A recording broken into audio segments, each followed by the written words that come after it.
The station clock changed from 5:42 to 6:42 while Eli Cross was not there to see it happen. For everyone else, an hour passed.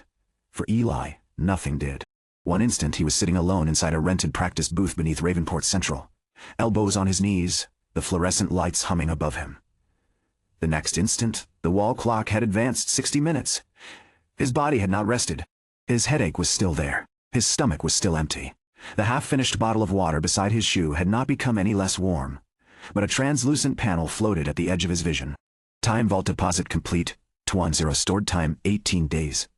6 hours, 14 minutes, 32 seconds. Eli stood, stretched a shoulder that still ached from morning training, and picked up his bag. 1 hour of Thursday evening had vanished from his life. He considered that a fair trade. Thursday evening wasn't important. Someday, an hour might be. The first scream came before he reached the platform. It cut through the station noise hard enough that hundreds of heads turned at once. Then the ceiling exploded. Concrete dropped onto platform 4. Eli saw the rift creature before the emergency sirens began. It came through the broken service tunnel on 4 limbs, too large for the space, its shoulders scraping sparks from steel support beams. Black plates covered its body like overlapping shields. Its head was narrow and eyeless, but a split jaw opened almost to its chest. People froze. The creature didn't. It slammed into a commuter hard enough to throw him across the platform. Then Ravenport Central became movement. Passengers surged toward the stairs. A woman lost her shoe. Someone fell. 3 people tripped over him. The station announcement system crackled. Rift breach. Rift breach. Rift breach. Proceed to. Another impact cut the message off. Eli dropped his bag. He had no weapon, no responder license, no combat talent. He had 18 days in Time Vault and, according to every physical test he had ever taken, the strength of an athletic 18-year-old who had spent exactly 6 months trying not to embarrass himself in a training gym. The monster crossed 15 meters in less than 2 seconds. A boy stood directly in its path, maybe 6 years old. His mother was screaming from the other side of a fallen luggage cart. Eli didn't think. Time Vault. Withdraw. The world stopped. Not completely. Nothing ever stopped completely. The monster's forelegs still moved, but so slowly that Eli could see dust sliding from the plates around its shoulder. A station light flickered above him with painful laziness. A paper ticket hung in midair beside someone's hand. Eli's own heartbeat sounded enormous. Withdrawal active temporal gradient. Extreme safe continuous window. 0.7. He moved. 2 steps. The distance felt normal. His shoes hit the tile with normal force. His lungs drew normal air from the small temporal envelope wrapped around his body. The child didn't move. Of course he didn't. The boy was still anchored to baseline time. Eli grabbed the back of his jacket. A stabbing pressure drove behind Eli's eyes. Temporal bridge external living load detected consumption rate increased. The child became impossibly heavy. Not physically. Eli could pull him. But Time Vault burned faster the moment he tried to drag another living body through his active temporal state. 0.4. Eli hauled the boy sideways. 0.5. His vision blurred. 0.6. He released him. Time Vault. Return. Noise crashed back into existence. The child's shoes skidded across the floor. The monster's claw smashed through the place where his chest had been. Tile erupted. The boy screamed. His mother lunged over the luggage cart and caught him. Eli staggered. A warm line ran from his nose. He wiped it with the back of his hand. 0.6 of a second. His reserve had dropped by more than 0.6 because of the living load. He didn't have time to check the exact cost. The creature twisted. Its eyeless head pointed toward a cluster of people trapped against the platform barrier. Someone in a station security uniform fired a Manus sidearm. Blue-white rounds struck the creature's shoulder. The first chipped a plate. The second made it turn. The third made it angry. Move, the guard shouted. The people couldn't. A collapsed sign had pinned an elderly man's leg. 2 others were trying to lift it. The creature charged. Eli looked at the distance, looked at the sign, looked at the emergency equipment cabinet beside the stairs. 3 meters from him. He activated Time Vault again. The station stretched into stillness. 0.1. He reached the cabinet. 0.2. The transparent panel was locked. He drove his elbow through it. Pain shot through his forearm. 0.3. He grabbed the red emergency pry bar. 0.4. Return. Sound snapped back. Eli ran normally. He didn't use withdrawal. That mattered. He reached the trapped group, jammed the pry bar beneath the sign and pulled. Nothing. Too heavy. One of the men beside him understood immediately. Together, 3 of them pushed down on the bar. The sign lifted 4 centimeters. The elderly man dragged his leg free. Go! The monster was already there. The security guard fired again. Empty click. The creature swept one forelimb across the platform. Eli saw it coming. No time to move everyone. He activated. 0.1. Eli stepped inside the arc of the attack. 0.2. He hooked a red pry bar around the strap of an abandoned rolling suitcase. 0.3. Pulled. 0.4. Released. Return. The suitcase rolled directly beneath the creature's forward foot. It wasn't enough to trip a 2-ton rift predator. It was enough to shift the foot half a step. The sweeping limb passed above the elderly man's head instead of through it. The monster's balance changed. The security guard saw it. He did not waste the opening. He dropped the empty sidearm, grabbed the emergency shock baton from his belt, and drove it into the softer joint behind the creature's front leg. Electric mana burst. The limb collapsed. The creature hit the platform. Move! The guard shouted again. This time everyone did. Eli did too. He made it 7 meters before the monster pushed itself upright. Its head turned, not toward the guard, toward the stairwell. Hundreds of people were packed there. Too many. A bottleneck. Ravenport Central had emergency rift barriers, but the breach had occurred inside the protected perimeter. Steel shutters were descending over the side tunnels, which only made the central stairs more crowded. A girl near the front fell. Nobody behind her could see. Eli ran, not toward the monster, toward the crowd. Stop pushing! Nobody heard him!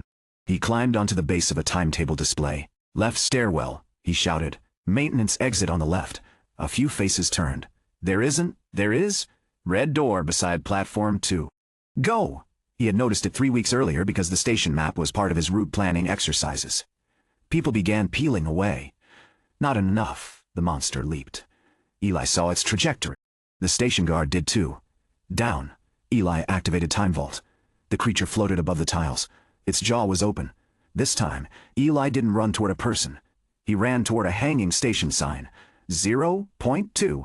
A support cable had snapped during the first impact. The sign hung from one side, 20 kilos of metal and polymer. He jumped and grabbed the remaining release latch. 0.4. Pulled. It didn't move. 0.5. His arm trembled. He wasn't strong enough. 0.6. Pain flashed through his skull. He let go. Return. Eli landed. Help me. The station guard was closest. He understood fast. They both grabbed the hanging sign. Now! The guard pulled. Eli pulled. The latch tore free. The sign dropped. The creature landed half a second later. Its leading leg came down on the sign's angled edge. Metal folded. Its foot slid. The creature crashed sideways into a row of ticket machines. The impact shook the station. A cheer almost started. Then everyone saw it rise again. This wasn't a fight they were winning. They were buying seconds. Eli looked toward the stairwell. The alternate exit had cleared almost half the crowd. Good. A red emergency light appeared at the far end of the platform. Then another. Then 6 figures came through the smoke in reinforced response armor. The station guard exhaled. Finally, the lead responder raised one hand. A translucent barrier snapped into existence between the creature and the remaining civilians. The monster hit it. The barrier bent. 2 other responders attacked from either side. One drove a spear of compressed stone through the creature's flank. Another wrapped glowing restraints around its rear legs. Professional rift response had arrived. Eli stepped back. His job was over. That realization came quickly. He could keep helping. He could spend more. He could look for another perfect half-second. But trained people were here now. Can someone else solve this? The question was not yet a formal rule in Eli's life. It was simply common sense. He stopped. 30 seconds later, the creature died. Not because Eli became stronger. Not because Time Vault revealed some hidden combat form. A responder with a reinforced body talent held its head in place while the stone user drove a second spike through the softer tissue beneath its jaw. Efficient. Ugly. Finished. Eli watched closely. Then his knees nearly gave out. The station guard caught his arm. You hit? No. Your face says otherwise. Eli touched his nose again. More blood. The guard glanced toward the ruined ticket machines, then at the red pry bar still in Eli's hand. You licensed? No, of course not. He sounded tired rather than angry. Sirens echoed down the access tunnel. Medical teams began entering. The guard took the pry bar from Eli. You moved that kid. Eli said nothing. I saw it. It looked worse than it was. You were 15 meters away? Closer. The guard looked at him for another second. Kid, I work in a train station. I'm very good at knowing how far 15 meters is. Eli wiped his nose again. A medic approached. Before she reached him, something changed at the edge of Eli's sight. The familiar time vault panel opened by itself. He frowned. It had never done that. Normally, he had to call it. Temporal anomaly recorded. Eli stopped listening to the guard. A second line appeared. Environmental temporal pressure detected. What? The medic reached him. Sir, sit down. Eli barely heard her. The interface expanded. He had never seen half the information appearing on it. Temporal pressure, present continuity risk. Unresolved. Then the final line appeared. Recommended continuity reserve 365 days. Eli stared. The medic put 2 fingers beneath his chin. Can you hear me? Yes, then sit. He sat. The number remained. 365 days. Eli currently had 18 days, 6 hours, 14 minutes, 27 seconds. He checked twice. Then again. The recommendation did not change. The medic shone a light into his eyes. Pupils responsive. Did you strike your head? No. Any dizziness? A little? Nausea? No. Do you know where you are? Ravenport Central. What day is it? Thursday. What time? Eli looked at the station clock. 6. 9 minutes had passed since he left the practice booth. 9 minutes. His talent was telling him he needed a year, sir. Sorry. 6:51. The medic followed his gaze. You sure you're all right? Eli looked at the words floating above the station clock. Recommended continuity reserve 365 days. No, he said. For once it was the accurate answer. 2 hours later, Eli sat in a glass-walled interview room in Ravenport Central's security office, while a responder reviewed station footage on a tablet. The woman was in her 30s, broad-shouldered, with her black field jacket unzipped over impact armor. A silver insignia on her collar marked her as a field captain. She played the footage for the 4th time. On screen, the child stood in front of the charging creature. 1 frame. Eli was 7 meters away. Next frame. The child was sliding sideways across the platform, and Eli was beside him. The captain paused. What is your talent called? Time Vault. What classification? Unclassified temporal utility. Awakened when? 6 months ago. You registered it, 3 days after awakening. I read the registration. That explained. The tablet. What does it do? Eli hesitated. Not because it was secret, because the full explanation sounded ridiculous every time he gave it. I can store time. The captain waited. If I enter deposit, I stop experiencing baseline time. The world continues. The duration gets added to my reserve, and you use that stored duration to move faster. Not exactly. You were 7 meters away in 1 frame, and beside the child in the next. I was moving normally. Everyone else wasn't, relative to me. The captain leaned back. How much time did you use? Total? During the incident? Eli checked. 2 seconds of direct active time. The captain's eyebrows rose. That's all? Base expenditure? Moving the child cost more. How much more? I don't know the formula yet. You've had this for 6 months. I've never dragged a person through withdrawal before.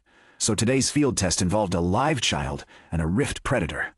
I wouldn't recommend the methodology. The captain's mouth twitched. Almost a smile.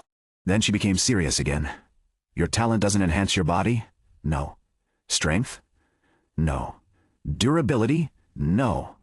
Reflexes? I have more subjective time to decide what to do. My nervous system still has to perform the action. Could you have killed the creature? No. The answer came immediately. She seemed to like that more than if he'd pretended otherwise. Why? I couldn't hurt it enough. You had 18 days. Eli glanced up. That information wasn't on the public portion of his registration. The captain tapped the tablet. You told the medic. Right. I could have spent 18 days hitting its armor with a steel bar. I'd probably break my hands before I broke the monster. So Time Vault isn't strength. It's opportunity. The captain studied him. That's a useful distinction. She set the tablet down. Captain Mara Ellis.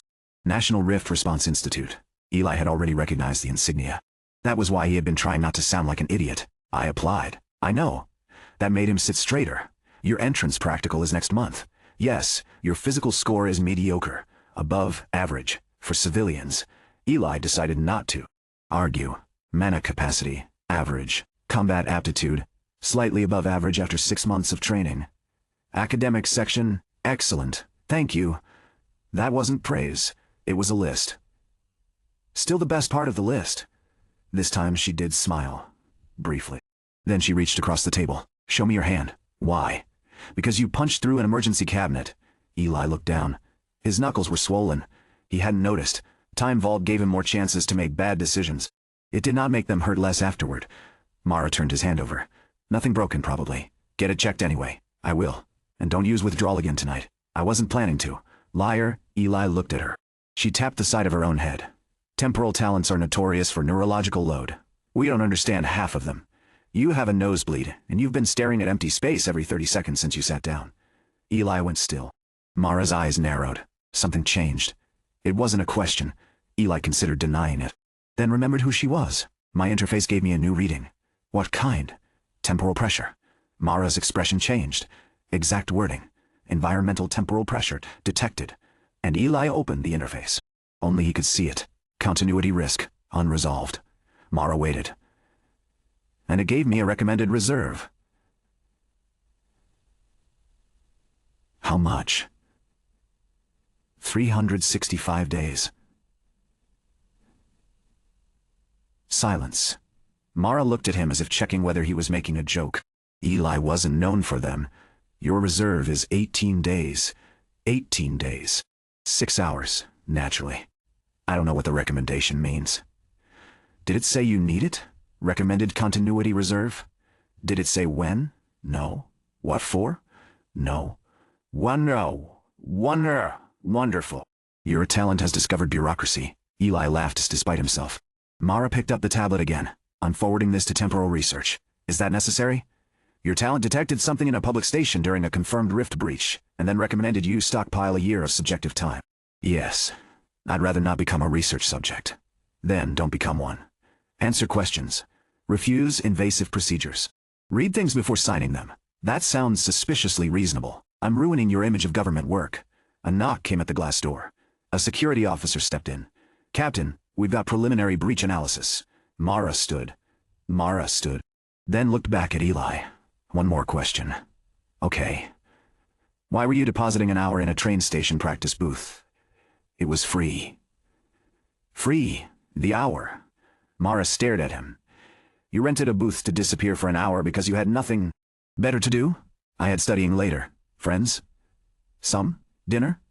Eventually. Hobbies? Efficient ones? Mara shook her head. 18. What? You're 18. I'm aware. Try to stay that way for a while. Then she left. The recommendation hovered in front of him. 365 days. He dismissed it. 5 seconds later, he opened Time Vault again. 365 days. Still there. He did the arithmetic before leaving the room. His current deposit rhythm averaged 4 to 5 hours on weekdays and more on weekends. He could increase it. There were limits.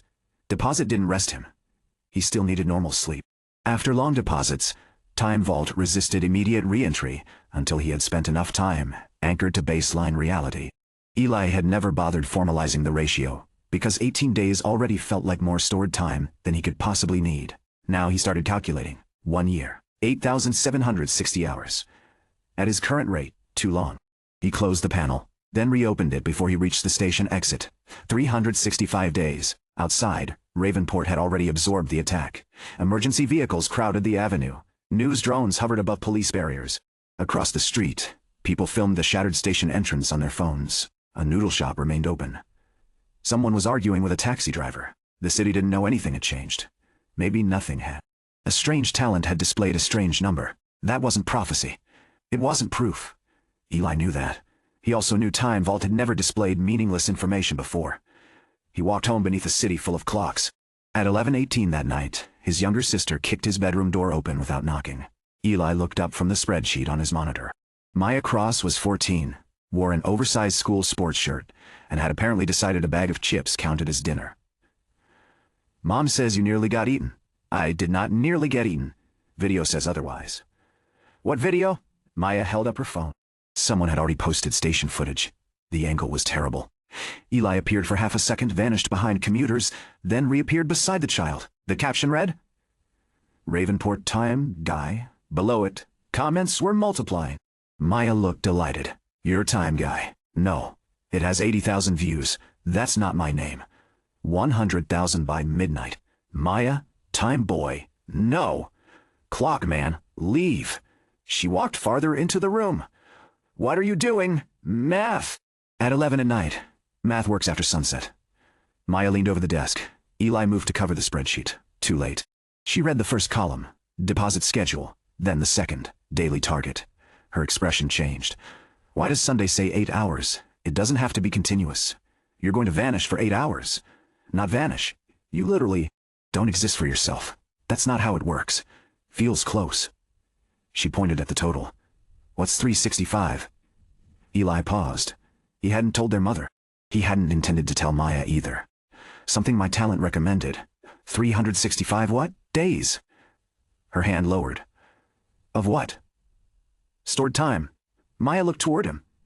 You have 18. Yes? You need 365? It recommended 365. Why? I don't know. That's creepy. Correct. She glanced at the spreadsheet again. You're actually going to do it. Eli didn't answer immediately. Maya's eyebrows rose. Oh my God. You are. It's a target. You don't even know what it's for. If your fire alarm tells you there's smoke behind a wall, do you wait for the building to catch fire before buying an extinguisher?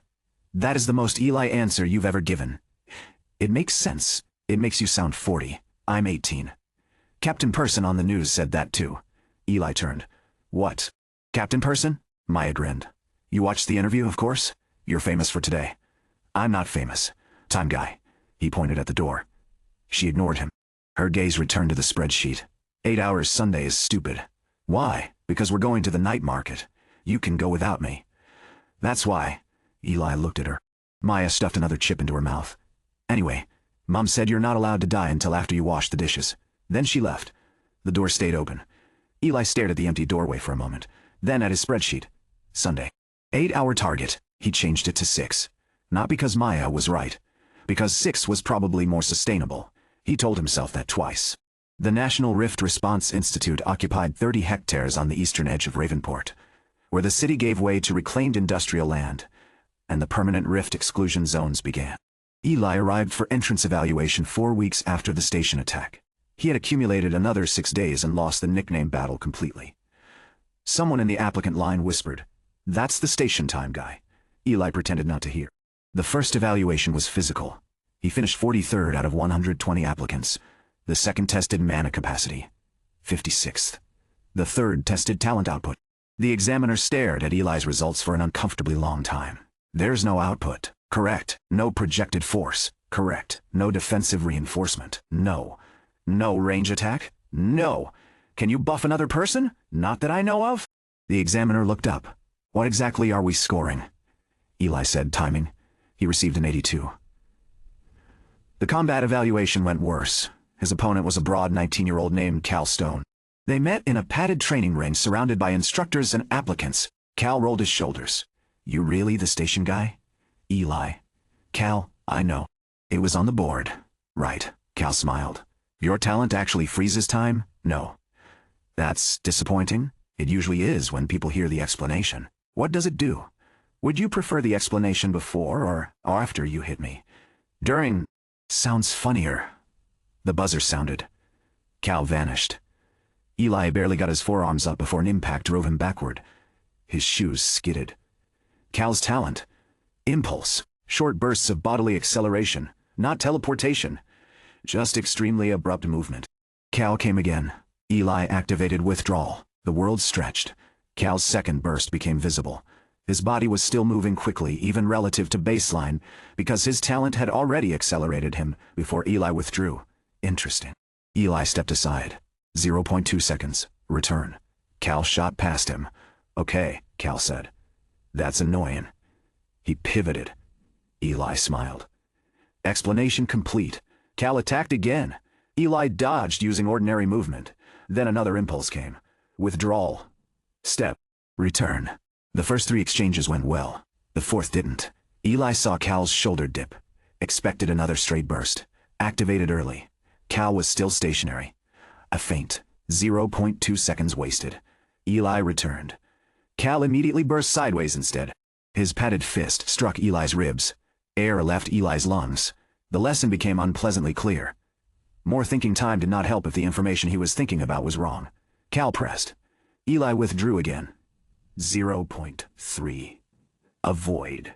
Return. Again. 0.3. His temples started pulsing. Cumulative load. Cal didn't know that. But he noticed something. You blink more when you use it. Eli frowned. That was enough. Cal fainted. Eli did not activate. Cal grinned. Then actually attacked. Too late. The hit caught Eli's shoulder. He recovered. Cal came in close where impulse mattered less. Eli attempted a sweep. Cal blocked it. They grappled. No temporal trick fixed the fact that Cal was stronger. 10 seconds later, Eli was on his back. The buzzer sounded. Cal offered him a hand. Timing. Eli took it. What? Examiner asked what your talent scores. You heard that? Everyone heard that. Cal pulled him upright. Timing's pretty good. You just beat me. Yeah, comforting. I'd be worried if I couldn't. My talent is built to hit people. Yours is built to cheat at traffic lights. Eli laughed. Cal pointed at his face. You're bleeding. Eli touched his nose. Again. Wonderful. From beside the ring, Captain Mara Ellis said, Cross. Eli turned. She held a clipboard. Medical. I'm fine. That sentence is how I identify people who need medical. Cal walked off, still grinning. Eli followed Mara toward the assessment station. How many activations? 7. Duration?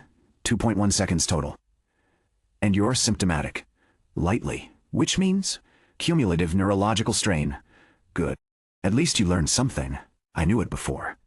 Then today we learned knowing isn't the same as respecting it. She pointed toward an adjoining field. Applicants were working through a mock building collapse. Your talent gives you time to make decisions. Yes. That will not make the decisions good. No. Time to move. Yes. Won't make you stronger. No. Time to observe. Yes. Won't give you knowledge. No. Mara stopped. Then your training goal is obvious. Get stronger. Partly. Learn more. Partly. Eli looked at her. Mara tapped the clipboard against his chest. Become someone worth giving extra time to. That line stayed with him. The structural response evaluation was where Eli first met Nina Park. Not saw. Met. He had noticed her earlier.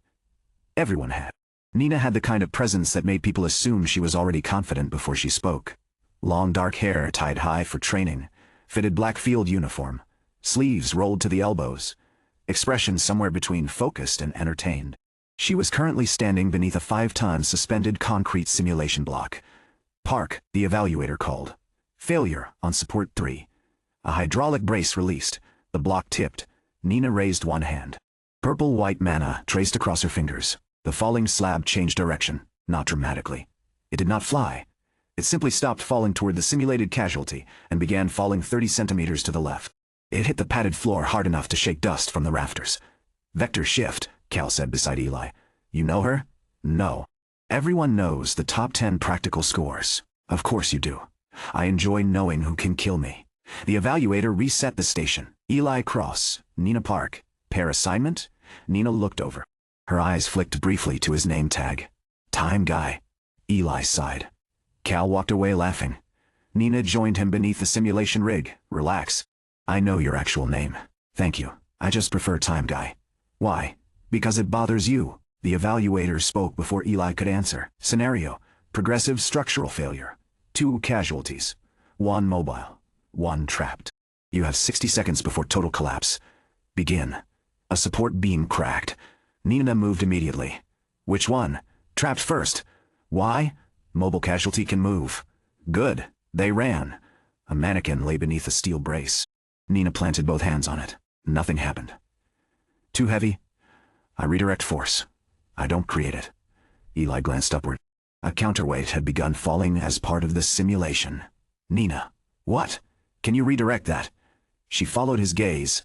Into the brace. Enough to lift it? Her eyes sharpened. Maybe. The counterweight descended. Timing mattered. Eli watched. Too early and the vector would be wasted. Too late and it would hit the floor. He activated withdrawal. The world slowed. He watched the counterweight's exact angle. 0.1. Return. Now. Nina shifted the vector. The downward momentum twisted sideways. The counterweight struck the end of the brace. The opposite side lifted. Eli dragged the mannequin free. Mobile casualty, he shouted. Nina was already moving. The second mannequin stood on a motorized platform, meant to simulate a panicked civilian. A beam began falling toward it. Eli could withdraw. Move the mannequin himself. Expensive. Unnecessary. Nina. I see it. She redirected the beam. It missed by centimeters. The 60-second timer stopped at 38. The evaluator looked at the pair. Again. The next scenario was harder. Then another. By the 5th, Nina no longer waited for Eli to explain. 3 seconds. I need 2. You're getting 1. Why? Because the south support is going. She was right. They adjusted. Passed. Afterward, Nina drank half a bottle of water in one go. You don't fight like a time user. Eli was sitting against the wall while his headache receded. How do time users fight? No idea. You're the first one I've met. Then statistically I fight exactly like a time user. She looked down at him. That sounded cooler in your head. It sounded precise. Same problem. She sat beside him. What happened at the station? You watched out. I watched 12 seconds of shaky video. Creature came through a tunnel. People were trapped. Responders arrived. And before they arrived, Eli shrugged. I bought them time. Nina glanced sideways. That's annoyingly appropriate. What? Nothing. Across the hall, another concrete block slammed down. Nina watched the next team fail. You're applying here full-time? Yes. Why? Why are you? She answered immediately. Buildings. Eli waited. That's the explanation. I like structures. You hit one with another structure 20 minutes ago. Exactly. She smiled. Then pointed across the training hall. Everyone thinks Rift response is monster fighting. Monsters are simple. They try to kill you. Buildings fail in interesting ways. That's concerning. My dad's an engineer. Less concerning. He thinks I'm wasting my life. More concerning. Nina laughed. I want structural response, collapse zones, impact control, evacuation. Maybe permanent rift construction eventually. Not combat? I'll learn it. I just don't need to be the person with the biggest sword. Eli looked toward the ring where Cal was currently launching another applicant into a padded wall. Cal may disagree. Cal looks like he apologizes to doors after walking through them. He beat me. That doesn't disprove my statement. The evaluator called Nina's name for the next test. She stood, then looked at Eli's water bottle. You've had 3 sips in 20 minutes. I'm fine. You're a terrible liar. So I've been told. Time guy. Nina. Don't pass out before final ranking. I don't want my best structural score invalidated because my partner's brain melted. Then she left. Eli watched her walk toward the next station. Mara appeared beside him. Park's good, I noticed. Her talent has excellent emergency utility. I noticed that too. Mara looked down at him. Drink your water. Eli drank. 2 weeks later, 4 names appeared beside each other on the Institute intake board. Park, Nina, accepted Stone, Cal, accepted Grant, Theo, accepted Cross, Eli, accepted Eli read his twice. Then checked time vault. Stored time 27 days 11 hours 3 minutes 51 seconds. He had increased his deposit schedule after the station incident. Carefully. The first time he tried depositing 8 hours in a single day, he discovered the second hidden limitation of time vault. After 4 hours he returned normally. He ate. Walked around. Tried to deposit another 4. Time vault had refused. Temporal anchoring insufficient. He waited an hour. Still refused. 2. Still. Only after approximately 8 hours in baseline reality did the talent permit another substantial deposit. The ratio wasn't perfectly fixed, but the pattern became clear. For every hour Eli removed from his life, his body required roughly twice that amount of ordinary synchronization. Before time vault would accept another equivalent period. He could not simply vanish for a year. He would have to build it. One day at a time. That discovery should have discouraged him. Instead, it turned 365 days from a strange recommendation into a project. Eli liked projects. His first month at the Institute nearly cured him of that. Again, Mara said. Eli lay face down in mud. A training drone fired another foam projectile. He rolled. Too late. The round hit his thigh. Dead leg, Mara called. It's foam. In the scenario, it's a bone spike. Why does the bone spike feel like foam? Budget cuts. Nina snorted somewhere behind the barricade. Eli pushed himself onto one knee. The drone rotated. Withdrawal. The world slowed. He saw the barrel align. He moved. 0.2. Return. The projectile missed. He reached the barricade. Nina grabbed the back of his vest and hauled him down. You know you're allowed to dodge before it shoots. Very insightful. You wait until the last possible instant because your talent lets you. It's efficient. It's stupid. Cal landed beside them after an impulse burst. Can confirm. You ran through 3 simulated civilians. They shouldn't stand in combat lanes. They're mannequins. Exactly. No survival instinct. Theo Grant arrived last, carrying the medical kit.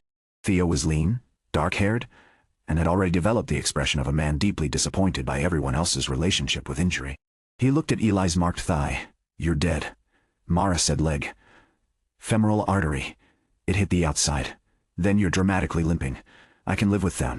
Not with a femoral bleed." Nina pointed at Theo. "See? This is why we keep him," Cal said. "I thought we kept him because he has snacks." Both. The drone rose above the barricade. All four moved. Training became less about time vault than Eli expected. Some days he wasn't allowed to use it. Mara believed that if a problem could be solved at normal speed, spending stored time was failure. Eli hated the rule. Then gradually understood it. He learned to read collapse patterns, learned how monsters shifted weight before lunging, learned how to fall without injuring his wrists, how to use a rescue pole to create leverage, instead of relying on strength he didn't have, how to strike joints instead of armor, how to move around Cal's impulse bursts, how to give Nina clear timing calls, how to listen when Theo said an injury could wait and when it could not. His reserve continued growing. 31 days, 34, 35 to 365-day recommendation remained unchanged. Then the first real field exercise took them outside Ravenport. A minor rift had opened inside an abandoned warehouse district. Its rating was low enough for supervised trainees. The mission sounded boring. Survey. Mark unstable areas. Retrieve sensor packages. Return. Mara told them boring missions killed people who started inventing entertainment. They listened, mostly. The rift zone had transformed the inside of the warehouse into something larger than the building should physically contain. Rusty catwalks stretched through blue-gray fog. Metal walls bent at impossible angles. Gravity shifted subtly every 100 meters. Theo dropped a bolt at one point and watched it fall diagonally. "That's upsetting." Cal looked over the railing. "Do it again?" "No. For science. Lena Orr is not here." For personal science, Nina kicked a loose washer off the catwalk. It fell sideways into the fog. Cal nodded. "Useful. How?" "We know not to jump." Mara's voice came through the radio. "Team 3. Sensor package should be 50 meters ahead." Eli checked the environment. Something felt wrong. Not danger. Timing. Not danger. He looked at his watch. 14:17:9. Then the wall-mounted emergency clock. 14:17:8. 1 second difference. Normal. Cheap hardware. They continued. 5 minutes later, Eli checked again. His watch. 14:22:41. Wall clock. 14:22:37. 4 seconds. "Nina." She stopped. "What?" "Your watch. 14:22:43. The wall clock says 39. Theo checked his. 43? Cal looked at the wall. Bad clock. Eli opened time vault. No warning. No pressure reading. But his attention stayed on the difference. They reached the sensor package. Nina crouched beside it. "Mount cracked. Can you recover it?" "Probably." She touched the metal bracket. A tremor moved through the catwalk. Everyone froze. Mara's voice snapped over radio. "Team 3, withdraw." Structural instability increasing.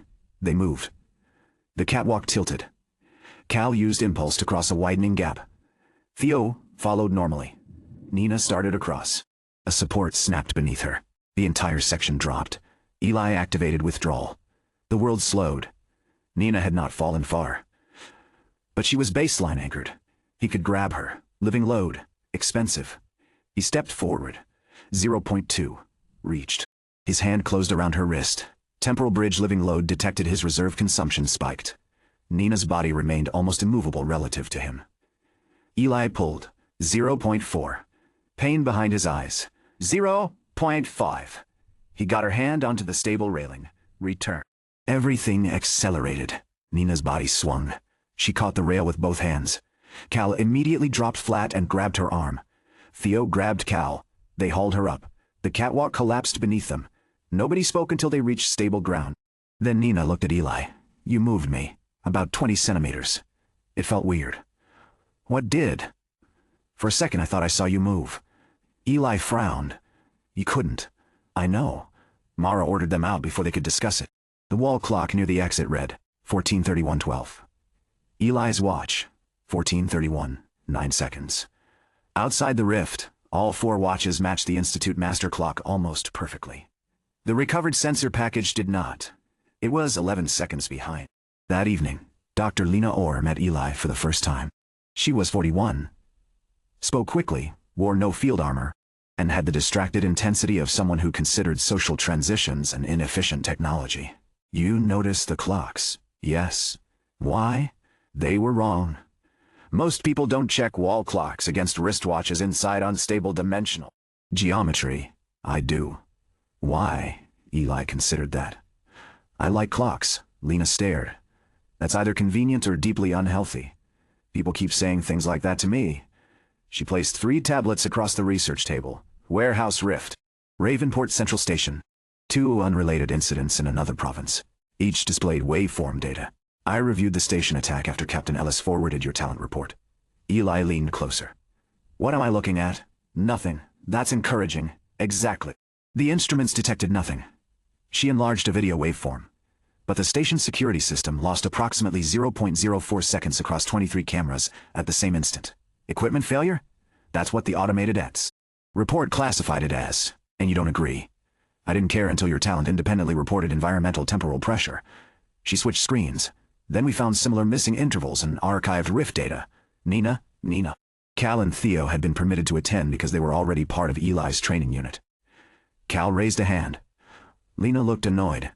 This isn't class. Great. Then I don't need permission. What does temporal pressure mean? I don't know. Cal lowered his hand. Very satisfying meeting. Lena ignored him.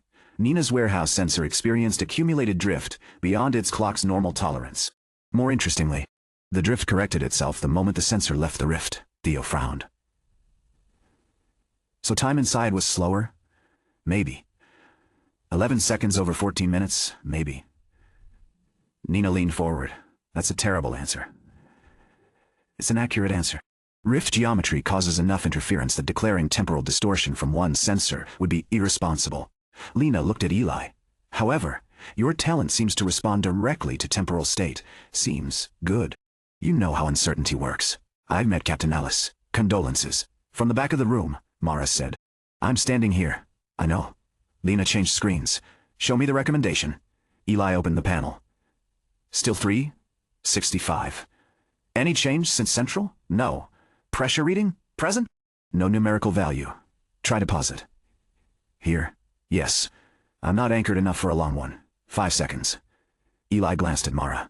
She nodded. He activated deposit. The room disappeared. Then returned. Lena was looking at a monitor. Interesting. What? Nothing. Cal groaned. She likes that word. The sensors did not detect Eli leaving time. Because I don't know that I leave time. Correct. We have an effect with no measurable mechanism. Nina pointed at Eli. Can he sense the warehouse thing? Apparently not consciously. Eli checked again. Temporal pressure. Present pressure still says present. Lena went still. Here, yes. That changed the room. Mara stepped closer. Institute grounds don't contain an active rift. No. Then why is he detecting it? Nobody answered. Lena slowly turned toward the wall display showing Ravenport's mapped rift network. Perhaps, she said, because it isn't coming from one rift. Eli looked at the map. 27 monitored fracture sites glowed around the region. Most were stable. Some had existed longer than he had been alive. His interface hovered over them. Temporal pressure. Present recommended continuity reserve 365 days for the first time. The number felt less like a personal instruction, more like a weather warning. The Institute increased Eli's testing schedule. It did not reduce his training. Mara considered the research interesting and monsters immediate. 3 mornings later, she handed Eli a metal pole. Collapsed length, 60 centimeters. Extended, nearly 2 meters. One end had a hook. The other contained a replaceable impact cap. What is it? Modular rescue pole. I know what a pole is. Your previous combat technique involved stealing station equipment. It worked. It was evidence. Eli extended it. The balance was surprisingly good. Why this? Because you keep trying to solve strength problems with timing. Sometimes it works. Leverage works more often. She demonstrated the locking joints. You can brace doors, break light obstacles. Hook straps. Reach people without moving your whole body into danger. Use it as a staff if necessary. Eli spun it once. Mara caught the end before it completed the rotation. No, I was testing balance. You were being dramatic. Very briefly, Park has infected you. Across the training field, Nina shouted. Nina shouted. I heard that. Mara released the pole. Again. Weeks settled into rhythm. Training, classes, deposits, meals, sleep, rift theory, more deposits. Eli learned the baseline anchoring ratio through trial and spreadsheets until he could estimate almost exactly when Time Vault would allow another session. 1 hour deposited generally required close to 2 hours anchored before an equivalent deposit became comfortable. The relationship wasn't perfectly linear. Fatigue mattered. Injury mattered. Heavy withdrawal use made later deposit less stable. Time Vault was not an account disconnected from his body. His body was the account. He learned that on a Tuesday when he attempted deposit after a brutal endurance session, the talent rejected him. Temporal stability insufficient, he lay on his bed instead. Maya appeared in the doorway. Broken? Tired? Same? She tossed a flyer onto his chest. School festival. Saturday. Come. I have field study. Sunday then. He checked the date. Sunday was one of his longest planned deposit windows. Maya saw his hesitation. You're doing it again. Doing what? Checking if I'm worth more than your clock. Eli sat up. That's not what I'm doing. You make the exact same face. I have a schedule. So do normal humans. Sunday evening? 6. He checked mentally. He could deposit earlier. 3 hours. Anchor through lunch. Maybe another 2 later? Fine. Maya narrowed her eyes. That sounded painful. It's fine. Don't disappear halfway through. I can't deposit while walking. Great. New sibling standard. She left. Eli looked at the festival flyer. Then a Time Vault. Stored time 44 days, 2 hours, 39 minutes, 11 seconds. The number had risen. Slowly. Painfully. Not nearly fast enough. 365 days remained above it. He dismissed the interface. Sunday evening, Maya spent 20 minutes deciding which fried dessert to buy, and then ate half of Eli's anyway. The world did not end. He lost 5 hours of potential deposit time. On Monday morning, he regretted the number. On Monday night, he remembered Maya laughing after dropping powdered sugar onto her shoe. Both reactions were true. He didn't know yet what to do with that. At the end of his 3rd month at the institute, Mara placed the 4 trainees inside a simulated underground parking structure and shut the blast door behind them. Scenario begins now. Emergency lights turned red. A siren started. Nina groaned. I hate surprise assessments. Cal looked around. That's why they're surprises. Theo checked the medical pack. Smoke source east. Eli listened. Something scraped against concrete. Not a machine. Mara's voice came through the speaker. Live training creature. Restrained lethality. 2 simulated civilians. 1 structural failure in 90 seconds. Cal grinned. Finally. Nina pointed at him. Your Y instructors invent paperwork. The creature emerged between parked training vehicles. Low threat. 6-legged. Armored head? Fast. Cal launched himself forward. Impulse. The creature twisted. He struck the flank. It barely moved. Heavy. Observation of the year, Nina said. Eli didn't activate Time Vault. Not yet. He watched. The creature protected its head. Rear legs weaker. Cal could move it but not hold it.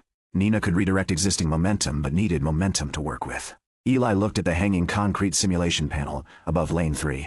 Then at the creature. Cal, what? Push it left. With what? Your personality. Cal laughed and burst. He struck from the right. The creature stumbled left. Nina. Got it. The creature tried to correct. Nina redirected the force of its own next step. Its body swung farther than intended. Directly beneath the panel, Eli extended the rescue pole. The release latch was 3 meters above him. He didn't need withdrawal. He hooked it. Pulled. The panel dropped. The creature roared and flattened itself. Restrained. 23 seconds. Mara's voice. 1 civilian just developed arterial bleeding. Theo ran. Marker light flashed behind a vehicle. He disappeared around it. Nina looked toward Eli. Structural timer. 47 seconds remaining. A ceiling section began descending. 2nd civilian is under that. Cal started toward it. Eli stopped him. Wait. Why let it fall? I looked at him. Nina understood. Existing force. The slab accelerated. At the last moment, Nina used vector shift. The downward force turned diagonally. The slab crashed sideways. The mannequin beneath remained untouched. Timer stopped. Mara entered through the blast door 2 minutes later. She looked at the restrained creature. Then the simulated casualty. Then Theo. whose hands were covered in fake blood. "Time vault activations?" Eli said. "None." Mara looked at him. "Why? Didn't need it." That earned the smallest nod. It felt better than passing the entrance exam. After training, Nina walked beside him toward the residence block. "You're smiling." "No, you are." "Very slightly.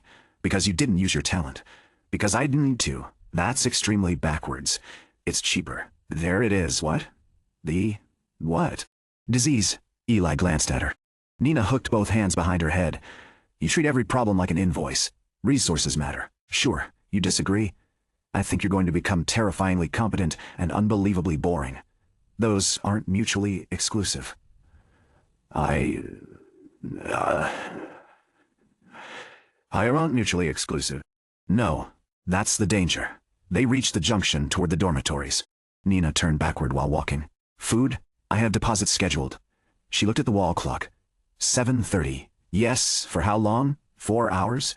You're skipping dinner?" "I'll eat after." "At midnight, approximately." Normal people invented a solution called eating at 7:30. My baseline anchoring window ends at 7:34. Nina stared at him. "You know that to the minute? Approximately? You're a disaster. Structural response specialists shouldn't use that." "Word casually." She laughed. "Fine. Go disappear." Eli took 3 steps. "Nina." She stopped. "What? Tomorrow? Food? Yes. At a normal human time?" "Define normal." 7. "I can make 7. She pointed at him. "No spreadsheets. I wasn't going to bring one." "That wasn't what I meant." Then she left. Eli watched her disappear around the corridor. Time vault quietly became available. Temporal anchoring sufficient deposit available 4 hours. He went to the designated deposit room. Sat. Activated. The lights vanished. When he returned, the room was dark, except for the emergency strip along the floor. His watch had advanced to 11:36. No hunger had vanished. No fatigue had improved. He had simply removed 4 hours from the evening. Stored time 51 days 9 hours, 12 minutes. 44 seconds, Geo40, 0. For a moment Eli tried to remember what the corridor outside had sounded like at 8. He couldn't. He wondered what Nina had eaten. Then he stood and went looking for something still open. The answer was a vending machine sandwich. He ate it alone under fluorescent light while Ravenport slept. Before leaving the residence block, Eli opened Time Vault one more time. Stored time 51 days 9 hours 12 minutes. 44 seconds. The second number remained where it had been since Ravenport Central. Recommended continuity. Reserve 365 days. 313 days still separated him from the recommendation. It was not a countdown. It was not prophecy. Lena had already found enough strange clock drift to prove the warning was not meaningless, but nobody knew what it meant yet. Eli did. Not the answer. The decision. He would reach it, 1 hour at a time. He closed the interface. Tomorrow at 7, Nina expected him to eat dinner like a normal person. After that, there would be more training, more classes, more rifts, more hours he could keep, more hours he could give up. For the first time, 365 days did not feel like a number floating above his life. It felt like the shape his life was beginning to take. Outside, the institute clocks continued moving. Eli walked with them. At 7 the next evening, Nina was already sitting at a table beside the institute cafeteria windows when Eli arrived. She looked at the wall clock, then at him, then back at the clock. 6:59. I said 7. You arrived early. By 43 seconds. Nina folded her arms. You know that without checking? Eli sat opposite her. No. That pause was suspicious. I checked outside. Worse. Tray had already been pushed toward his side of the table. Rice, grilled chicken, vegetables, and soup. Eli looked at it. You ordered for me? You were going to arrive. Spend 10 minutes comparing meal combinations. Then tell me the vending machine sandwich was technically more efficient. It wasn't bad. You ate a sandwich from a machine at midnight. It contained food, so does pet kibble. Eli picked up his chopsticks. I'm beginning to regret agreeing to all this. No, you're regretting that dinner occupies 40 minutes you could put in your clock. He stopped. Nina had said it casually. That made it harder to dismiss. My deposit window isn't available yet anyway. There it is. What? You just defended dinner by saying you couldn't disappear during it. That's not what I meant. It's exactly what you meant. Nina tasted her what you meant. Soup. Eli began eating. For several minutes they talked about nothing important. Cal had apparently attempted to jump a training wall with impulse and misjudged the landing. Theo had informed him that Dignity was outside the Institute medical plan. Mara had assigned their unit additional structural response drills because Nina had told an instructor that the simulation software predicted collapse like someone who had never seen a building. It was wrong, Nina said. You said it in front of the person who programmed it. Also true. That doesn't make it diplomatic. I'm not applying for diplomacy. You may eventually need to communicate with engineers. I can communicate with engineers. Your father disagrees. My father thinks anyone under 30 should begin every sentence to an engineer with an apology. Eli smiled. Nina noticed. There. What? You do know how? How what? Exist outside a spreadsheet. I'm eating rice. Barely. He ignored that. Outside the windows, the Institute's evening training fields were going dark, one section at a time. People crossed the courtyard. A pair of combat students argued over a helmet. Someone hurried toward the residence block with wet hair. Ordinary things. Eli had spent enough evenings in deposit that he had started noticing them differently. Not missing them. That would have implied he regretted the exchange. He didn't. Not exactly. But 4 deposited hours no longer felt like a blank space in his schedule. They felt like 4 hours in which all of this had happened without him. Nina set her chopsticks down. So, 365. Eli looked at her. Mara told us enough that we're not idiots anymore. That's a generous assessment of Cal. Fine. 3 of us. What about it? You were really going to try? Yes. You don't know what it's for. We've covered this. I know your fire alarm argument. It's a good argument. It's an annoying argument. Those aren't mutually exclusive. Nina leaned back. How long? How long what? Until you reach it. Depends on usage. Assume no emergencies. That's unrealistic. Assume. Eli had already built 14 projection models. He did not mention that. Best practical case. A little under 3 years from now, Nina's amusement faded. 3 years, approximately. And that's if you keep doing what you're doing, approximately. 4 hours after class. Sometimes 6 on weekends. Sometimes 8 if you're weekends. Anchoring works out. Rarely. Eli. He stopped. Nina looked through the window toward the residence buildings. 3 years is a lot of evenings. It could be nothing. What? The warning. She looked back. It could mean nothing. Lena still can't prove anything. I know that. Okay. But if it doesn't mean nothing, then 3 years of evenings is cheap. Nina studied him. And if nothing happens, then I have 365 days. To do what? Whatever I need them for. That's not an answer. It is, no. That's inventory. Eli stirred his soup. Nina didn't push again. That was one of the things he was beginning to like about her. She argued until she had made the point. Then she let him decide what to do with it. They finished dinner at 7:41. At 7:42, Nina caught him looking at the wall clock. She pointed a chopstick at him. Don't. I didn't say anything. You thought something, constantly. Terrifying. They carried their trays to the return station. At the corridor junction, Nina turned toward the structural labs. They're running live load simulations. I have conditioning until 6. So, I'll be there. She nodded once. Good. Then she walked away. Eli continued toward the deposit rooms. Time Vault became available 11 minutes later. He noticed. He did not turn around. The next 6 weeks taught Eli that a tenth of a second could contain an embarrassing amount of failure. Mara placed a marker on a training table. Take it. Eli stared. That's the exercise? Yes, there's nothing stopping me. Correct. He reached. Mara slapped his hand. Eli pulled back. What was that? You failed. How? Again. He reached. She slapped him again. Eli frowned. You're just hitting me. Outstanding observation. He activated withdrawal. The room slowed. Mara's hand had already begun moving. Eli adjusted. Took the marker. Returned. Mara checked the timer.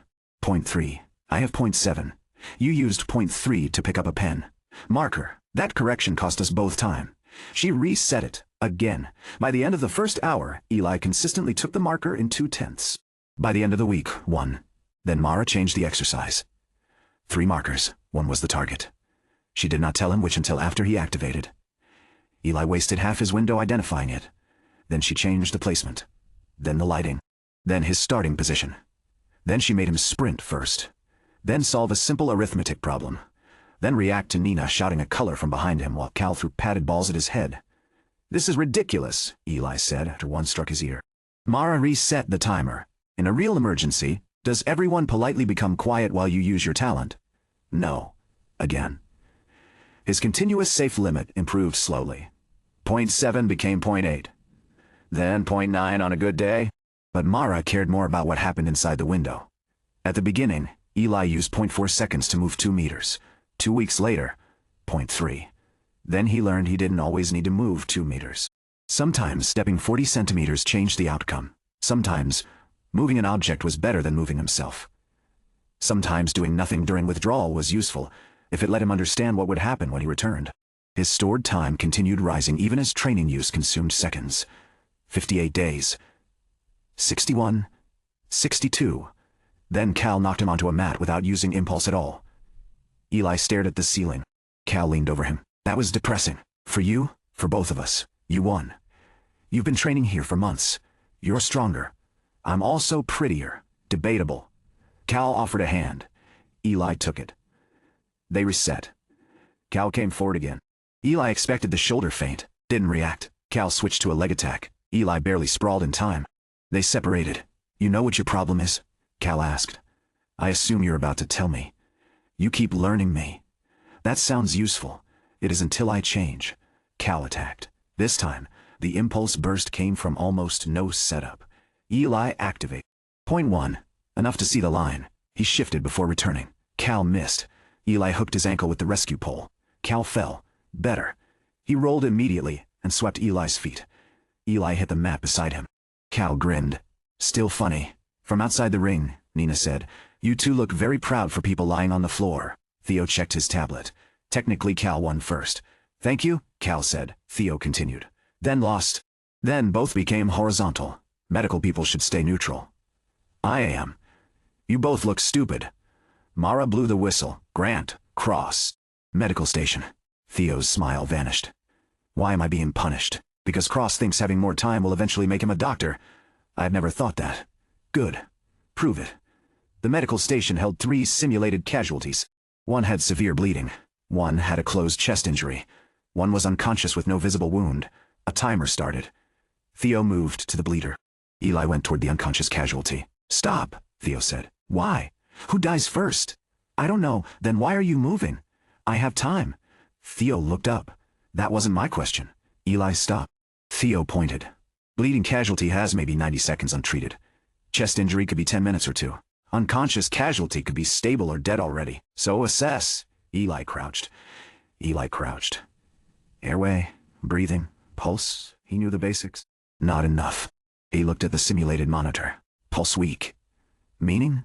I don't know. Exactly. Theo applied pressure to the first casualty. Give me 10 minutes of your frozen world and I still know more in 1 normal second than you do. That's still no more in 1 normal second than you do. That's it. Aggressive. I'm trying to save your future patients. The exercise continued. Eli followed instructions. Passed equipment. Stabilize positions. Use the rescue pole to lever a broken simulation panel away from the 3rd casualty. He never activated Time Vault. Afterward, Theo sat beside him on the floor. Don't take it personally. I didn't. You looked offended. I dislike being inefficient. That's your real problem. Apparently everyone knows my problems. We have meetings. Eli looked at him. Theo maintained a straight face for 3 seconds, then failed. No meetings. I knew that. Sure. Theo packed the trauma kit. My talent doesn't heal people either. Eli knew the name. Stasis pulse. He had seen Theo use it in controlled training, placing his hand beside a simulated wound while pale mana held tissue deterioration almost still. What does it actually do? Slows biological change inside a small area. Bleeding. Slower? Tissue death. Slower? Poison? Depends. So, So you. Buy time. Theo looked at him. Unfortunately, yes. Why unfortunately? Because now you'll make it weird. I wasn't. You were about to. Eli wasn't. Probably. Theo closed the kit. Point is, I can give a surgeon longer to work. I can't become the surgeon. You can give yourself an hour. Doesn't mean you know what to do with it. Mara called them back before Eli could answer. The sentence followed him into the next live deployment. A Class 2 rift fracture opened beneath a freight loading complex west of Ravenport. The initial breach was contained quickly. The secondary spatial distortion was not. A service tunnel beneath the facility stretched from 70 meters to nearly a kilometer internally, folding through alternating sections of concrete corridor and rift-grown black stone. 2 response teams entered before the geometry destabilized. One came out. The second did not. By the time Eli's Institute unit arrived under Mara's supervision, 3 professional squads were already preparing a retrieval operation. Rain struck the loading yard. Emergency lights painted the wet concrete red. Mara, check their equipment. This is observation and support. Nobody leaves assigned sectors. Cal looked toward the tunnel entrance. We're not going in? No. Then, why bring us? Because response work is 80% standing somewhere you don't want to stand while someone else has the interest in. Problem. Nina adjusted her helmet. That percentage feels invented. It becomes 90 if you keep talking. Theo checked the casualty station. Eli looked at the tunnel. Time vault remained quiet. No new pressure warning. No recommendation change. Still, 365. The first retrieval squad returned 12 minutes later with 2 injured responders. One had a broken arm. The other couldn't stop vomiting. The corridor shifted. Someone reported. Team 6 split at the second fold. How many missing? 1. A map appeared on the command display. Responder transponder. Last signal approximately 400 internal meters from the entrance. Then nothing. The retrieval leader pointed. Geometry is degrading. We have an 8-minute stable window at most. Another team prepared to enter. Mara looked at Eli. Don't. I didn't say anything. You opened your interface. That doesn't mean cross. He closed it. The second search team entered. 4 minutes. 6. 7. They came out without the missing responder. The team leader removed his helmet. Passage collapsed after the third fold. Couldn't reach the last beacon. The command officer looked at the rift readings. Stability? A technician shook her head. Falling. How long before closure? Could be 5 minutes. Could be 30 seconds. Eli looked at the tunnel. Then at time vault. Stored time 68 days 17 hours 31 minutes 8 seconds. The missing responder was somewhere inside. If Eli entered withdrawal, no. Not simple. The environment itself was distorted. He would still have to navigate. He did not know the route past the collapsed passage. Moving another conscious person would be costly. Moving an unconscious one far worse. But he had hours. More than hours. He had days. Mara, no. You don't know what I'm asking. You're asking whether more subjective time changes the search window. Yes, it does. Then, it does not change the corridor geometry. I could move before it closes. Maybe. 6 hours. Mara's gaze sharpened. What? Give me 6 hours of reserve. I search until I find him or hit the limit. At your normal temporal gradient. You cannot maintain 6 continuous hours. The rift is already distorted. You don't know what that does to your tolerance. Lena thinks lower temporal differential reduces. Lena is not here. I can use short windows. And accumulate. Neurological strain. Eli looked at the tunnel. The command officer had heard them. So this is the time kid. Eli Cross, Mara said. The officer ignored that. How much operational duration? Less than a second continuously at full differential. His expression ended the conversation before Eli finished. Then no, I have 68 days stored. Several nearby responders. Looked over. The officer's expression changed slightly. Stored isn't usable if your brain fails after a second. Inside a slowed zone. Cross, Mara said. He stopped. A buzzer sounded on the command table. The missing responder's beacon appeared for half a second, then vanished. Coordinates flashed.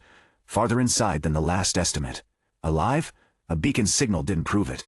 The command officer looked at the tunnel. Final team? The retrieval leader shook his head. Passage is collapsing. We'd lose more people. No further entry. Eli stared at him. That's it? The officer looked directly at him. Yes. His beacon just transmitted. We don't know whether he triggered it. It means the equipment is still intact. Correct. He could be alive. Correct. And we're stopping. Correct. Each answer became harder to hear because the man was not dismissing him. He understood exactly what Eli was saying. Mara stepped between Eli and the tunnel. Responder doctrine. Eli knew it. He had been tested on it. Do not multiply casualties to preserve the possibility of recovery. You have a resource no one here knows how to model, Mara said quietly. That doesn't make uncertainty disappear. I can spend 6 hours. You can spend 68 days. That is not the question. The tunnel lights flickered. Eli heard Theo behind him. No joke. No comment. Nina was watching the rift readings. Cal had stopped moving. Eli opened time vault again. 68 days. 365 recommended. 6 hours was small. 6 hours was nothing. 6 hours could also be his own neurological collapse inside a rift corridor with one body instead of two. Can someone else solve this? No. Could preparation reduce the cost? Not now. What happened if he stopped? A man might die.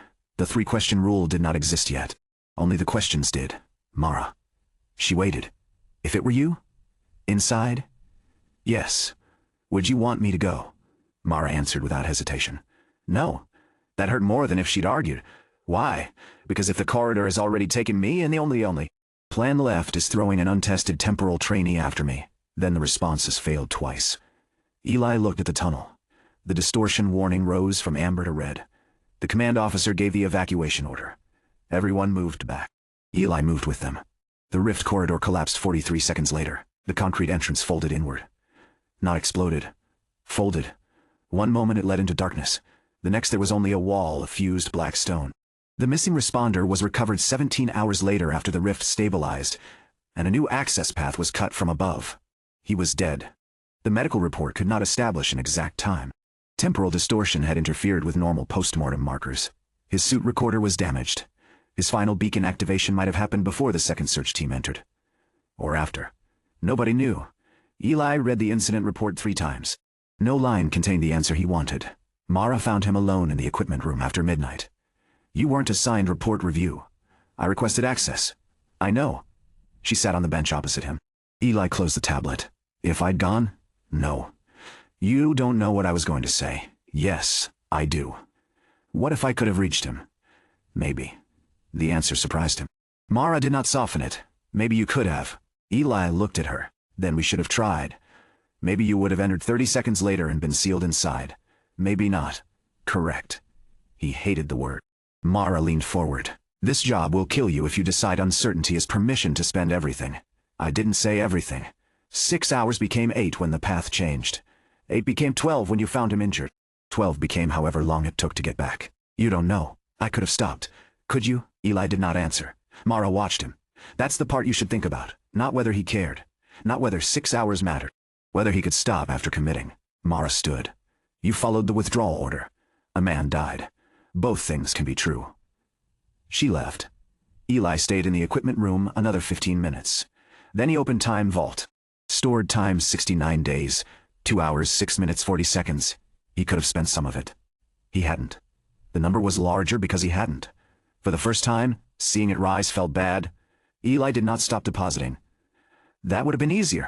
Instead, he became more precise. He logged every field withdrawal, distance moved, object mass, subjective duration, physical strain, post-use symptoms, whether the activation had been necessary. Mara discovered the spreadsheet and called it alarmingly useful. Lena asked for a copy. Nina called it exactly what she expected from him. Cal added a column titled, "Did you get punched?" Eli deleted it. Cal restored it. Theo added another titled Medically Avoidable. That one stayed. 3 months after the freight incident, Eli's average training activation had fallen from 0.3 of a second to less than 2. His continuous tolerance had passed 1 full second under controlled conditions. Not comfortably. Not repeatedly, but once. Mara timed it. 1.03. Eli returned with shaking hands and a headache that lasted 20 minutes. Mara wrote the result down. Congratulations. That sounded reluctant. Because I sound proud. You'll try for 2. I wasn't. She stared. Today? Eli said nothing. Exactly. The more important improvement came during a commercial tower evacuation. A minor rift creature had damaged several support columns before responders killed it. The monster was dead. The building remained the problem. Nina's structural team was assisting professionals in clearing the lower floors. Eli and Theo were assigned evacuation support. A steel service door had warped inside its frame. Behind it, 3 office workers were trapped in a stairwell filling with smoke. Cal struck it with impulse. The door bent. Did not open. Again he said. Nina grabbed his shoulder. No. Why? Frames carrying load. She pointed upward. Hairline fractures were spreading along the concrete header. Hit it harder, and you may drop the landing. Cal stepped back. Suggestions? Eli extended the rescue pole. Hooks the bent latch. Force from there? Nina studied the frame. Down and left. Cal took the opposite end. They pulled. Nothing. Smoke thickened behind the small window.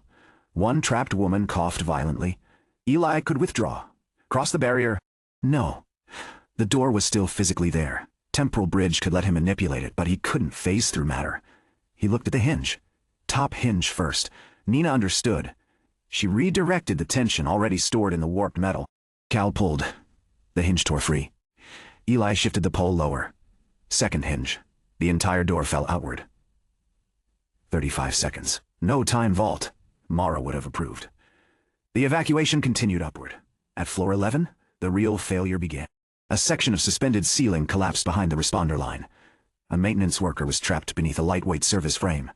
Not crushed, pinned. Nina started toward him. A deeper crack sounded from the wall. She stopped. Floor is shifting. Mara's voice came over comms. Evacuate 11. Structural failure accelerating. The trapped worker struggled. I can't move. Eli reached him. The frame across his legs was light enough for 2 people under normal conditions.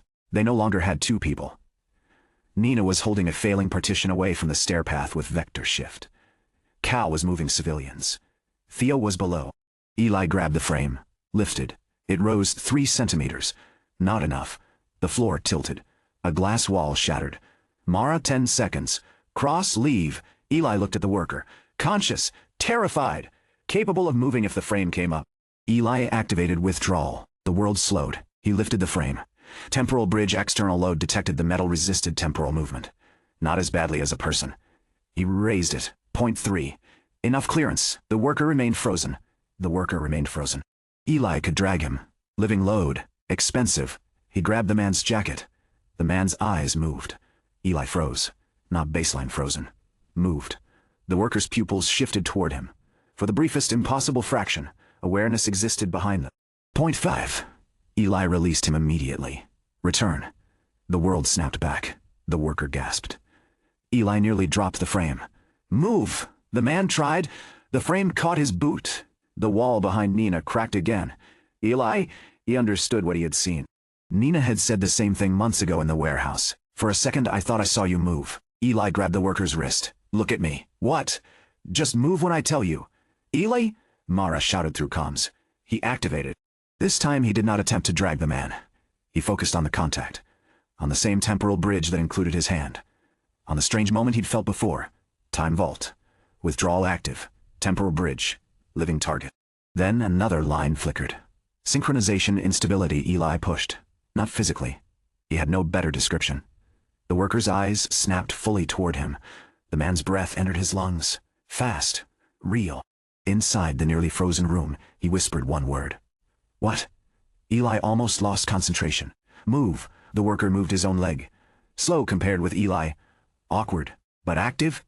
He pulled his boot clear. 0.7. The worker shot backward and fell. The frame crashed down where his legs had been. Eli's nose started bleeding immediately. What did you do? The man shouted. No idea. Run. They ran. Nina released the failing partition as they reached the stairwell. It collapsed behind them. The whole floor buckled. Everyone made it below the failure line before the upper section partially pancaked onto its emergency supports. Outside, Theo pressed gauze beneath Eli's nose while Nina stood directly in front of him. You did it again. Eli looked at her. You saw? The worker moved. So did I. No.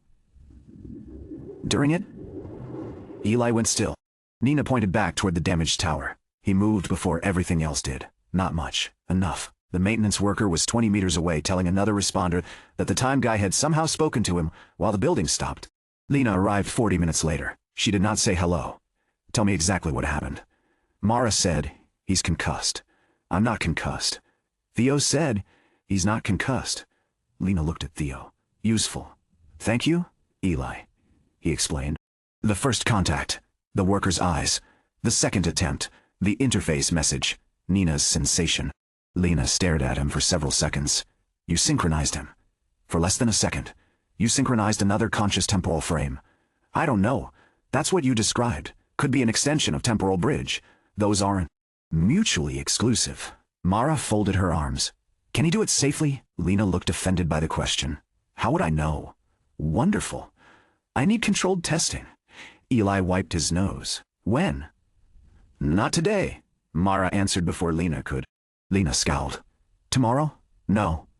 48 hours? No. 72. Mara looked at Theo. Theo said, if symptoms resolve, Lena pointed at him. Useful again. 3 days later, Nina volunteered first. Eli expected that. Mara did not. No. Nina leaned against the laboratory rail. Why? Because Cross has synchronized 2 people accidentally and both times involved structural collapse. Then maybe we should test when nothing is falling. With a dummy, Lena said. Lena said, a dummy doesn't possess conscious temporal state. Cal raised a hand. Everyone ignored him. He lowered it. Theo asked, why Nina? Warehouse incident, Lena said. She reported partial perception during Eli's first significant living bridge. Existing exposure gives us the best comparison. Nina looked at Mara. There. Science. That word is doing a lot of work. Eli was less comfortable. What does it feel like? Nina shrugged. Let's find out. If it hurts, I say stop. You may not have enough time to, then synchronize me longer. That's not reassuring. Nina stepped into the marked area. Eli. What? You dragged a 6-year-old through frozen time before you knew living bridges cost extra. There was a monster, and I am standing in a laboratory surrounded by doctors. Theo lifted a hand. Slightly. I'm not a doctor. Nina ignored him. I'll take the laboratory. Mara eventually allowed a target duration of 1/10 of a second. No movement, no talent use. Contact only. Lena instrumented both of them with sensors that everyone agreed probably wouldn't measure the important part. Eli took Nina's hand. She looked down. Very dramatic. It's contact. You could have used my wrist. Do you want me to?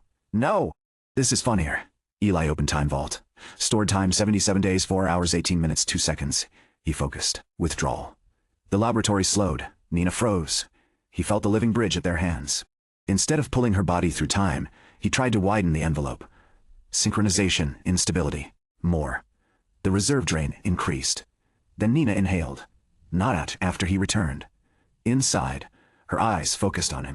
The laboratory was almost still around them. A sensor light beyond the boundary crawled through the middle of a blink. Nina looked left, then right. Her fingers tightened around his hand. Wow. Eli nearly broke concentration. You can talk. So can you. Point 1. Return. The laboratory slammed into motion. Nina stumbled half a step. Eli caught her. Mara was already beside them. Symptoms? Nina blinked. None? Eli? Head pressure. Minor. Lena looked at the instruments. Duration? Point 1. Nina stared at him. That was point 1. Yes, it felt longer. It was longer for us. She looked around the laboratory. You people didn't move. Cal grinned. You finally believe. Him? I believed him before. Different when you're in there. Nina looked back at Eli. Very.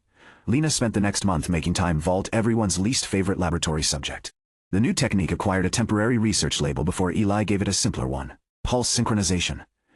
A brief transfer of active temporal continuity through direct contact. The early rules emerged carefully. The target had to be conscious.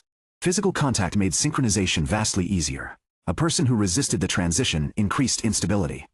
Someone prepared to move with Eli synchronized more cleanly. Pulse duration was much more expensive than Eli moving alone, but often cheaper than dragging the same person through baseline time. Most importantly, the synchronized person used their own body, their own strength, their own knowledge, their own talent, if the pulse lasted long enough. The first time Cal entered a 2/10 synchronization window, his response was immediate. Again. No, Mara said. That was incredible. No. I can hit something while everything stops. That is exactly why no. Cal looked at Eli. Tomorrow? Ask Mara? I did. Theo's reaction was different. During his first controlled pulse, he simply looked at the frozen laboratory monitor. Afterward he said, this changes triage. Lena looked up. How? If someone is conscious but trapped in immediate danger, Eli doesn't always need to move them. Give them a second. Let them follow instructions themselves. Eli had already reached the same conclusion. Hearing Theo say it made it feel less like an interesting talent trick, more like doctrine. Nina leaned over the table. That's what happened in the tower. Yes. How much did moving the worker himself cost compared with the pulse? Lena displayed the estimates. The difference was ugly. Dragging a fully baseline-anchored conscious adult through meaningful distance consumed several times the temporal expenditure of letting that adult move under a short pulse. Cal whistled. So instead of carrying people, Eli said, they carry themselves. Nina looked at him. That sounds familiar. What? Structural evaluation. Mobile casualty, Eli remembered. Trapped first. Mobile casualty can move. The principle had been there before the power. Mara looked across the group. Don't get excited, Cal said. Too late. Pulse synchronization is not free. Cross still takes neurological load. Living targets increase reserve drain. Poor synchronization can disorient both participants. Nobody uses it outside authorized conditions until we have field protocol, Cal whispered. Tomorrow. Mara pointed at the door. Stone. He left. The field protocol lasted 11 days before reality ignored it. A minor rift outbreak struck a commuter overpass during evening rush hour. The creatures were weak. The traffic accident they caused was not. 3 vehicles collided. One went through the side barrier and stopped with its front half hanging over the road below. Professional responders stabilized the rear axle. The driver remained trapped. Eli arrived with Mara's unit as the vehicle began shifting. Nina looked once. Rear support won't hold. Cal moved toward the car. Mara stopped him. Impulse will destabilize it. Theo crouched near the barrier, driver conscious. The driver's door was crushed. Windshield cracked. Front tires hung over open air. A responder shouted, "We need 30 seconds." Nina shook her head. "You have 10. Eli looked at the driver. Could he get inside under withdrawal? The passenger window was partially open. He could reach the man. But pulling a baseline body out through a confined opening would be enormously expensive and mechanically difficult. Pulse, Mara. She looked at him. You have 1 attempt. No debate. That was why training mattered. Eli climbed onto the stabilized rear section. The car shifted. Nina put both hands against the barrier. I can redirect the drop outward for maybe a second. Not hold it. Eli reached through the broken passenger window. The driver's eyes found him. Listen to me. What? In a second. Everything may look like it stops. The man's breathing accelerated. Do not panic. Unclip your belt. Get through this window. I can't. You can. When I say move, move.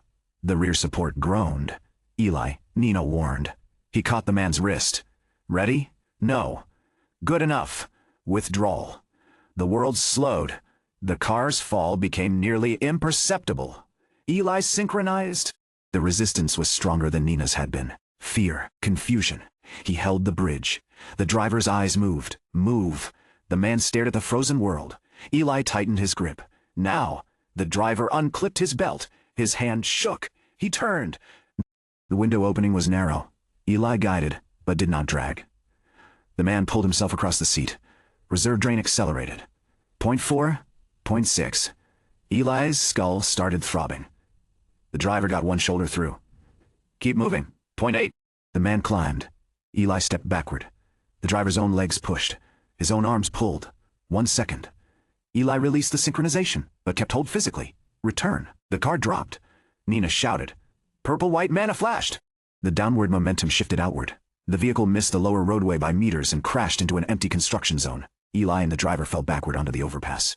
The man lay there breathing. Alive. Eli rolled onto his side. Theo appeared. How long? 1 second. Your head? Bad? Vision? Fine. That's not what your face says. Mara crouched beside them. Cost? Eli checked. Living synchronization had burned more than a single stored second, but vastly less than dragging the man out would have. Acceptable. Mara's eyes narrowed. That's not a number. I'll give you 1 after my brain stops vibrating. You are learning. Nina sat on the barrier beside them. He's getting worse. Sat on the barrier beside them. Following orders, though. Mara authorized it. Nina looked disappointed. Oh, the driver sat up slowly. What happened? Cal pointed at Eli. He cheated at traffic lights. Eli closed his eyes. Why is that still the explanation? Brandon? Recognition. Pulse synchronization changed how people at the Institute saw Time Vault. Not dramatically. Eli still wasn't a top combatant. Cal still defeated him in normal sparring more often than not. Nina remained more useful than Eli around large-scale structural failure if no temporal emergency existed. Theo still knew more about injured bodies in 1 second than Eli could learn by staring for an hour. But Time Vault was no longer merely extra private time. It could create opportunity for someone else. That changed training. Mara began giving Eli situations where using withdrawal personally was intentionally inefficient. A responder behind falling debris. Eli could run 30 meters in active time. Or pulse Nina for half a second so she could redirect it. A casualty about to lose an airway. Eli could spend minutes improvising badly, or give Theo 3 seconds.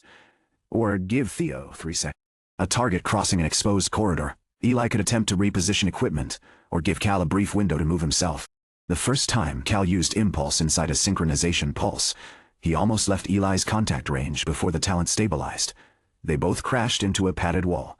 Mara stared at them. Cal, upside down against the mat, said, "Worth it." Eli said, "No, traitor."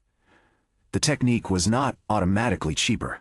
Sometimes activating another person cost more than simply acting himself. The point was capability. Eli began asking a different question. Not, "How much time do I have?" but, "Who can do the most with this second?" Nina became the easiest person to synchronize. Lena suspected familiarity. Mara called it training. Cal called it suspicious. Nina threw a glove at him. Eli pretended not to understand why everyone laughed. His stored time reached 80 days near the end of winter. Then 85. The number moved slowly because his field responsibilities had increased. He spent seconds often, occasionally minutes. Rarely more. He deposited hours. The exchange favored accumulation. But not as much as his spreadsheets had once predicted. Life kept appearing in the columns. Training days when his body was too unstable to deposit. Rift deployments. Institute examinations. Dinner with Nina Awayare. Dinner with a movie Maya insisted he watch because, according to her, you need cultural evidence that humans have emotions. Eli deposited before it. Not during. Maya counted that as progress. The recommended reserve remained 365. 4 months. That constancy became almost reassuring. Lena continued collecting rift timing anomalies. Most were tiny, milliseconds. Occasional whole seconds. None repeated predictably enough to justify public alarm. Then 11 rift monitoring stations lost the same moment. Eli was in a training hall when every digital clock on the Eastern Institute campus skipped from 14:22:16 to 14:22:18. Nobody reacted immediately. Human beings were bad at noticing a missing second. Eli noticed because he was staring at a timer. Nina's structural simulation was counting down. 7, 6, then 4. Eli stood. "Stop." The instructor looked over. "What?" The timer skipped. Nina released vector shift. The simulation slab landed safely. Cal checked the wall clock. "Power flicker?" "No." Eli opened time vault. Temporal pressure. Present the interface pulsed, not normally. A faint distortion ran across the letters. Then Lena's voice came over the training hall. Emergency speakers. Temporal research to all field-qualified personnel. Suspend active talent testing. Repeat. Suspend active talent testing. Mara entered less than a minute later. Cross. "I'm already looking." Change? Not yet. His stored time hovered beneath the warning. 87 days 13 hours. 42 minutes 19 seconds. Recommended continuity reserve 365 days. Lena called again. Cross to research immediately. Nina, Cal and Theo moved with him. Mara didn't stop them. Temporal research was louder than Eli had ever seen it. Multiple screens showed rift sites across the country. Some nearby, some hundreds of kilometers apart. Each graph contained the same blank interval. 1.27 seconds. Lena stood before the central display. 11 stations. Eli stepped closer. Same time? Same baseline timestamp to within instrument error. Same rift type? No. Same grid? No. Same monitoring hardware? 6 manufacturers? Mara asked. Cause? If I knew, I would have started with it. Nina pointed to one graph. That's not clock drift. No. Lena changed the display. Security footage from one rift facility played. A small plated creature stood inside a containment pen. Timestamp, 14:22:16. Next recorded moment, 14:22:18. The creature stood almost 2 meters away. No blur, no movement. Just a different position. Cal frowned. Camera dropped the second. All cameras dropped it. Then it moved during the missing interval. Lena looked at him. Maybe. Cal sighed. You do that on purpose now. Another video. Different province. A hanging inspection cable changed angle during the missing second. Another. A riftside waterfall advanced farther than its expected flow. Theo leaned toward the screen. So the cameras lost a second, but things inside the rifts didn't. Some things. That quieted the room. Eli looked at his interface. Temporal pressure. Present, does this count as pressure? Lena turned. Your talent detected the station anomaly before our systems recognized it. If anything can answer that, it's you. It doesn't explain. I know. The recommendation flickered. Eli stopped breathing for a second. 365 days, the text blurred. Mara saw his face. Cross. The number changed. Recommended continuity reserve 372 days. Nobody spoke. Then it changed again. 381 days. Lena stepped closer. What's happening? It's increasing. How much? 381. The interface flickered once more. 389 days, then stabilized. Eli stared at it. 24 additional days, more than 500 hours. Months of evening deposits, added in seconds. 389, he said. Lena looked at the network map. 24-day increase after a synchronized anomaly. Cal crossed his arms. That sounds bad. For once, Lena said. I agree with your technical assessment. Mara looked at Eli. Pressure status, present. Anything else? No. Lena began pulling historical data onto another display. 11 simultaneous failures. Different rift geometries. Different regions. Different regions. One missing second. These sites were treated as independent systems, she said. Nina looked at the map. They aren't. We don't know that. 11 clocks don't accidentally lose the same second. No. Lena enlarged the National Rift Network. Locations glowed across the screen. Lines did not connect them. Not officially. There had never been a reason to draw any. Lena stared for several seconds, then began selecting anomaly records from the previous months.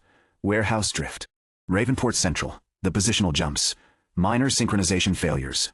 One by one, the events appeared across the map. Not a cluster. A pattern. Eli's reserve sat beneath his vision. 87 days. The requirement above it. 389. He had spent months getting closer. In one moment, the distance had widened again. Nina came to stand beside him. You okay? No. It was becoming a useful answer. Cal leaned against the table. Can we do anything? Lena didn't respond immediately. Her hands moved across the display, then stopped. Yes, everyone looked at her. We stopped treating these as isolated abnormalities. Mara asked, meaning? Meaning every time anomaly goes into one dataset, every rift, every clock failure, every creature displacement, every unexplained frame loss, and then we find out whether they correlate. Theo looked at the map, and if they do, Lena's face had lost its usual irritation. That worried Eli more than panic would have. Then the rifts may not be independent fractures experiencing similar temporal effects. She drew the first line between two anomaly sites, then another. Then another. They may be parts of the same temporal system. The room became quiet enough for Eli to hear the ordinary wall clock. Tick, tick, tick, tick. Still working. For now, his interface remained open. Stored time 87 days 13 hours, 42 minutes 19 seconds. Recommended continuity reserve 389 days. He had thought the number was waiting for him. It wasn't. Whatever time Vault had detected was changing too. Whatever time Vault had detected was changing too. And somewhere across 11 separate rifts, the world had just lost the same second. The first official consequence of that missing second arrived 3 days later. A black government car stopped outside Temporal Research at 8:12 in the morning. By 8:19, half the laboratory staff had found reasons to walk through the main corridor. By 8:23, Mara had threatened to assign anyone still sightseeing to inventory duty. The corridor empty. Eli remained because the visitor had come to see him. Dana Rook entered the conference room carrying one tablet and no visible impatience. She was somewhere in her late 40s, dressed in a dark suit rather than Institute field gear. Nothing about her suggested combat training. Nothing about the way Mara straightened suggested that mattered. Lena sat at one end of the table. Mara stood against the wall. Nina, Cal, and Theo had not been invited. Cal had described this as discrimination against interesting people. Dana sat opposite Eli. Mr. Cross, Eli is fine. Dana. That was unexpected. She placed the tablet on the table. Do you know why I'm here? 11 rifts lost the same second. 11 monitored rifts. Eli caught the distinction. There may have been more. Dana turned the tablet toward him. A document header read, National Continuity Office, Temporal Event Coordination. Directive. Eli read the name twice. That's new. 46 hours old. Cal would have appreciated that answer. Dana continued. The government has spent 30 years building organizations around rift location, rift class, rift ecology, and monster threat. We have departments for dimensional instability, biological contamination, mana storms, spatial compression, and 19 other categories of problems that sound more impressive on budgets than they do during disasters. Lena said. Spatial compression deserves its own department. Dana glanced at her. I'm sure they appreciate your support. Mara looked away, possibly to hide a smile. Dana returned her attention to Eli. We do not have an organization responsible for the possibility that separate rifts are interacting through a shared temporal system. So you made one, temporarily. You're the director? Until someone proves you. Yeah, until someone proves. The problem doesn't exist, Lena said. It exists. Then, unfortunately, I may have a permanent job. Dana tapped the screen. Your talent detected environmental temporal pressure months before our instruments recognized a coordinated event. It didn't tell me what the pressure was. No. It still doesn't. I know. It only gives me a reserve recommendation, which changed from 365 days to 389 immediately after the synchronized event. Yes. Dana folded her hands. How much do you currently have? Eli hesitated. Why? Because until yesterday, your stored time was a private talent resource. It still is. Legally, yes. The answer came too quickly. Eli disliked it immediately. Dana noticed. I'm not here to confiscate your life, Eli. That's reassuringly specific. It needed to be. Mara remained silent. Lena did not. His reserve is 87 days. Eli looked at her. Lena frowned. What? I could have answered. You were taking too long. Dana did not react. Exact? Eli opened Time Vault. 87 days, 17 hours now. Your reserve increased approximately 4 hours since Dr. Crane. Ours last report. I deposited last night. How long? 4 hours. How many hours have you deposited this month? Eli looked at her. Do you need my meal schedule too? If eating affects temporal stability, eventually. That's not an answer. No. It is an indication of the kind of questions we're going to need answered. Eli leaned back. I agreed to research. I didn't agree to government monitoring. Dana nodded. Reasonable. That stopped him. She continued. I can compel reporting from government deployments where your talent is used under official authority. I cannot compel you to report how you spend an ordinary Tuesday evening in your private life. I would prefer voluntary reporting because fragmented data makes everyone less safe. And if I say no, then we work with fragmented data. No threat. No dramatic implication. That made her harder to dismiss. Dana changed screens. A graph appeared. His reserve increase over the previous months. Lena had provided enough data for someone to estimate the rest. You are attempting to reach the recommendation. Yes. Why? Because my talent has never produced meaningless information. That is not evidence that its interpretation is correct. I know. You currently assume the recommendation represents a reserve you personally need. Eli paused.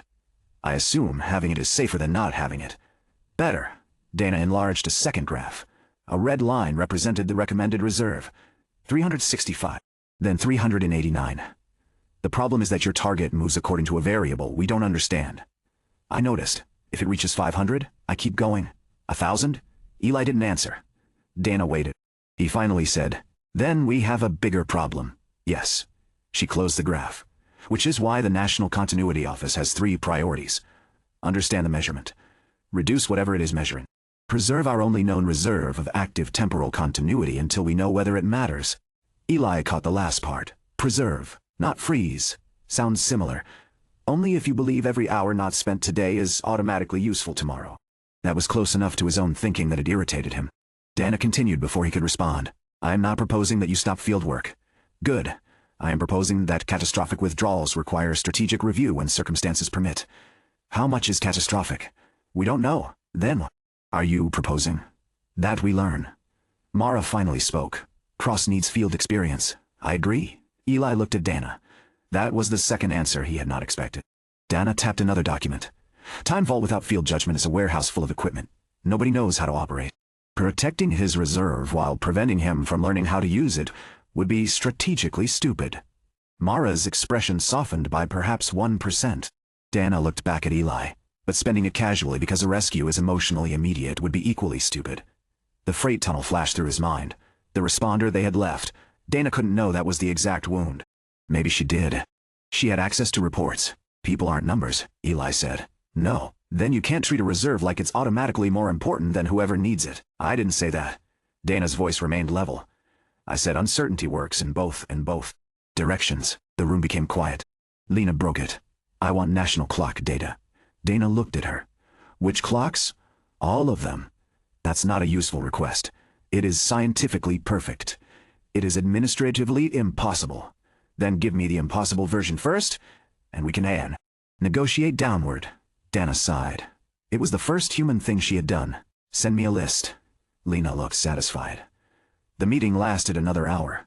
By the end, Eli had agreed to automatic logging of reserve changes during Institute deployments. Not private deposit, not personal use.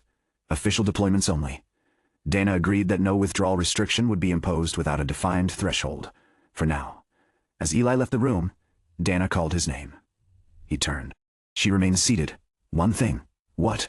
You're going to hear people call you a strategic asset. Eli's expression tightened. Dana continued. You are not one. That surprised him enough that he said nothing. Your talent may be. Your talent may be. Your reserve may be. You are a person who controls both. That distinction matters. Then, why do I feel like you're about to make my life more complicated? Because I am. Eli almost smiled. Dana looked down at her tablet. Close the door on your way out. Cal was waiting 20 meters down the corridor. Nina stood beside him. Theo was sitting on the floor against the wall. Mara emerged behind Eli. Cal immediately asked, Are you government property now? No. Disappointing. Nina looked at Mara. How bad? Define bad. Eli glanced at her. She smiled. See? I'm improving him. Theo stood. Who's Dana Rook? Director of a new office, Eli said. What office? The one responsible for preventing time from becoming a national emergency. Cal considered that. Very narrow portfolio. Lena opened the Viaga portfolio. Lena opened the conference room door behind them. 11 Rifts lost the same second. Cal nodded. Right. Massive portfolio. The National Continuity Office did not transform Eli's life overnight. It changed small things first. A news sensor appeared beside the deposit rooms. Lena denied ordering it. Dana's office had. Eli refused to connect it to private sessions. The sensor stayed anyway and recorded room conditions instead of his reserve. Institute. Medical added temporal load checks to his field clearances. Mara received new forms. She hated Dana for 12 minutes, then discovered most were digital. Her hatred reduced slightly. Publicly, the synchronized incident remained an unexplained infrastructure anomaly associated with rift interference. That lasted 9 days. Then someone leaked footage of the 11 missing seconds. Not the classified data, the strange part.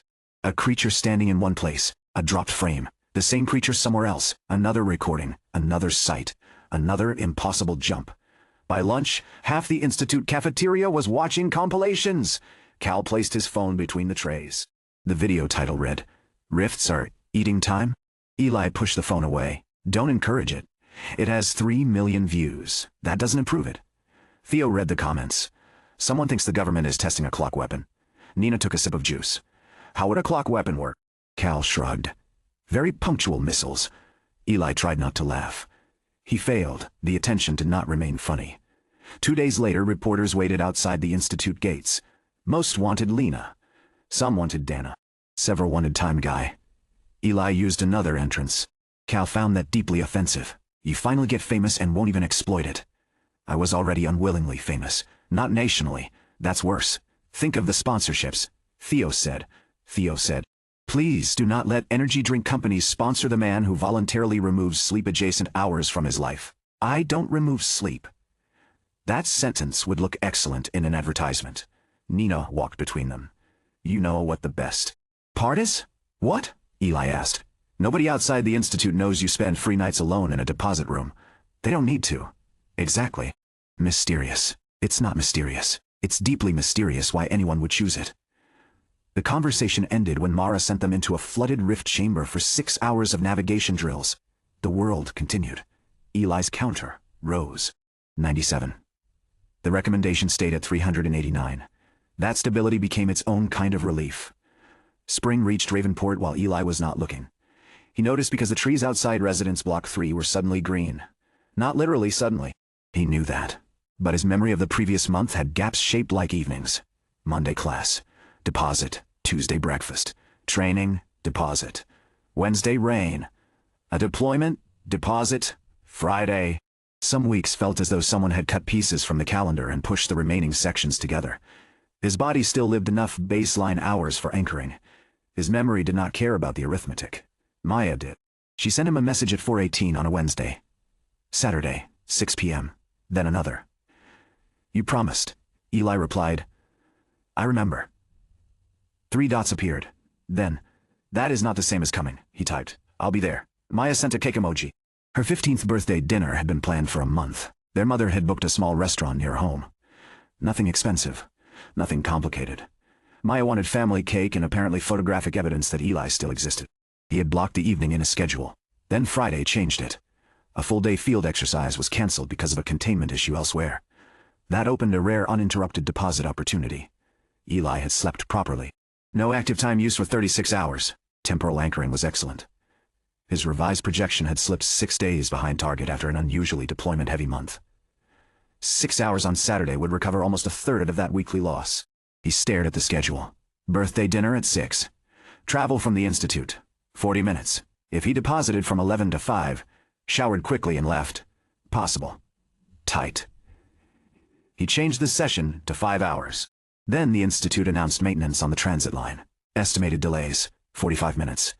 He changed deposit to 4. That was still useful. Saturday morning, Mara called an optional field analysis session from 9 to 11. Optional meant valuable. Eli attended. At 11:07, Time Vault showed excellent stability. He had 7 hours before dinner. He could deposit 4, wake at 3:07, leave by 4:30. Plenty. He entered the deposit room, sat, closed his eyes. Deposit. The room vanished. The next instant was 3:07. His phone contained 2 messages from Lena, asking about a sensor reading. One from Cal containing a picture of a destroyed training dummy. One from Nina. Food later? He replied. Family dinner?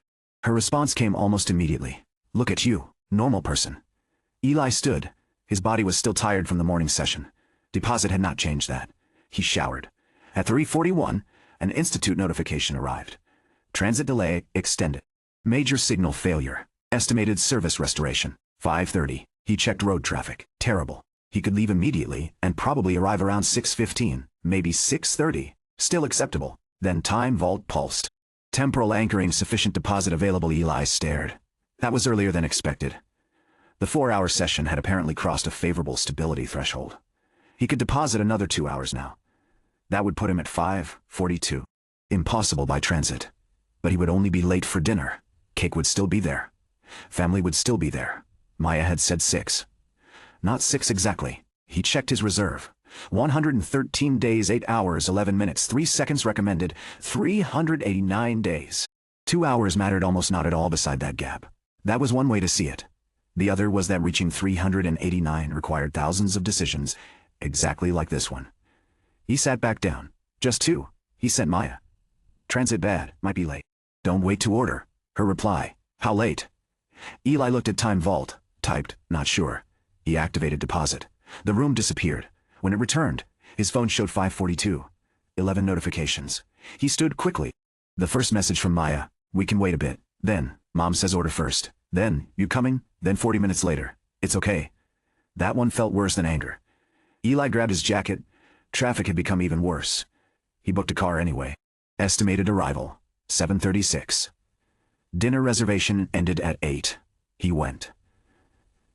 At 7:41, the car stopped 2 streets away because the road had clogged completely. Eli got out and ran. Not withdrawal. Just ran. The restaurant windows were bright. He reached the entrance at 7:48. Their table was empty. For 1 second he thought he had gone to the wrong restaurant. Then the host recognized him? Cross family? Yes. They left about 10 minutes ago. Eli looked at the table. A small paper birthday decoration remained beside the window. They left? I think they were going home for cake. Right. He thanked her. Outside, he checked his messages. Maya had sent a photograph at 7:19. Their mother. Maya. Cake between them. One empty chair visible at the side of the frame. No caption. Eli stood under the restaurant awning while cars moved slowly through the rain. He had successfully stored 6 hours that day. Nothing had gone wrong. There had been no emergency. No monster. No rift. No one had forced him. That made it harder to explain. He went home. Maya was in the kitchen cutting the remaining cake into containers. Their mother had already gone upstairs. Maya looked at him. Hey, hey. Eli placed her present on the counter. Happy birthday. Thanks. I'm sorry. She opened the wrapping. A set of wireless headphones she had shown him 3 months earlier. For a moment she was genuinely pleased. Then she set them beside the cake. You remembered the gift. Of course. You remembered the dinner too. Yes. That was worse. Maya closed the cake box. Did something happen? Eli could lie. A lab delay. Transit. Government work. All technically involved. No. She nodded. You deposited. Yes. How long? 6 hours total. Maya looked at him. You missed dinner for 6 hours. When you say it like that, How else do I say it? Eli stopped. She wasn't shouting. He almost wished she would. I thought I'd still make cake. You always think later is the same thing. The sentence landed quietly. Maya picked up the headphones. I'm going upstairs, Maya. She stopped. I'm sorry. I know. That doesn't make it better. No. She looked back. That's kind of the problem. Then she left. Eli stood in the kitchen. A plastic container held one slice of birthday cake. His mother had written his name on the lid. He ate it alone. The next morning, Time Vault displayed 113 days, 14 hours, 11 minutes, 3 seconds. The number was exactly 6 hours larger than it would have been otherwise. Eli looked at it for a long time. He did not return the time. He couldn't. That was not what the talent did. Stored time could be spent tomorrow. Saturday night could not. On Monday, Nina took one look at him during structural training. You missed it. Eli stopped adjusting the rescue pole. What? Family dinner? How do you know? You have the expression. What expression? The one you get when a spreadsheet does something. Morally complicated. That's not an expression. You missed it. He looked away. Nina's teasing disappeared. For deposit, yes. Why? I was behind schedule. She waited. Eli expected an argument. Instead she said, that sucks. I know. You going to do it again? I don't know. That answer surprised both of them. Nina nodded once. Better answer. Then Mara started the drill. The lesson did not fix him. It became another thing he carried. Summer brought more rifts, more deployments, more people who knew his name. Pulse synchronization had moved from experimental technique to restricted institute protocol. Only trained personnel could be intentionally pulsed outside immediate civilian rescue. Mara still authorized every professional use. Cal complained every time.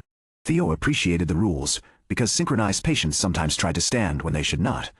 Nina became capable of functioning inside short pulses, with almost no disorientation. The first time Eli gave her 3 active seconds during a collapsing bridge simulation, she redirected 2 separate impact vectors before returning to baseline. Mara checked the result. Cost? Eli read it. 8 for restored seconds. Cal looked offended. She got 3 seconds and cost 8? Living synchronization isn't fair. Nina stepped off the platform. I was worth it. Cal pointed at her. That's not the point. It's exactly the point. Eli looked at the simulation result. 2 casualties saved. 1 structural path preserved. 8 seconds. Nina caught him calculating. Don't. What? If you say cost per casualty, I'm hitting you. I wasn't going. Good. He had been. By late summer, his reserve passed 128 days. Then 130? The gap to 309 remained enormous. The National Continuity Office expanded. Dana visited less often because she no longer needed to. Her systems were everywhere. Rift facilities started synchronizing clocks against independent physical oscillators. Emergency centers added analog backups. Lena's national dataset grew from 11 anomalies to hundreds. Most meant nothing individually. Together they began to show something. The intervals between temporal irregularities were decreasing. Not steadily. Not enough for a countdown. But enough that Lena stopped calling the pattern speculative. She still refused to call it predictive. Dana appreciated that. They disagreed about almost everything else. Eli attended one argument by accident. It began while he was already in the laboratory. Dana pointed at a projected budget. I need deployable monitoring at every Class 3 and above rift, Lena said. I need monitoring at all rifts. There are thousands. Correct. Do you personally intend to install them? No? Then choose. Fine. All rifts exhibiting temporal drift. We don't know which ones those are until they're monitored. Lena paused. That is an irritatingly valid point. Dana looked briefly pleased. Eli continued entering data. Dana noticed. Current reserve? 134 days. Recommendation? 389. Average monthly net gain depends. On-field spending, which is exactly why I asked. Eli looked up. About 17 days gross deposit. This month. 4 days equivalent lost to operational use and recovery constraints. Dana's expression changed. 4 days? Equivalent reserve impact. I did not live 4 continuous days in withdrawal. I understand. Lena did not look away from her monitor. Living bridges are expensive. Dana looked at Eli. How often are you using them? When useful? That answer is why I ask for numbers. Eli closed the entry form. You don't trust me. Of course I don't. He blinked. Dana continued calmly. I do not distrust you. Those are different. Explain. You are 19 years old, personally responsible for a resource we may eventually need at national scale, and emotionally exposed to every person who might die in front of you. Trusting your intentions is easy. Trusting your judgment to remain perfect under every future condition would be negligent. Eli looked toward Mara. She was not there to rescue him. Lena appeared to be enjoying herself. Dana continued. You shouldn't trust mine either. That stopped him again. Then what? Rules. Data.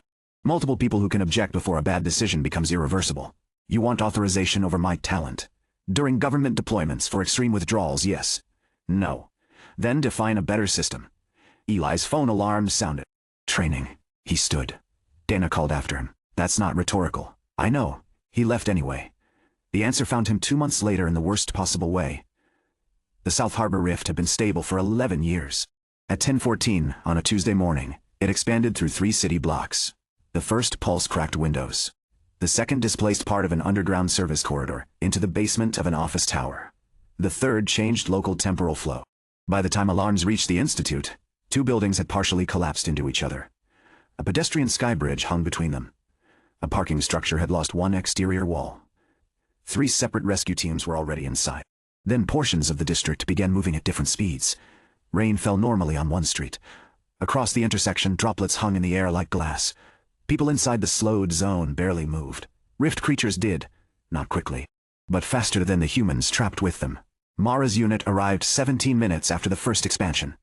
Lena was already shouting through comms. Do not assume uniform temporal rate. We have gradients ranging from 0.9 baseline to below 0.04. Cal stared toward a crosswalk, where a falling street sign appeared almost motionless. So they're frozen? No, Eli said. Close enough. Not for them. To someone inside. The slowest zone. The outside world would be impossibly fast, if they could perceive it at all. Dana's voice joined the command channel. Cross. Eli looked toward the mobile command center even though Dana was nowhere nearby. I'm here. Reserve. He opened Time Vault. Stored time 146 days 3 hours 27 minutes 51 seconds, 146 days. Recommendation? 389. Lena interrupted. Local temporal differential means Cross may tolerate sustained activation longer than baseline. Mara said. May? I heard myself. Dana asked, mission requirement? The incident commander answered. Primary objective is civilian extraction from buildings A and B secondary. Locate response teams 4, 7, and 9. Tertiary containment, Dana said. Cross is not containment. Agreed. Eli looked at the slow district. Inside the nearest zone, a woman was halfway through falling. A man beside her had one hand extended. Neither would reach the ground for several outside seconds. A rift predator moved between stalled cars, its body blurred less than everything around it. Eli felt the pressure before Time Vault displayed anything. Not the global warning. Not the global warning. The local gradient. Like standing beside a cliff he could not see.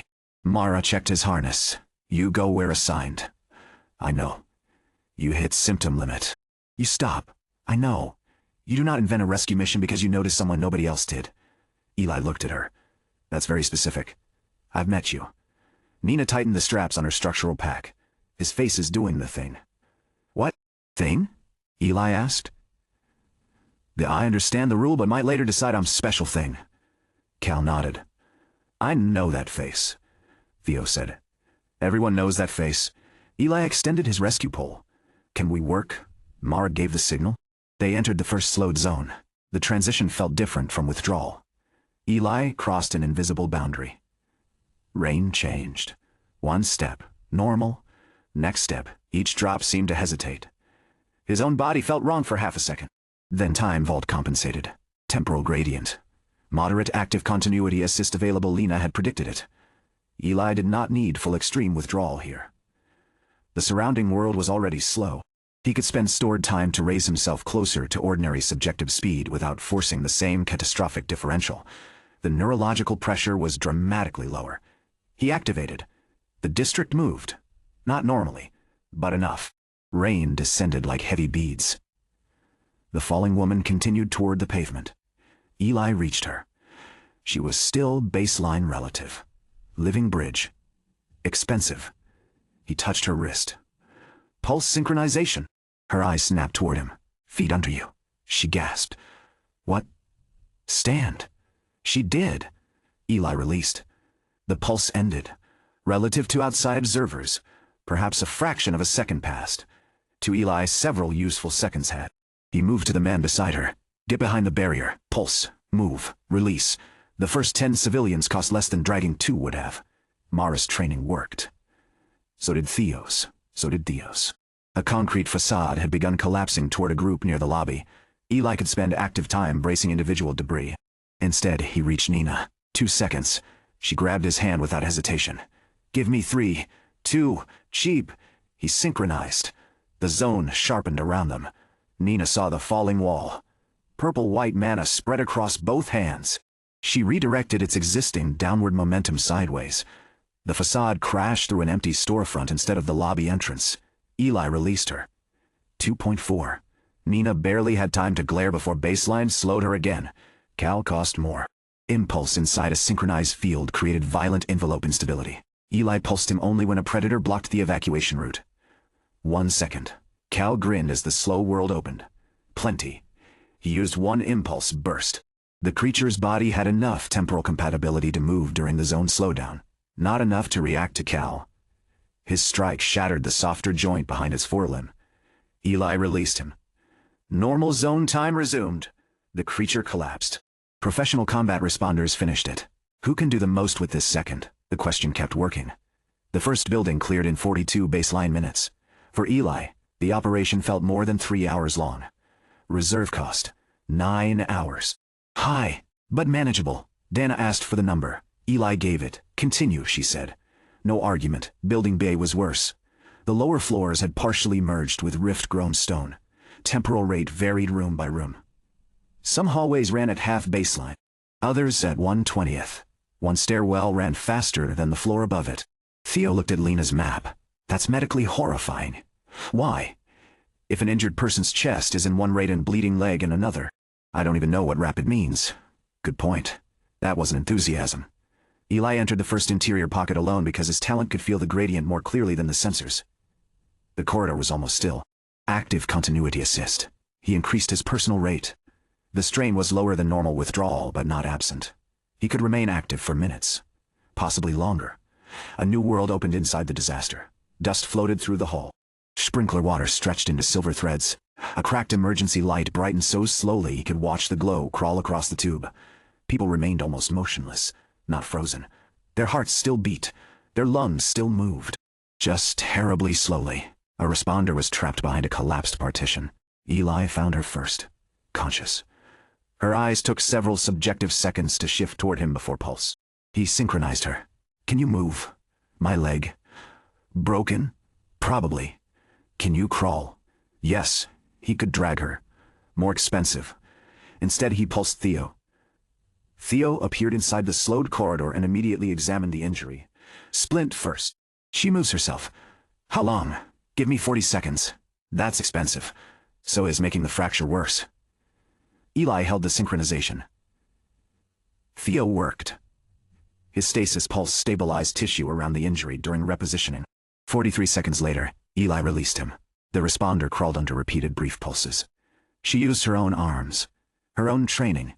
Eli spent less than if he carried her. By the time they reached the boundary, the operation had a pattern. Enter. Assess. Use the cheapest capable person. Pulse. Move. Release. Eli started believing they could control the incident. That belief lasted until the underground service corridor collapsed. The sound crossed temporal zones strangely. A low vibration. Then an explosion of normal speed noise as one boundary failed. The command channel filled with voices. Team 7 beacon lost. Basement map changed. Skybridge support shifting. We have civilians below grade.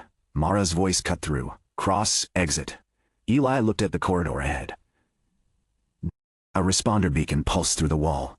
Team 7. Less than 60 meters. Beacon is close. Exit. We need remap. I can reach them. Cross. They're in the same zone. Dana's voice came through. Projected cost? Eli checked local gradient. Maybe 6 hours? Confidence? Low. Exit. He hated how quickly she said it. Then the wall ahead moved. Not collapsed. Shifted. A temporal boundary passed through it. The beacon jumped from 60 meters to 22. Eli stared. The building had effectively changed around him. A human voice came weakly through the concrete. Hello? Mara heard it. Everyone did. Eli said 22 meters. Silence. Then Mara. 6-hour cap. Dana said, agreed. Eli moved. He reached Team 7 in 31 subjective minutes. 3 responders, 2 civilians, 1 crushed doorway, 1 responder unconscious. The room itself ran at less than 5% baseline. Extraction was ugly. Pulse the conscious. Move them. Release. Bridge the unconscious responder. Reserve drain accelerated violently. Eli could not pulse someone who could not participate. He had to carry living load, equipment, injury, temporal resistance. By the time he reached the hallway, the 6-hour budget was gone. Eli, Dana said. I know. Exit with current group. There are 2 more rooms, unconfirmed. I heard someone. When? Before the wall shifted. Could have been Team 7. Could have been someone else, Mara said, cross. Current group first, he obeyed. That mattered. He got all 5 out. Theo took the injured responder. Nina stabilized the exit structure. Eli checked time vault. Cost since entering Building B, 1 day. 3 hours equivalent. More than planned, Dana said. You have fulfilled assigned extraction. A responder ran toward the command position. We've got a civilian emergency call routed from below grade. 7 people in the storage area. Signal just reached us. Eli closed his eyes for half a second. Dana said nothing. Mara swore quietly. Nina looked at Eli. How far? Lena answered. Same basement region. Different pocket. Dana asked. Alternative team? Incident command replied. No route stable enough without temporal guidance. Everyone looked at Eli. He did not like that either. Budget, Dana said. Eli calculated. 2 days. Mara looked at him. For 7 people? For route uncertainty. Dana said, approved. Hard cap. Eli went back in. The 7 became 11. The storage area had connected to a service staircase where 4 maintenance workers had sheltered after the initial breach. 1 had internal bleeding. Theo needed active time. The staircase began collapsing. Nina needed active time. A rift creature entered the pocket. Cal needed active time. 2 days became 3. The team got the civilians out. Then Team 9's beacon appeared. Deep. Alive. Mara said no. Eli looked at the signal. 4 responders. Dana said. Cross. Your agreed cap is exhausted. They're confirmed. I see that. Then let me go. Projected cost? 2 more days. Confidence? Eli looked at the map. 60%. No. Nina turned from the command table. Dana? No. Mara did not intervene. The incident commander did. Director, Team 9 includes our only interior structural specialist. If they're alive, their data may open the eastern route. Dana looked at the live maps. This is now operational, not only rescue. She hated the distinction. Eli could hear it. 2 additional days, she said. Then you exit. He went. Team 9 was alive. The route was not. Eli found them behind a twisted elevator core after 5 subjective hours. Their structural specialist had a broken shoulder but was conscious. Pulse synchronization let her explain the building geometry. 20 minutes of her active time saved Eli hours of searching. The eastern route opened. Then they discovered the map had missed an entire sublevel. Not because the sensors failed. Because the rift had pulled part of a neighboring parking structure beneath Building B. There were people inside. 32 emergency transponders. Some moving. Some not. Eli looked at his counter. Reserve loss from the incident. 5 days, 16 hours. He remembered the freight tunnel. 6 hours became 8. 8 became 12. However long it took to return. Mara's warning had been exactly right. He also remembered the responder they recovered dead. Both things could be true. How many alternatives? Eli asked. The incident commander shook his head. Access collapses if the pocket shifts again. How long? Unknown, Dana said. Cross, come out. 32 signals. Some might be people who would die anyway. Some would live without him. Someone would live without him. Some would die because he left. He could not know which. Nina stood beside the boundary. She could not enter the deepest pocket without Eli. Eli, he looked at her. Don't decide because you can see the number, she said. What does that mean? It means don't stare at 32 and pretend that's the decision. Then what is? Far are you willing to go? He knew the answer he wanted to give. As far as necessary. That was not an answer. It was the absence of a limit. 3 more days, he said. Dana responded immediately. 2, 3, why? Unknown layout. Multiple living extractions. Possible combat. 2. Eli looked at Mara. Mara's expression gave him nothing. 2.5. Dana said, accepted. They entered. Nina came with him under repeated synchronization windows, rather than remaining active continuously. That was cheaper. Still expensive. The parking sublevel had become a maze of tilted concrete decks running through slowed fog. Cars rested against walls at impossible angles. A bus hung nose down between two broken ramps. People were trapped inside. Eli pulsed the driver. Emergency exit. The man stared through the still world. What happened? Later. Open it. The driver did. Passengers moved one at a time under pulses. Too slow. Eli changed strategy. Not by widening the pulse. By shortening the handoff. One passenger. Touch. Pulse. Move. Release. Next. Then another. Then another. Then... Each activation lasted only long enough for one person to clear the dangerous section under their own strength. The repetition was cleaner than trying to drag anyone. It was still expensive. Pulse. Move. Release. Next. By the 10th passenger, Eli's vision went white at the edges. Nina caught him. Stop. 10 more. Stop for 30 seconds. Their baseline slow. 30 seconds for us is, I know how time works. She pushed him against a support column. Sit. I'm fine. Your left hand is shaking. He looked. It was. Nina crouched. We have people behind us who can move themselves now. Let them. The passengers Eli had already pulsed were crawling toward the exit under ordinary slowed zone time. Painfully slow. But moving. He had been about to spend reserve because waiting felt unbearable. He sat for 30 seconds. Then stood. Better. Convincing. They continued. 20 passengers. 27. A lower deck failed. Nina used vector shift inside a 5-second pulse to redirect the falling bus enough for trapped civilians to clear. Cost. Hours. Worth it. Theo entered for 6 active minutes to stabilize a crushed leg. Cost. More hours. Worth it. Cal got 11 seconds to intercept a creature that could move through the zone faster than Eli expected. Cost. Absurd for 11 seconds. Worth it. The budget reached 8 days. Then 9. The original 32 signals had become 41 people because several had no working transponders. 38 were out. 3 remained unaccounted for. Dana said exit. Eli stood in the slowed fog with Nina beside him. 3. Unconfirmed status. They were confirmed 30 minutes ago. 30 baseline minutes. They may have moved, or be trapped. Cross. 1 more sweep. No. He looked at Mara's location marker near the boundary. Mara? Her answer took too long. How much? 1 day. Dana said. I'm going. Silence. That was the first time he openly ignored her. Dana's voice became colder. This is a government deployment. They're alive. You don't know that. I know they were. You were at 9 days of reserve expenditure on an incident you budgeted at 2. Because the incident changed. Yes. That is why limits exist. Nina did not move. Eli looked at her. Are you coming? That's not the right question. What is? If I say no, are you still going? Eli answered. Nina stared at him. Then took his hand. Then I'm coming because someone needs to make sure your last stupid decision isn't your final one. They searched. 40 subjective minutes. Nothing. 1 hour. A weak transponder appeared behind a collapsed elevator shaft. 2 people, not 3. Eli reached them. 1 conscious. 1 unconscious.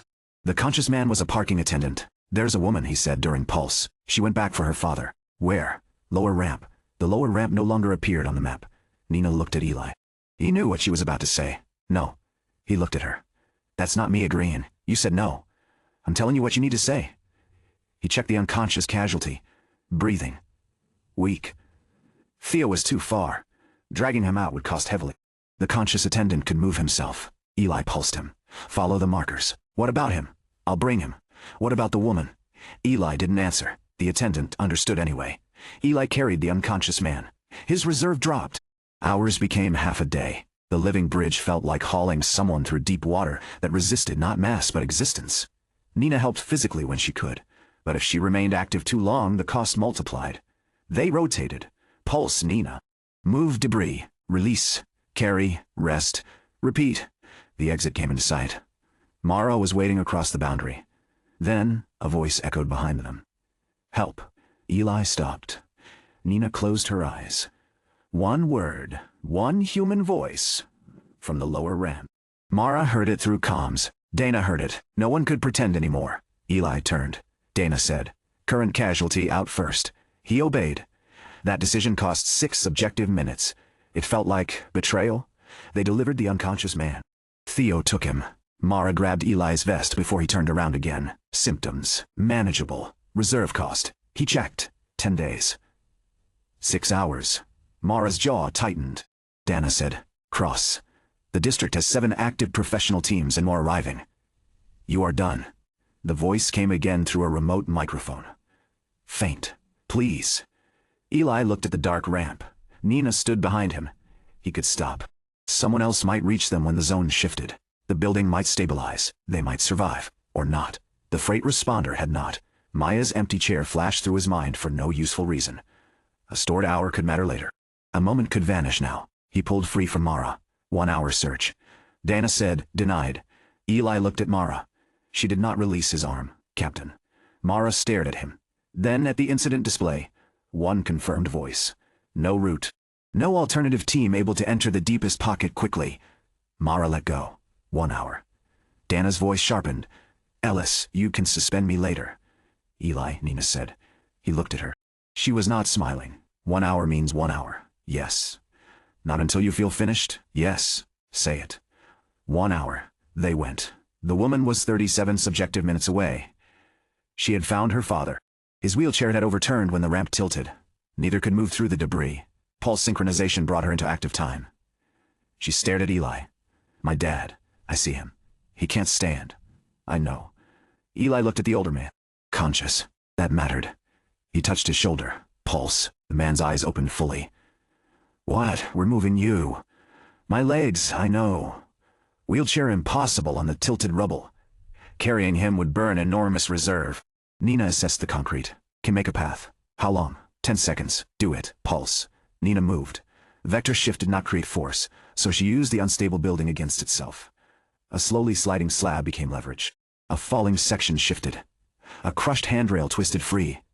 10 active seconds built a route Eli would have spent an hour forcing manually. He released her. Reserve loss, hurt. Still efficient. The daughter supported her father. Eli pulsed both through contact. 3 people active including himself. The field shuddered. Move. They did. 5 seconds. Release, rest. Again. They reached the main ramp at 58 minutes. Nina looked at Eli's timer. 2 minutes. Enough. Then the structure moved. The entire temporal pocket shifted toward a faster rate. Everything accelerated. Concrete dropped. Cars slid. The old man shouted. Eli had a choice. Release them to baseline and hope. Or hold synchronization. He held. The reserve consumption exploded. Temporal load critical, he grabbed the older man. Nina took the daughter. Run. The world around them accelerated toward normal. The gradient increased. Eli's skull felt as if something had driven a wire behind both eyes. 1 minute. The agreed cap ended. He kept going. Not because he forgot. Because stopping now killed them. 1 minute became 2. Nina shouted something. He couldn't hear over his heartbeat. They crossed the final collapsed deck. Mara appeared ahead. Cal too. Cal entered a short pulse through Eli's outstretched hand. Give him. Eli transferred the older man's weight. Cal used impulse after returning to baseline. He carried the man across the boundary. Nina got the daughter out. Eli took 1 more step. Then the temporal pocket collapsed behind him. He hit in normal time. His knees gave out. Theo caught his shoulder before his head struck concrete. Noise returned all at once. Sirens. People. Orders. Rain. Eli tasted blood. Theo pressed him down. Don't move. I'm not. Good. Learn from this. Eli opened time vault. The numbers swam. He blinked until they stabilized. Stored time, 135 days, 1 hour, 9 minutes, 14 seconds, he stared. The incident had cost 11 days, 2 hours, 18 minutes, 37 seconds more than 266 stored hours. 11 days. His projection models had never contained a single event like that. Around him, civilians were emerging from the disaster zone. Rescuers were embracing colleagues. The woman from the lower ramp held her father's hand, while Theo's team checked him. Someone shouted that final confirmed occupancy had been cleared from Building B. The operation had worked. Eli had never felt less victorious. Dana arrived in person 4 hours later. Eli was in the Institute medical wing. Theo had already told him 3 times that his neurological scans were normal enough to prevent panic and abnormal enough to require rest. Nina sat in the chair beside the bed. She had showered. Eli had not. Mara stood near the window. Dana entered. No entourage, no anger visible. She looked at Eli. 11 days, 2 hours. Nina glanced at him. Eli stopped. Dana placed her tablet on the table. 47 civilians extracted from zones that standard response could not safely access during the available window. 49. Dana looked at the report. 2 responders were classified separately. Still, people. Yes. She corrected the number. 49. Eli waited. Dana continued. 3 professional teams recovered. Eastern structural route opened. Civilian fatality projection reduced by approximately 60%. Nina asked. Are you trying to congratulate him? No. Good. You're bad at it. Dana looked at her. Nina Park. Nina is fine. Eli almost laughed. Dana returned to him. The rescue was successful. But the resource management was not. Eli felt his shoulders tighten. Dana tapped the tablet. Your first approved budget was 6 hours. The situation changed. Then 2 days. Changed. Then 2.5. Changed. Then 2.5. Changed. Then you ignored a direct withdrawal order? Someone was alive. Yes, they would have died. Possibly. Probably. Probably. Eli hated when she used uncertainty correctly. Dana sat. I am not going to tell you those people were not worth 11 days. He looked at her. Then what are you saying? That you never decided they were. He frowned. Nina looked down. Dana continued. You approved each next expenditure because the next problem was immediately in front of you. 6 hours. 2 days. 2 more. 1 more search. 1 more voice. 1 more person. They kept needing help. Yes, so what should I have done? Known what would make you stop. The room went quiet. Mara looked toward Eli. The freight tunnel again. Could you? Dana had arrived at the same question from another direction. 49 people are alive, Eli said. Yes. Then, if I had stopped earlier. Some might be dead, then. And if a larger temporal event occurs next month requiring the 11 days. You spent? Eli stopped. Dana did not raise her voice. Do those future people count less because you cannot currently hear them calling for help? Nina's head lifted. Eli said, That's not fair. No. Dana's answer was immediate. It isn't. She stood. That is the problem. Then she left. Mara waited several seconds. I'll be outside. She followed. Eli stared at the ceiling. Nina remained. After a while, he said, You agree with her? No, that was fast. I also don't think she's wrong. That's the same thing. No. Nina leaned forward. I think going back for the woman and her father was right. So do I. I think Team 9 was right. Okay. I think the sublevel was right. Then what exactly are we arguing about? You. Eli looked at her. Nina's voice stayed quiet. You didn't decide 11 days was worth it. He said nothing. You kept spending because you couldn't make yourself stop. They were alive. I know. She leaned closer. I was there. That ended the easy defense. Nina continued. Every time there was another person, another signal, another voice, you moved the line? Would you have left them? I don't know. That's convenient. No, it's honest. She sat back. Maybe I would have made the same choices. Maybe I would have gone farther. But you weren't choosing 11 days. You were choosing 1 more hour 50 times. Eli looked toward the dark medical wing window. The problem was that he could remember each decision. Almost all of them still felt correct. Where should I have stopped? I don't know. Then what's the lesson? Nina thought about it. Maybe you're supposed to decide what the line means before you're standing next to someone who's going to die if it. You follow it. Eli turned back. That's Dana's argument. Don't tell her. She'll become unbearable. He laughed once. It hurt his head. Nina's mouth curved. But she didn't let him escape the subject. You know what scared me? The pocket collapse? No. The still zone load? No. Cal? Constantly, but unrelated. Eli waited. Nina looked at him. When you asked if I was coming, he remembered. Why? Because I knew you were going whether I said yes or no. Someone was alive. I know. You keep saying that, because you keep using it like it ends the conversation. Eli fell silent. Nina looked down at her hands. I'm not telling you to become someone who can walk away easily. Good. I don't think I'd like that person. A beat. But I also don't want to watch you spend yourself until there isn't anything left because stopping feels like choosing who dies. Eli opened Time Vault. 135 days. He had built more than 11 days before. He could rebuild them. That was the obvious response. The comfortable one. Nina saw the panel reflected faintly in his eyes even if she couldn't see the numbers. Don't do that. What? Tell yourself you'll just earn it back. He closed the interface. You're getting annoyingly good at that. At what? Knowing what I'm thinking. You're not complicated. That's insulting. You own 14 projection models for 1 ability. That's organization. It's evidence. She stood. Sleep. I deposited yesterday. I'm not normal sleep. I know how sleep works. Your record is mixed. She reached the door. Nina, she stopped. Would you have come if you'd known it would cost 11 days? She considered him seriously, then nodded. For the whole operation? Yes, probably. Eli looked surprised. She continued. But I would have wanted us to decide it before day 3. Then she left. Eli did not sleep immediately. He asked Theo for paper. Theo gave him a tablet. Eli said he wanted paper. Theo looked concerned but found some. Eli wrote the question Mara had forced him to face. Can someone else solve this? Then, can preparation reduce the cost? He stared at the third line. The answer came from South Harbor. From the freight tunnel. From every moving limit. What happens if I stop spending before the problem is completely solved? He read the 3 questions.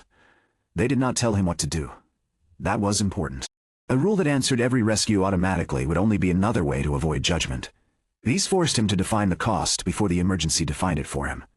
The next morning, Mara found the page beside his bed. She read it. Not bad. High praise. First one's old. I know. Second should have been obvious. It is now. Third is unpleasant. That's why it's there. Mara placed the paper back. Keep it. I plan to. Then use it before the next disaster instead of writing it after. Dana turned the questions into policy without asking permission. Eli discovered this when a revised continuity deployment framework appeared on his tablet 2 weeks later. It did not contain his exact wording, but the structure was obvious. Alternative capability preparation reduction options, defined withdrawal threshold termination conditions. Eli called Dana. She answered on the 3rd ring. You stole my questions. I institutionalized them. That's worse. You're welcome. I didn't say thank you. I know. He looked at the document. You added termination conditions. Because what happens if I... Stop is useless unless we know what stop means. Sometimes the situation changes. Then the decision can change. That's what happened at South Harbor.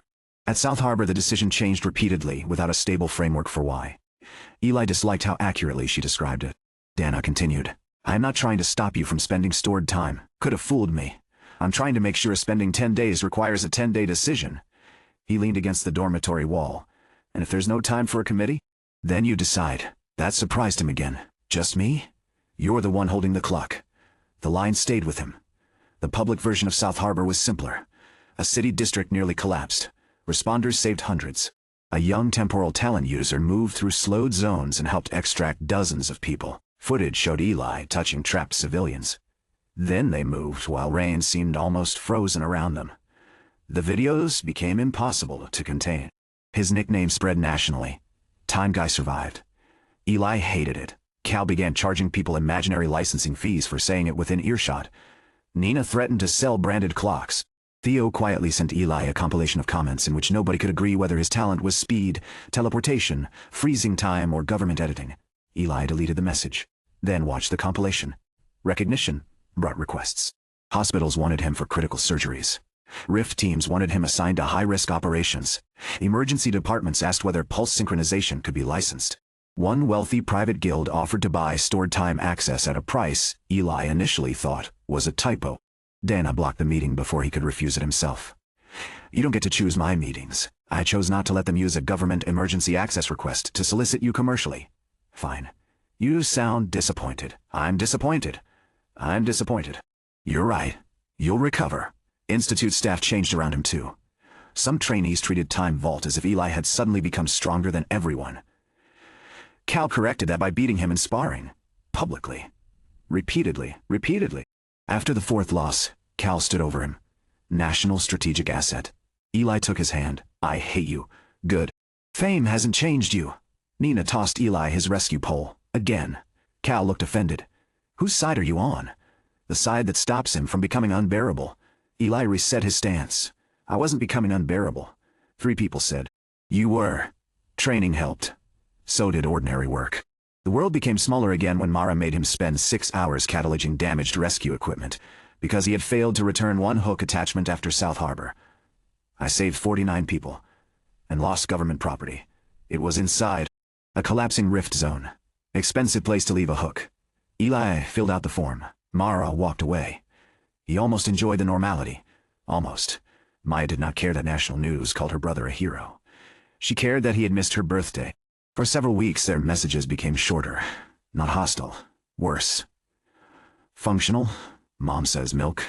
Okay. Home Sunday? Maybe. Fine. Eli tried to compensate badly. He brought food. Maya thanked him. He offered to take her somewhere. She had plans. He offered another day. She said she'd check. Nothing dramatic happened. That was the point. There was no monster to defeat. No emergency requiring one perfect second. Repair took ordinary time. Eli had to be present during it. He started going home more often. Not enough to satisfy Maya. Enough that she stopped looking surprised when he appeared. One Sunday, they sat in the living room while she studied. Eli reviewed rift reports. Neither spoke for almost an hour. Then Maya asked, "You're not depositing later?" She looked at him suspiciously. "Why?" "Because I'm here. That's new. Don't make it weird. You made time weird first." She returned to her notes. 10 minutes later, she pushed a bowl of snacks toward him without looking. Eli took one. That was all. His reserve recovered slowly. 138 days. 142. 146 again. South Harbor became a line on the graph rather than a fresh wound. The recommendation remained 389 until October. The event lasted 3.8 seconds. This time, people noticed. At 2:03 in the afternoon, portions of Ravenport slowed. Not enough to stop. Enough that a bus crossing an intersection appeared to hesitate while pedestrians beside it continued moving normally. Phones lost synchronization. Hospital monitors recorded duplicated intervals. Across the country, 6 major rift facilities reported simultaneous phase drift. Outside the country, data arrived from foreign monitoring networks with matching timestamps. The problem was no longer national. Lena gathered everyone in temporal research after sunset. Dana joined remotely. The map on the wall had changed. Lines now connected rift sites. Not because Lena believed literal energy traveled along them. Because correlation had become too strong to ignore. She displayed a set of oscillating waveforms. Each rift has always exhibited temporal noise. Cal looked at Theo. "Do you understand that?" "No." "Good." Lena continued. Historically, the noise patterns were independent. One rift drifted high while another drifted low. No meaningful relationship. She aligned the graphs. That is changing. The waveforms increasingly matched. Peaks occurring closer together.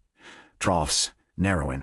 Nina saw it first. They're lining up. Yes, synchronizing. Lena hesitated only because the word mattered. Then, said it. Yes. Nobody joked. Dana's voice came through the speaker. Mechanism? Unknown. Trajectory? Toward greater synchronization. Timeline? Unknown. Dana sounded irritated. Anything useful? Yes. Stop asking me for dates I cannot scientifically invent. Mara rubbed her forehead. Eli opened Time Vault. Temporal pressure. Present recommended continuity reserve 389 days. The number flickered. Nina saw his focus change. Again? Eli nodded. 394 days. Lena stopped speaking. 397. Dana asked, number. 397. The interface pulsed. 403 days. Eli felt something cold settle in his stomach. 403. No one moved. It rose once more. 407 days. Then stopped. 407. The number had crossed 400. 407 days. More than a year of stored time. Eli's reserve. 149 days, 6 hours, 52 minutes, 3 seconds. He had less than 40% of the recommendation. Dana asked. Pressure unchanged? Still present? No additional message? No. Lena stared at the synchronized waveforms. This matters. Cal said the 400 days didn't give that away. No. The direction. She enlarged the historical model. The recommendation rises after increased phase coherence. Theo frowned, meaning, every time the rifts behave more like one system. Eli's talent recommends more active continuity. Nina looked at the map. So if they fully synchronize? Lena did not answer. She did not have to. Dana's video window went dark for several seconds. When it returned, she was standing. I'm issuing continuity level 2 protocols tonight. Eli looked toward the screen. What does that mean for me? Dana met his eyes. A strategic reserve floor. No. We discussed this. We argued about this. And South Harbor answered part of the argument. South Harbor saved 49 people. Yes. Then don't use it as evidence I shouldn't deploy. I'm not. Dana's tone hardened for the first time. I am using it as evidence that you require an agreed boundary. Before the next incident. What boundary? 120 stored days. Eli stared. Dana continued.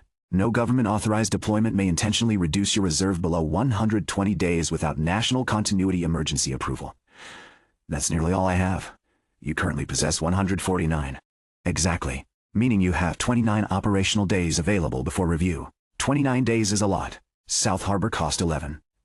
The room went quiet. Eli looked at Mara. She did not look surprised. You knew. I was consulted? Nina? She shook her head. Theo and Cal hadn't known either. Eli looked back to Dana. What if someone's dying? Immediate life-saving use remains your decision when prior authorization is impossible. Then the floor isn't real? It is real for planned deployment? Continued discretionary withdrawal in situations where command contact exists. Discretionary. South Harbor after Team 9 became discretionary. Eli's jaw tightened.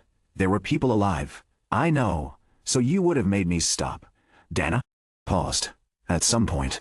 Yes. Where? I don't know. Then you're building a rule around an answer you don't have. No.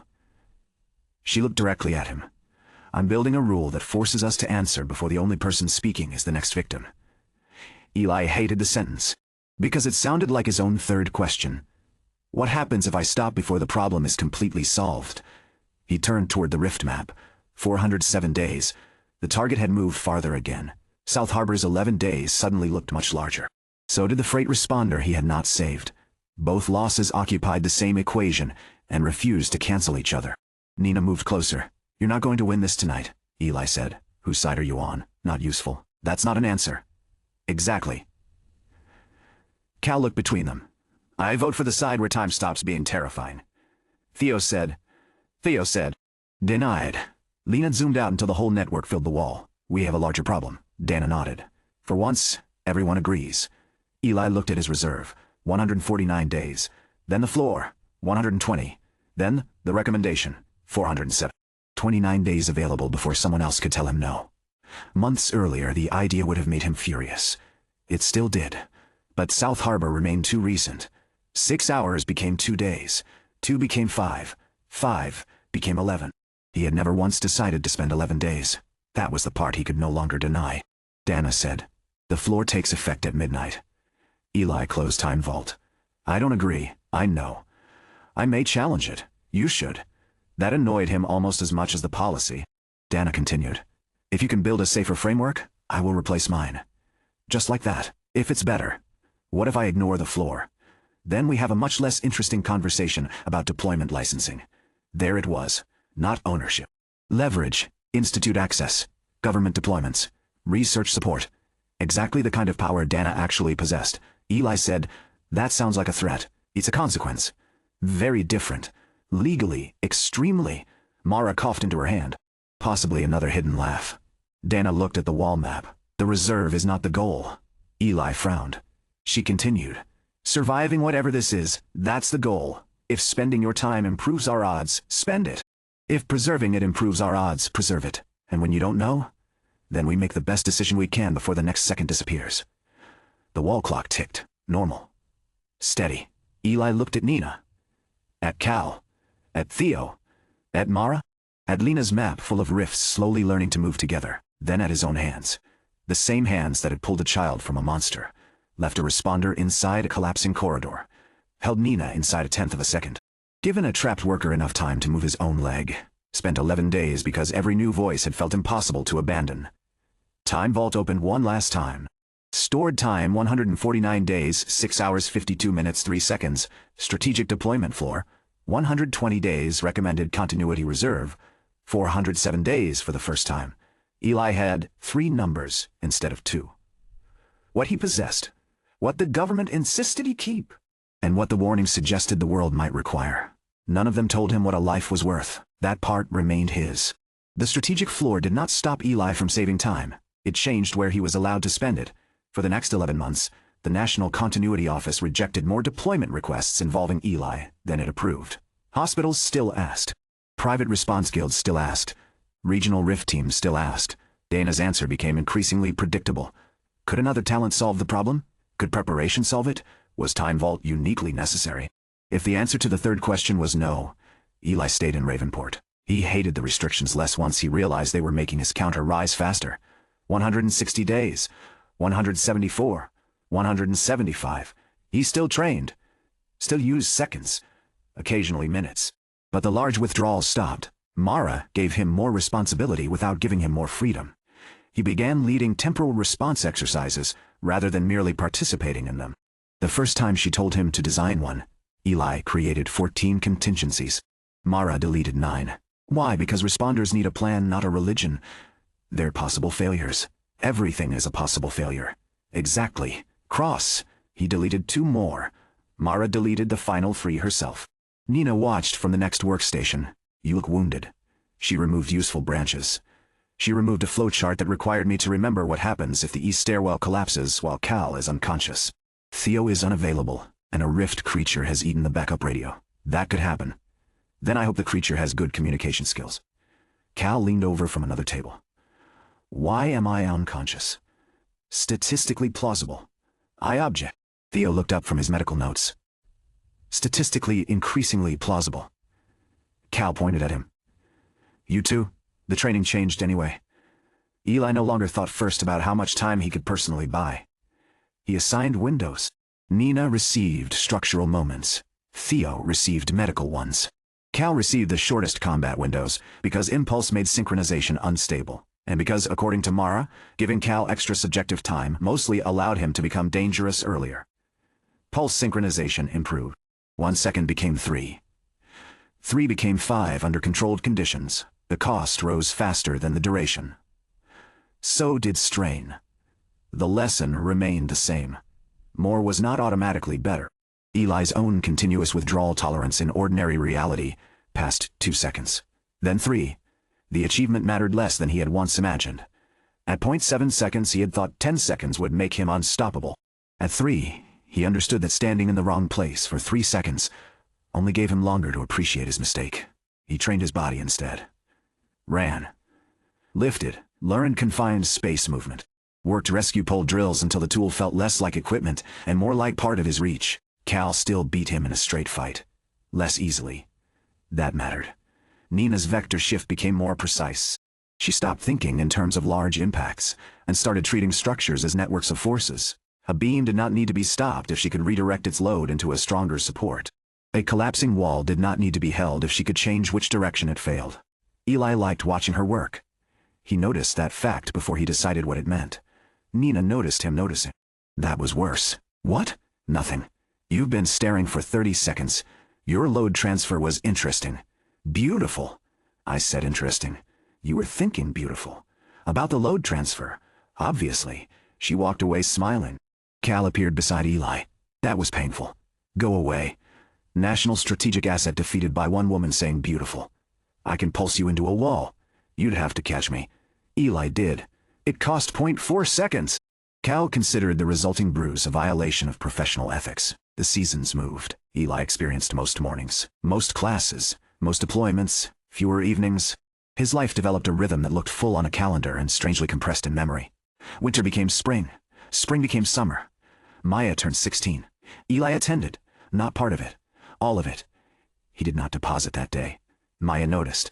She didn't say anything until they were cleaning plates after dinner. How many hours did this cost you? Eli stopped. 7 potential. She looked at him. Potential. Anchoring was good. You're terrible at sentimental answers. I came. You did. She handed him another plate. Keep doing that sometimes. Sometimes? I have low expectations now. That's insulting. It's protective. He dried the plate. Maya smiled. The moment was not dramatic enough to stay in any official record. Eli remembered it anyway. His reserve passed 200 days 3 weeks later. Dana called. Congratulations. You track the number more closely than my family. Your sister cannot accidentally determine national disaster policy. You don't know, Maya. Dana ignored that. Current recommendation. Eli opened time vault. Recommended continuity reserve 421 days. It had risen twice during smaller synchronization events. Neither increase had produced a disaster. That was somehow worse. 421. Pressure? Present. Any qualitative change? No. Fine. You sound disappointed. I enjoy information. So does Lena. Lena enjoys being correct in front of information. Closest Dana came to a joke. The call ended. 3 months later, the recommendation became 427 days. Eli's reserve reached 228 days, 16 hours, 8 minutes, 31 seconds. He was 20 now. Maya had once joked that by the time he reached the target, she'd be older than him. Biologically, she was wrong. Subjectively, she was closer than either of them liked.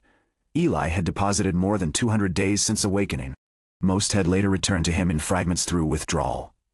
Many had not. Those missing months existed in other people's memories. Not his. The National Continuity Office had begun describing the situation as escalating temporal coherence. Lena called that phrase administratively accurate and scientifically ugly. Dana kept it. Nobody used the word apocalypse. Not officially. Then Ravenport stopped for the first time. It happened at 4:16 in the afternoon on a Thursday. Eli was in Training Hall 4 with Nina when the floor moved beneath them. Not shook. Moved. 1 meter sideways. Every person in the hall staggered. The overhead lights flashed. Then one shattered. Glass fell. Halfway to the floor, it stopped. Nina looked up. The fragments hung above them. Not completely still. Eli saw one piece turn. Very slowly. His heartbeat accelerated. "Nina, I see it." The emergency alarms began. The sound stretched. One sharp tone became a low, drawn-out vibration. Time vault opened without being called. Environmental temporal pressure spike, local temporal collapse detected. The hall doors stood open. Beyond them, the courtyard had become impossible. People were frozen in running poses. A delivery drone hung above the path with one rotor barely turning. Rain had begun outside minutes earlier. Every drop seemed suspended. At the far end of campus, one building moved at normal speed. Another barely moved at all. Temporal zones. Not dozens, hundreds. Eli's comm unit erupted with Lena's voice. "Cross, report." The words arrived distorted. He adjusted the receiver against his ear. "Training Hall 4. Park with me. Local rate." Eli checked. Temporal gradient. Severe baseline flow.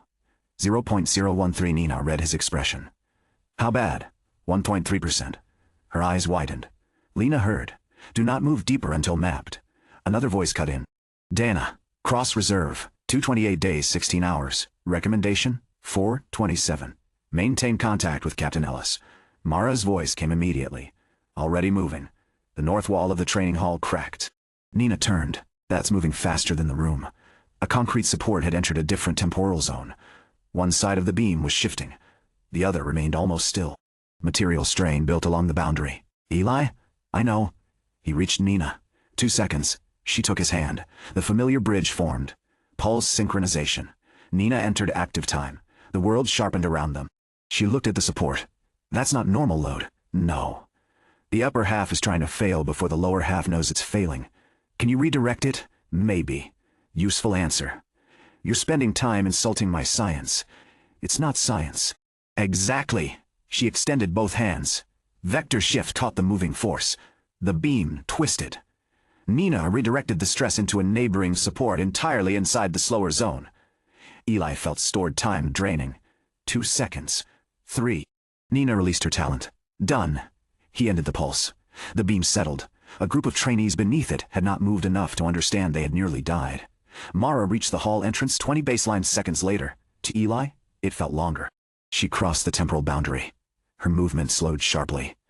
Eli caught her wrist. Pulse. Mara's eyes snapped toward him. "Status? Hall stable. Campus fragmented into zones. Nina's fine." Mara looked at Nina, who was frozen again after release. "Get her. Full pulse, for now." Eli synchronized Nina again. "Walk." They moved with Mara toward the main courtyard. The radio became almost useless once they crossed into the slowest section. Outside command continued speaking at baseline speed. Inside, each word arrived, stretched across subjective minutes. Eli switched to short boundary updates. The Institute was not the center. They understood that within 4 baseline minutes, Ravenport's Central Exclusion District had suffered a major rift destabilization. Temporal collapse radiated outward through much of the metropolitan center. The Institute lay near the edge. Downtown was worse. Much worse. Lena's model arrived in fragments. Rates below 1%. Some below 0.1%. Several areas too slow for conventional sensors to update meaningfully. Millions of individual moments occurring at different speeds. Thousands trapped inside the deepest collapse. Dana came onto the channel. "Cross. I'm at west boundary. Current estimate places central collapse below 0.002 baseline." Eli calculated, automatically. 500 to 1. Lower in pockets. "How low?" Lena answered. "Unknown." Nina heard enough through their synchronized window. People are going to be trapped for hours. Outside hours. Eli looked toward Ravenport. From the Institute Ridge, the city seemed normal at first. Then details became visible. A plume of smoke hung motionless over downtown. Traffic on one elevated road stood perfectly still. A helicopter remained tilted above a tower. Clouds moved over one district while another remained under the same patch of sky. Eli opened Time Vault. 228 days. For years, that number had meant preparation. For the first time, he looked at it and thought, enough. Maybe. Mara saw. No. Eli looked at her. We haven't even discussed it. I know your face. Everyone says that, because you keep making the same face. Dana's voice arrived. Cross is not entering the central collapse alone, Lena said. He may be the only person capable of entering it at all. That is different from assigning him. Eli looked toward the city. What are the rescue projections? Silence. Then Dana. Unusable. Meaning? Too many unknowns. Population? Approximately 23,000 within the severe collapse boundary, several thousand in the deepest zone. Nina swore quietly. Mara said professional teams cannot function below 0.1 baseline without Cross, so pulse them, Dana answered. That makes Cross the operating system for every team. Eli knew what she meant. Each living synchronization multiplied cost. Pulse was efficient for seconds. Not hours, not thousands of people. He looked at the city again. Send me, Mara said. Cross, send me first. Dana remained silent. Eli continued. I map the gradient. Mark routes. Find where people actually need active intervention. We don't synchronize teams until we know what they can do, Lena said. That's the least stupid available option. Mara looked at the radio. Excellent endorsement, Dana asked. Withdraw budget? Eli looked at his reserve. 10 days. Mara immediately said. No, Dana said, also no. Eli frowned. You asked. That did not obligate me to enjoy the answer. 5. Dana considered. Mara shook her head. 3. Eli looked at the city. 4. Dana said. 3 with review at every boundary exit. Eli almost argued. Then stopped. The 3-question rule. Can someone else solve this? Not yet. Can preparation reduce the cost? Mapping could. What happens if he stops before everything is solved? Someone else may continue once information existed. 3. Dana said, approved. Nina took one step forward. I'm coming. No. She looked at Eli. That'd been Dana. Eli didn't answer quickly enough. Nina noticed. You're thinking about it. I'm thinking about cost. Of course you are. One person synchronized for hours could multiply consumption enough to have the mission. Then don't keep me active the whole time? We don't know what deep collapse does to sustain synchronization. So, find out. Mara said, Park stays boundary support. Nina looked at her. Captain, that's the order. Nina's jaw tightened. Eli understood why. He also knew Mara was right. For now. He checked equipment. Rescue pole, compact medkit, water, 2 emergency ration bars, flashlight, spare batteries, respirator. Mara added another bottle of water. Eli removed it. Wait, hydration. I'll be back. That's not confidence. That's an order. He put it back. Nina handed him a structural marking kit. Red means unstable. Yellow means passable. White means safe route. I know you know. She held on to it for half a second longer than necessary. Come back before you decide you can fix the entire city by yourself. Eli took it. 3 days. For you, for me. Not 3 days. For you. For me. And then one more voice. He met her eyes. 3. She released the kit. Eli crossed the collapse boundary alone. The world slowed. Then slowed again. The first district ran at roughly 1% baseline. His active continuity assist stabilized easily. No extreme withdrawal. No immediate neurological pain. He walked. Outside reality barely moved. Inside, his own steps sounded normal. He passed people caught in partial motion.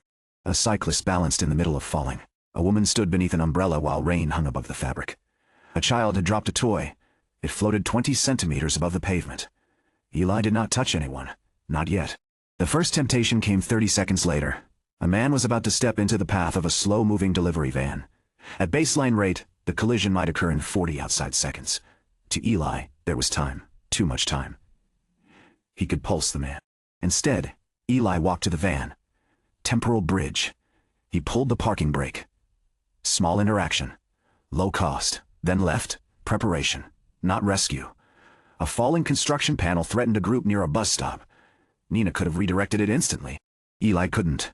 He spent 12 active minutes finding the support cable, used the rescue pole, cut the tension, changed the fall direction by less than a meter. Enough. White route mark. Next, the district became a puzzle. 1,000 emergencies paused just before consequence. Eli walked among them. Some needed nothing. A woman falling could catch herself when time resumed. A glass bottle could break without mattering. A stalled car could remain stalled. He forced himself not to fix every imperfection. He marked what required intervention. Red, yellow, white. The next zone boundary felt like entering deep water. Baselane flow. 0.18. The city almost stopped. Eli's active continuity cost increased. Not because the world was faster, because maintaining himself far above the local rate required constant temporal support. Still, the strain remained far below normal full withdrawal. Lena had been right. The gradient itself mattered more than raw duration. For years, Eli had trained to survive seconds against ordinary reality. Here, reality had come partway toward him. He walked for an hour. Then, too, his radio produced one stretched syllable. Useless. He recorded notes instead. The city was beautiful in a way that made him uncomfortable. Steam hung over food stalls. A fountain existed as a sculpture of water. Birds floated between wing beats. Sunlight moved so slowly across the buildings that shadows seemed permanent. Eli stood in the middle of an intersection and realized he could probably sleep there without a vehicle reaching him before morning. For the first time since awakening, Time Vault felt enormous. Not 1-second tricks, not 0.3-second corrections, not carefully measured pulses. He had days. The city had almost none. Godlike, the thought arrived before he could stop it. He hated it immediately. Then he encountered the first person he couldn't save. A bus had struck a support pillar before the collapse. The impact had already happened. One passenger was trapped beneath crushed metal. Alive? Barely. Eli reached her. Pulse synchronization. Her eyes opened. She screamed. Pain became fully active with her. Don't move. My leg. I know. He assessed. He had enough basic medical training to know the damage was catastrophic. Not enough to fix it. Theo. Eli checked distance to boundary. Hours. He could carry her. Living bridge. Heavy. Injury increased instability. If he moved her incorrectly, she could die. More time didn't make him a surgeon. Theo's voice from months ago returned. Give me 10 minutes of your frozen world and I still know more in 1 normal second than you do. Eli released the pulse. The woman returned to near stillness. Her scream vanished. He stood beside her. He had 228 days. She needed knowledge. He had none. He marked the bus red, then continued. The godlike feeling died there. By the 6th subjective hour, the logistics began. Water. He had brought 2 bottles. Not enough. Convenience stores were full of bottled water. Easy. Except refrigerator doors were baseline anchored. Temporal bridge. Small cost. The bottles themselves became active once carried inside his envelope. Food existed everywhere. Most required heating. Heating meant bridging appliances or using active portable equipment. He ate packaged bread instead. The first flashlight battery drained after 8 subjective hours because his temporal envelope made it live the same time he did. He had expected that. Seeing it happen still mattered. Nothing came free. Even light had to survive his time. At 10 hours, Eli crossed back to a faster zone and updated command. Outside elapsed time, 23 seconds. Mara stared at him. You look terrible. I've been walking for 10 hours. Nina was beside her. You've been gone 23 seconds. I know. Dana came over comms. Report. Eli sent the map. Deep Zone has multiple structural failures. At least 4 critical medical cases. 3 active rift predators. 2 fires that will spread if local rate changes. And hundreds of civilians who can self-evacuate under brief pulse. Lena asked. Maximum internal factor? At least 500. Possibly more. Strain? Manageable. Reserve cost? Eli checked. 9 hours of active time had cost just under 11 stored hours. The local gradient was helping dramatically. 11 hours. Silence. Dana said, continue. Mara added, eat. I did. Nina pointed at him. Real food. Packaged bread is food. You're proving my argument from 2 years ago. Eli almost smiled. Mara handed him a protein ration. He ate while Lena updated routes. Then went back. 1 baseline minute passed. For Eli, nearly a day. The first 24 subjective hours taught him that rescue had nothing to do with having enough time. It had to do with deciding which problem existed first. He moved danger away from frozen people, blocked unstable doors, marked medical priorities, pulled small objects, built routes, killed one rift creature only because it occupied an evacuation path. The fight lasted 12 active minutes. The creature was temporally compatible enough to move faster than baseline civilians. Still slower than Eli. He avoided it easily. Hurting it was harder. His rescue pole struck armor and bounced. Time gave him opportunities. Strength remained strength. He spent 11 minutes changing position. Used a hanging steel cable. Bridged a release lever. Dropped machinery onto its rear quarter. Then finished the exposed joint with the impact cap. 1 correct second. 11 minutes of setup. That was Time Vault 2. He slept after 31 subjective hours. Not because the city was safe, because he wasn't. He chose the back office of a small pharmacy inside a white-marked zone. Locked the door. Laid his jacket beneath his head. Set an active flashlight beside him. The city outside remained almost perfectly still. Eli slept 6 hours. Stored time drained the entire period. When he woke, his muscles hurt. He was hungry. His reserve was smaller. The world outside had advanced less than a minute. He opened the pharmacy's front door and stepped into a city of statues. For the first time in his life, he understood what deposit looked like from the other side. During deposit, Maya experienced hours he never knew. Here, 23,000 people were living almost nothing while Eli accumulated days around them. He walked past a cafe. A couple sat opposite each other. The woman's mouth was open in the beginning of a sentence. The man was smiling. Eli wondered how long it would take her to finish one word. He kept moving. 40 subjective hours, then 50. His 3-day budget no longer felt large. The map kept expanding. The deeper he went, the more the collapse had folded normal infrastructure into different rates. A hospital wing existed across 3 temporal zones. An elevator cabin was descending faster than the shaft around it. A water main had ruptured, but the spray was still crossing the first meter of air. A fire moved through an office floor at 1,000th baseline. The people inside it might have hours from their perspective, or seconds. Eli could not tell without entering their exact rate. He crossed back to command after 56 subjective hours. Outside, elapsed time. 2 minutes, 11 seconds. Nina was waiting. She looked at him. Then stopped. What? You've been gone 2 days. 2 1/3. You look like it. Mara handed him water. Eli drank. Dana asked for reserve. He checked. 225 days, 21 hours, 44 minutes 9 seconds. The first 2 days had cost less than 3 reserve days. Efficient. Too efficient. The number tempted him. I can keep going, Mara said. That's not the question. I know. Dana asked what requires active personnel. Eli displayed the map. Structural zones. Medical zones. Some civilians can move themselves. I can't pulse them. But there are too many. How many? Thousands. Nobody spoke. Eli continued. Some exits need simultaneous tasks. I can't hold a door and move civilians. Can't stabilize a fracture and clear people. Can't treat injuries. Nina said, bring me. Mara looked at her. I can do more than stand here, Eli said, short pulses. No. Dana asked, why no? Nina looked at Eli. Because he'll give me 3 seconds. Solve one wall and go back to pretending the rest is his problem. That's not... It is. Eli looked at the map. There were structural failures marked red across 5 districts. Nina could solve in seconds what took him hours. The question was cost. Can someone else solve this? Yes. Could preparation reduce the cost? He had already mapped the work. He looked at Nina. 10-second windows. She shook her head.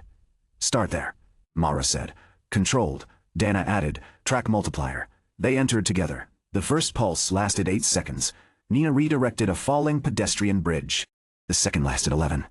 She shifted force through a cracked parking deck. The third lasted 4. She turned a collapsing sign away from an evacuation route. Each time, Eli released her. Each time Nina returned to baseline almost immediately from her perspective. For Eli, hours separated them. That became strange quickly. He would find her. Touch. Pulse. Nina's eyes would open. Where are we? West District. You look worse. It's been 6 hours. For you. Yes, she would solve the problem. Release. Then 6 more hours alone. By his 4th subjective day, Nina had experienced less than 2 active minutes. Eli had experienced 96 hours. He stopped talking to frozen people after day 3. At first he'd said things without thinking. Excuse me. Sorry, you're fine. None answered. By day 4, he caught himself explaining his route to a mannequin in a clothing store window. He stopped, then laughed. The sound echoed down an empty street. Nobody laughed back. At the end of the 4th day, he found the bus passenger again. Still alive. Almost no baseline time had passed. Command had not yet gotten Theo deep enough. Eli stood beside her. He could pulse her. He didn't. Pain would return with consciousness. He sat on the floor of the bus for 10 minutes anyway, then left. On the 5th day, a collapsed tower lobby forced him to pulse Nina 6 times in 1 hour. By the 6th, they had a rhythm. She opened her eyes. Eli gave her the problem. No wasted explanation. North wall load. Need exit corridor. Nina assessed. Give me 12. He did. She worked. Release. 7 hours later. Hospital atrium. Ceiling over triage. 6 seconds. Release. 9 hours. Parking deck. Trapped responders. Where's the live force? West column. 8 release. Nina began measuring Eli instead of the structures. The 10th time she opened her eyes, she didn't look around. She looked at him. How long? Since what? Since you slept. Eli paused. 21 hours. No. I'm fine. That's not what I asked. I'll sleep after this. Release me. Why? So you can sleep. That doesn't change whether I'm tired. No. Then why? Because if I'm frozen, you'll keep going. Eli stared. Nina held out her hand. How long does this problem take? 4 seconds. Give me 4. Then bed.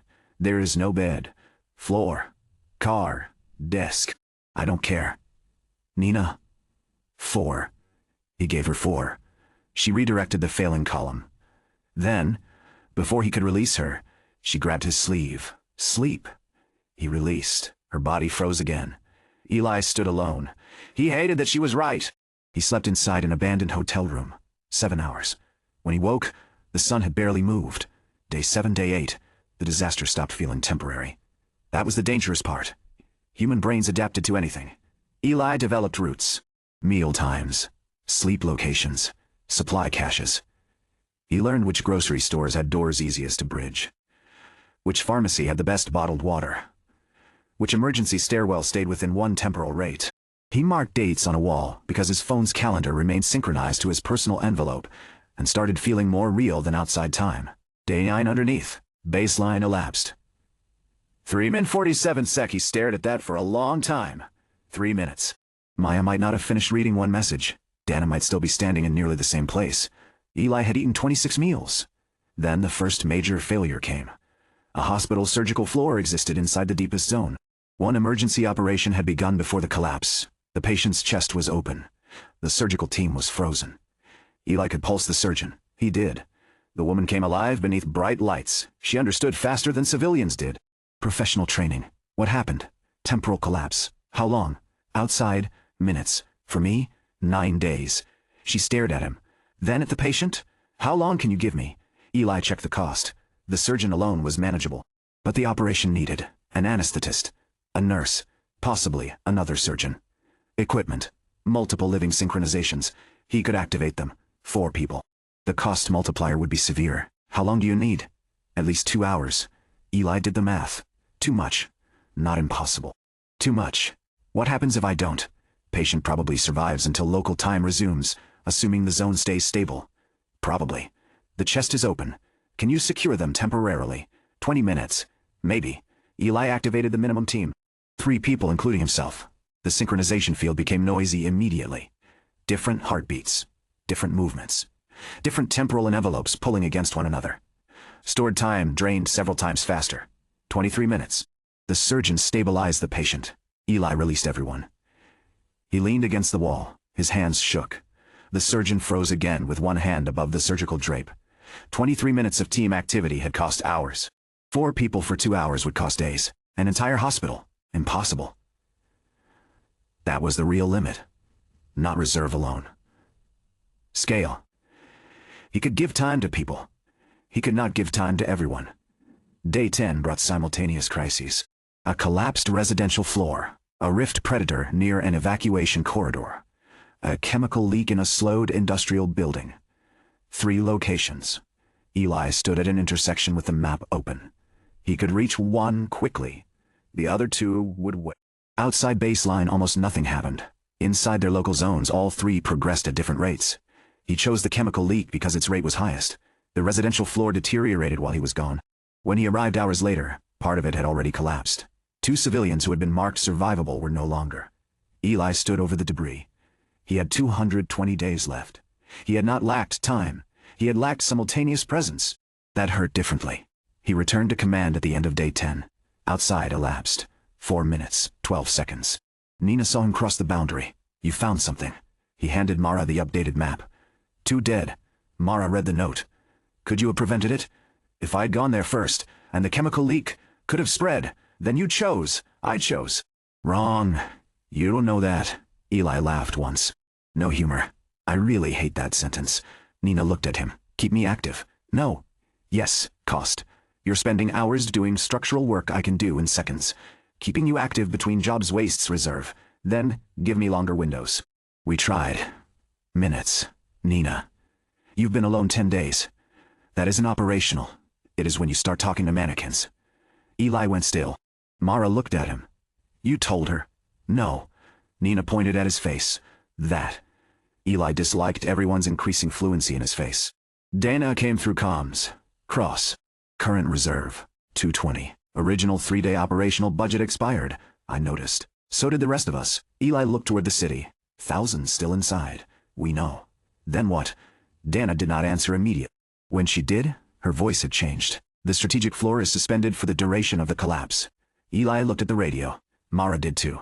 Dana continued. This is the event the floor existed for. Preserve what you can. Spend what you must. The words should have felt like permission. They felt heavier than restriction. Eli said, understood. Nina held out her hand. Take me. Mara looked at Eli. Not Nina? His decision? Eli thought about cost. Then about the hospital. The 2 dead civilians. Every red structural mark on his map.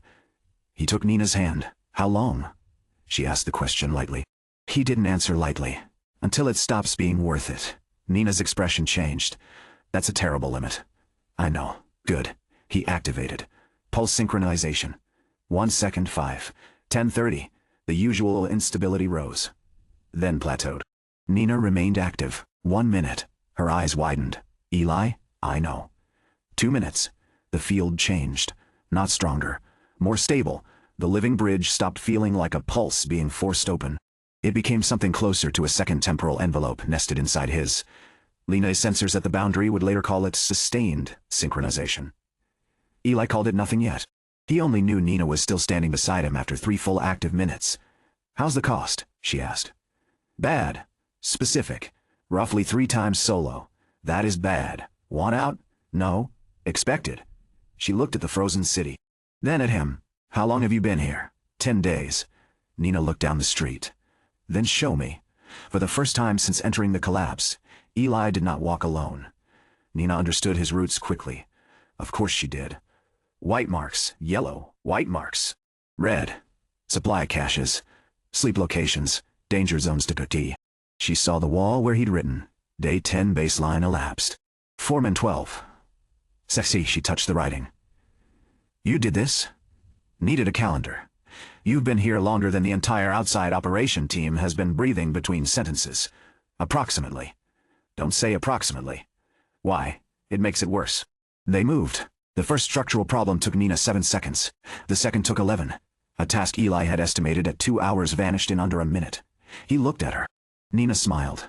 I was worth it. He remembered the old training platform. Don't start? Cost per casualty? I hate you. Good. Still human. They worked for 14 hours. Then Nina stopped. Food. I have rations. Where? He took her to the pharmacy supply room. She stared at the stacked bread. Bottled water and packaged snacks. This is your system? It works. You're living in a convenience store apocalypse. The kitchens are baseline slow. We can bridge a portable heater. Energy cost. Nina opened a package of crackers. Eli. What? If we're going to be trapped here for however long, I'm not eating dry crackers for a month. He looked at her. A month? She stopped chewing. How long do you think this lasts? I don't know. They both looked toward the frozen city. The joke disappeared. Nina swallowed. Right. They ate crackers. Sustained synchronization required different planning. Nina needed sleep, food, water. She aged inside the active state. She got tired, sweated, bruised, complained. All the normal human things that made her presence expensive. All the things that made it real. They established a camp in the back rooms of a hotel near the center of Eli's route network. 2 rooms. Nina looked at the doors. Separate? Yes? Scared? Of what? Your reputation. I don't have one. Exactly. He shut his door. Nina laughed through the wall. They slept 9 hours. Stored time drained the entire time. Eli woke first. For a moment he forgot Nina was active. Then he heard water moving in the bathroom next door. Normal water. She had bridged several bottles and was washing her face over a basin. The sound hit him harder than he expected. Another person making noise. He stood in the hallway. Nina looked at him through the open door. What? Nothing. You have the face. Stop. She dried her hands. How long were you alone? 10 days. That's not what I mean. Eli understood. Most of it. Nina's expression softened. He immediately disliked that more than teasing. We have work. Yes. Time guy. Better. Day 12. They cleared 3 structural corridors. Day 13. A rift creature breached a hospital route. Eli considered returning to the boundary for Cal. Too far. Nina studied the environment. Can you move it? The creature? That steel frame? Maybe. Bring it active. Heavy. Do it. Temporal bridge. Eli pulled the frame into active continuity. The cost jumped. Nina placed both hands against it. Now let it reconcile. You want me to release it? At an angle. That's going to hit hard. Exactly. Eli understood. He shifted the frame. Release the bridge. Baseline reality reclaimed the steel. Temporal reconciliation prevented impossible energy. But the frame still carried the force Eli could physically impart. Nina caught that force with vector shift, redirected it. The steel smashed sideways into the creature's exposed leg. The monster collapsed. Eli stared. Nina looked pleased. What? Nothing. You have the face? That was interesting. Beautiful. Don't ruin it. She laughed. They had discovered something. Not a new power. A better combination. Eli could move objects across temporal states. Nina could manage what happened when physical forces returned. After that, they began testing carefully. Small debris first, then doors, collapsed supports, never enough to create impossible momentum. Always enough to alter where real force went. Temporal bridge, reconciliation. Vector shift. The 3 concepts began fitting together. Lena would love it. If Lena ever finished her current sentence outside. Day 15. Theo received his first sustained activation. 22 minutes. The patient from the bus had deteriorated as local rates changed. Eli brought Theo into active time. Theo examined her. His expression became serious immediately. Internal bleeding. Can you fix it? No. Can we move her? With stabilization? How long? 40 minutes minimum. Eli checked cost. Theo saw. Don't. What? Make that face. Everyone, yes. Theo used stasis pulse around the most dangerous injury. The woman woke under pulse. Theo talked her through pain. They moved her onto a makeshift stretcher. Eli and Nina carried. Theo stayed active. 48 minutes. Then an hour. Eli's reserve dropped by almost half a day. They got her to the boundary. Baseline medical teams took over. Theo returned to normal time after experiencing 1 hour and 14 minutes. He blinked, looked at the city, then at Eli and Nina. You both look older, Nina said. That's because we've experienced emotional growth. Theo looked at Eli. No. Agreed. They went back in, day 17. The outside had advanced 6 minutes. Eli's reserve fell below 200 days. He noticed. Did not stop. Day 18. Nina found Eli recalculating cost while she ate. What are you doing? Shared rate. They had finally given sustained synchronization a name. Lena suggested. Coherent multi-subject active temporal continuity. Nina rejected it immediately. Mara rejected it because she refused to say that over radio. Eli called it shared withdrawal. The name stayed. How bad? Nina asked. You're costing roughly 2.8 to 3.4 times solo depending on activity. So send me back. Eli looked up. Nina held his gaze. That was a test. Bad test. You hesitated. Because you are useful. Romantic. I didn't mean. I know. She smiled. Then became serious. You started thinking about it. About what? Keeping me frozen while you do the long travel stretches. It would save days. How many? Potentially 5 to 7 over the remaining operation. Nina looked toward the off-canal. Hotel window. Outside, a taxi remained halfway through a turn. Same taxi. Same position for days. How long would you be alone? Maybe 4 days at a time. No. It's mathematically, no. You asked how to reduce cost. Not like that. Nina. She set the ration packet down. You keep calculating the cost of me. Staying. It's a major cost, I know. Then, you're not calculating the cost of you being alone. Eli stopped. Nina continued. You were already sleeping badly before I came in. I was sleeping. You were talking to mannequins, one mannequin. That is not the defense you think it is. It wasn't serious. Maybe not. She leaned forward. But you're leaning forward, making thousands of decisions. Alone. Every hour. For days. Who gets pulse? Who waits? Which route matters? Which injury is worth spending on? You're not a machine. I know. You act like knowing that fixes it. Eli looked away. Nina's voice softened. If staying active costs too much, release me. He looked back. But don't pretend the only thing we lose is my multiplier. What else? Someone who can tell you when you're being stupid.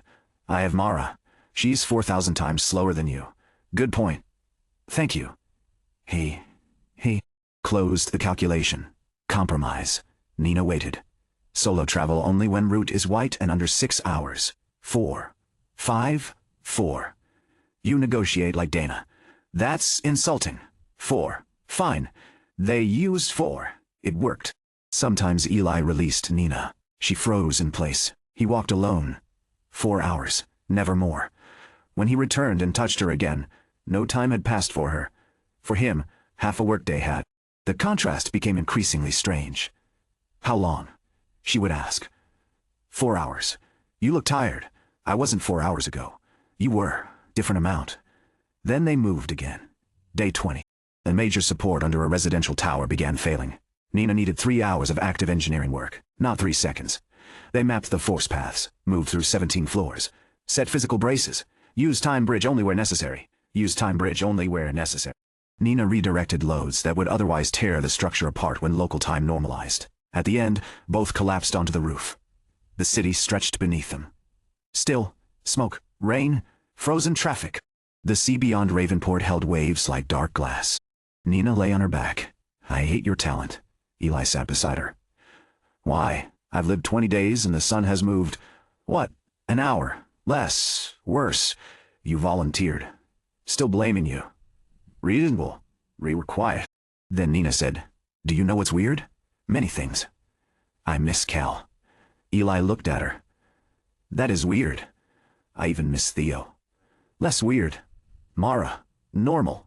Lena. Questionable. Dana. No. The sound rolled across a city that couldn't answer. Nina turned her head. You? What? Who do you miss? Maya? The answer came immediately. Nina waited. Mom. She waited again. Everyone. Very diplomatic. You asked. Nina looked toward the clouds. Do you miss outside time? Eli thought about it. I don't know. You spent years trying to have more of this. Not like this. But this is what you wanted, isn't it? He looked at her. She continued. Not the disaster. The time. Eli understood. Hundreds of stored days. The ability to exist while everyone else barely moved. He had imagined it as security. Control. Opportunity. He had never imagined silence. I thought more time would feel like freedom. And it feels like responsibility. Nina smiled slightly. You're so boring. That was almost profound. Exactly. Had to stop it. They stayed on the roof another 10 minutes. No rescue. No calculation. No deposit. 10 active minutes spent doing nothing useful. Eli noticed. He did not regret them. Day 23. The collapse changed. Lena's instruments outside detected increasing instability. Inside, Eli felt it first. Temporal boundaries started moving. Slowed districts sped up. Fast districts slowed. Routes that had been safe for days became dangerous. Their preparation finally mattered. White marks, braces, evacuation corridors, cleared debris. Thousands of civilians who could survive if time resumed suddenly. But not everyone. The hospital remained the worst. The stabilized surgical patient needed active professionals before normalization. Theo came in again. This time for 3 hours. The cost hurt. Worth it. Cal received 27 active seconds across 4 separate pulses to clear rift creatures from evacuation corridors. He emerged from his final one exhilarated. How long have you two been in there? 23 days, Nina said. Cal's grin vanished. You're joking? No. He looked at Eli. You've been gone 3 weeks. Outside is 9 minutes. Cal looked toward the frozen district. Then back. That's disgusting. Technical term? Yes. Mara pulled him out before he could ask more. Day 25. A temporal boundary moved through their hotel. They lost the camp. Most supplies were already distributed across caches. Preparation. They relocated to a government emergency shelter. No power, no water pressure, enough sealed supplies. They slept on rescue blankets. Nina woke before Eli. He opened his eyes and found her sitting against the wall, watching him. What? You snore? I don't. You do in temporal collapse. That's scientifically meaningless. I've had 25 days of data. Go back to sleep. I'm awake. He sat up. Nina tossed him water. How much left? He opened Time Vault. 132 days, 19 hours, 8 minutes, 41 seconds. For a moment, neither spoke. Nina knew the number. Dana had shared operational reserve data with the active team. Almost the floor, she said. The floor is suspended. That wasn't my point. Eli looked at the recommendation. 427 days. The difference was absurd. He had entered with 228. Now 132. Almost 100 days gone. For 25 live days. Because shared withdrawal, specialists, living bridges, structures, rescue. He had once imagined a year of stored time as nearly endless. The city had proved otherwise. Nina said, "We can stop." Eli looked at her. "Can we?" She didn't answer immediately. That mattered. Then, people outside will keep working when the collapse ends, if it ends cleanly. If routes aren't done. Most are. Hospital South Wing. Almost. Industrial fire. Contained. Underground transit. Nina's expression changed. That was the unfinished problem. The deepest transit section beneath downtown had not been reached. Temporal rate below instrument threshold. Several hundred civilians estimated inside. Eli had delayed it because other routes were more urgent, and because the gradient there made mapping almost impossible. Day 26, they went underground. The world stopped completely enough that even Eli had to check whether motion remained. Water from a broken pipe extended like a glass spear. Dust did not fall. An emergency sign was caught halfway through flickering. Baseline flow. 0.004, Nina whispered. How long is one outside second here? Eli calculated. At least 40 minutes? Great. Could be longer. Stop improving it. They descended. The subway tunnel had partially collapsed. A train stood between stations. Hundreds of passengers trapped, most unharmed. A small number injured. The problem was scale. Eli could pulse individuals, not hundreds. Moving everyone under active time would annihilate his reserve. He walked the train, counted, marked. Found emergency doors, cleared track routes. Nina stabilized ceiling failures. They did not wake anyone yet. Preparation first. 2 days. Subjective. The tunnel became an evacuation machine waiting for time to resume. Doors opened. Debris cleared. Danger zones braced. Emergency lights relocated into active enveloped portable units. Signs positioned. Routes marked. Then came the hard part. Some passengers could not evacuate normally when temporal flow returned. Elderly. Injured. Children separated from parents. A man with a crushed arm. A woman trapped beneath a seat frame. Eli and Nina chose them one by one. Pulse. Explain. Move. Release. Not heroism. Triage. Day 28.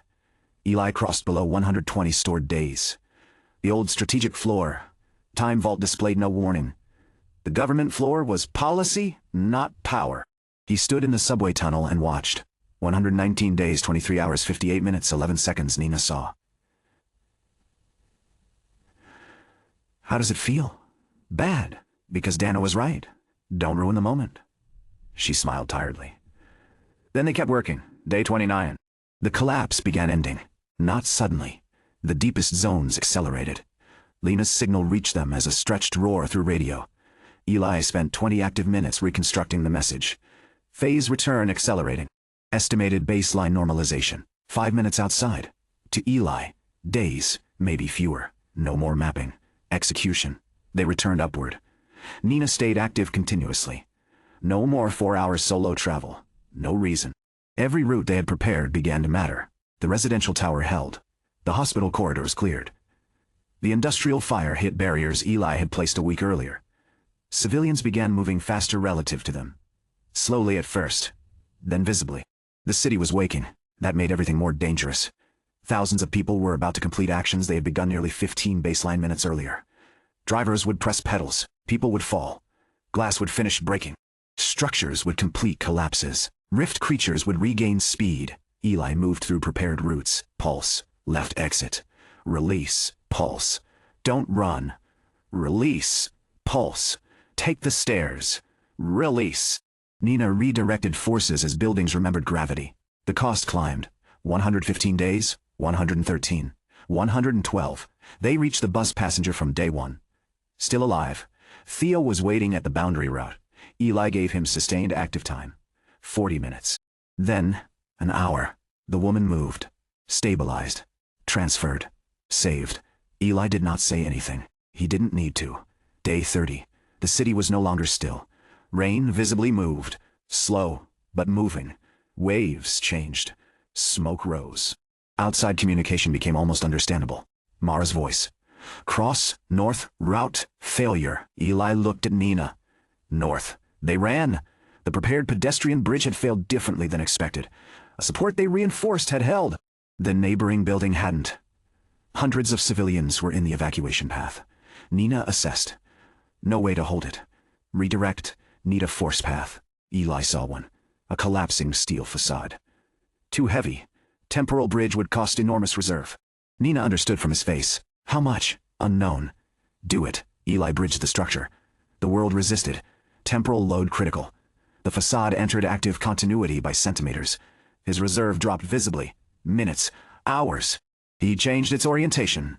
Nina placed both hands against the frame. Release. He did. Temporal reconciliation hit. Not impossible energy. Real mass. Real force. Enough to destroy both of them. Nina caught the vector. Purple-white mana exploded across her arms. The force changed direction. The steel facade slammed into the failing support. For 3 seconds the structures balanced against each other. Long enough. Civilians moved beneath. Pulse. Run. Release. Pulse. Keep moving. Release. More. More. The bridge collapsed behind the last group instead of on them. Nina dropped to one knee. Eli caught her. You okay? My arms disagree with the rest of me. Useful answer. You infected me. He looked at the counter. 107 days. Nina saw. Neither commented. The final outside minute lasted almost 2 subjective days. They barely slept. The city accelerated around them. Every prepared action paid off. Every missed problem returned. 2 civilians died in a stairwell. Eli had marked yellow instead of red. A responder broke both legs when a temporal boundary shifted early. A child Eli had pulsed days earlier followed the route exactly and reached her mother. A hospital patient survived because Theo had spent 3 active hours. A tower remained standing because Nina had spent half a subjective day understanding one column. None of it formed a clean moral equation. That was reality. The final seconds came fast. Lena's voice became normal enough to understand. Cross. Collapse rate rising. You need to exit. We're moving. Nina ran beside him. The city around them approached baseline speed. Withdrawal strain increased sharply as the temporal gradient widened. For weeks, reality had come close to them. Now it was leaving. Eli's head began pounding. He could feel the old limit returning. 3 seconds. 2. 1. Shared withdrawal became increasingly expensive. Nina. I know. We release at boundary. Together. That's inefficient. Eli. He looked at her. She was exhausted. Dirty. Bruised. 30 subjective days older than when she entered. So was he. Together, he said. They reached the Institute side collapse edge. Mara stood beyond it. Theo, Cal, Lena, Dana's field team. To them, less than 15 minutes had passed.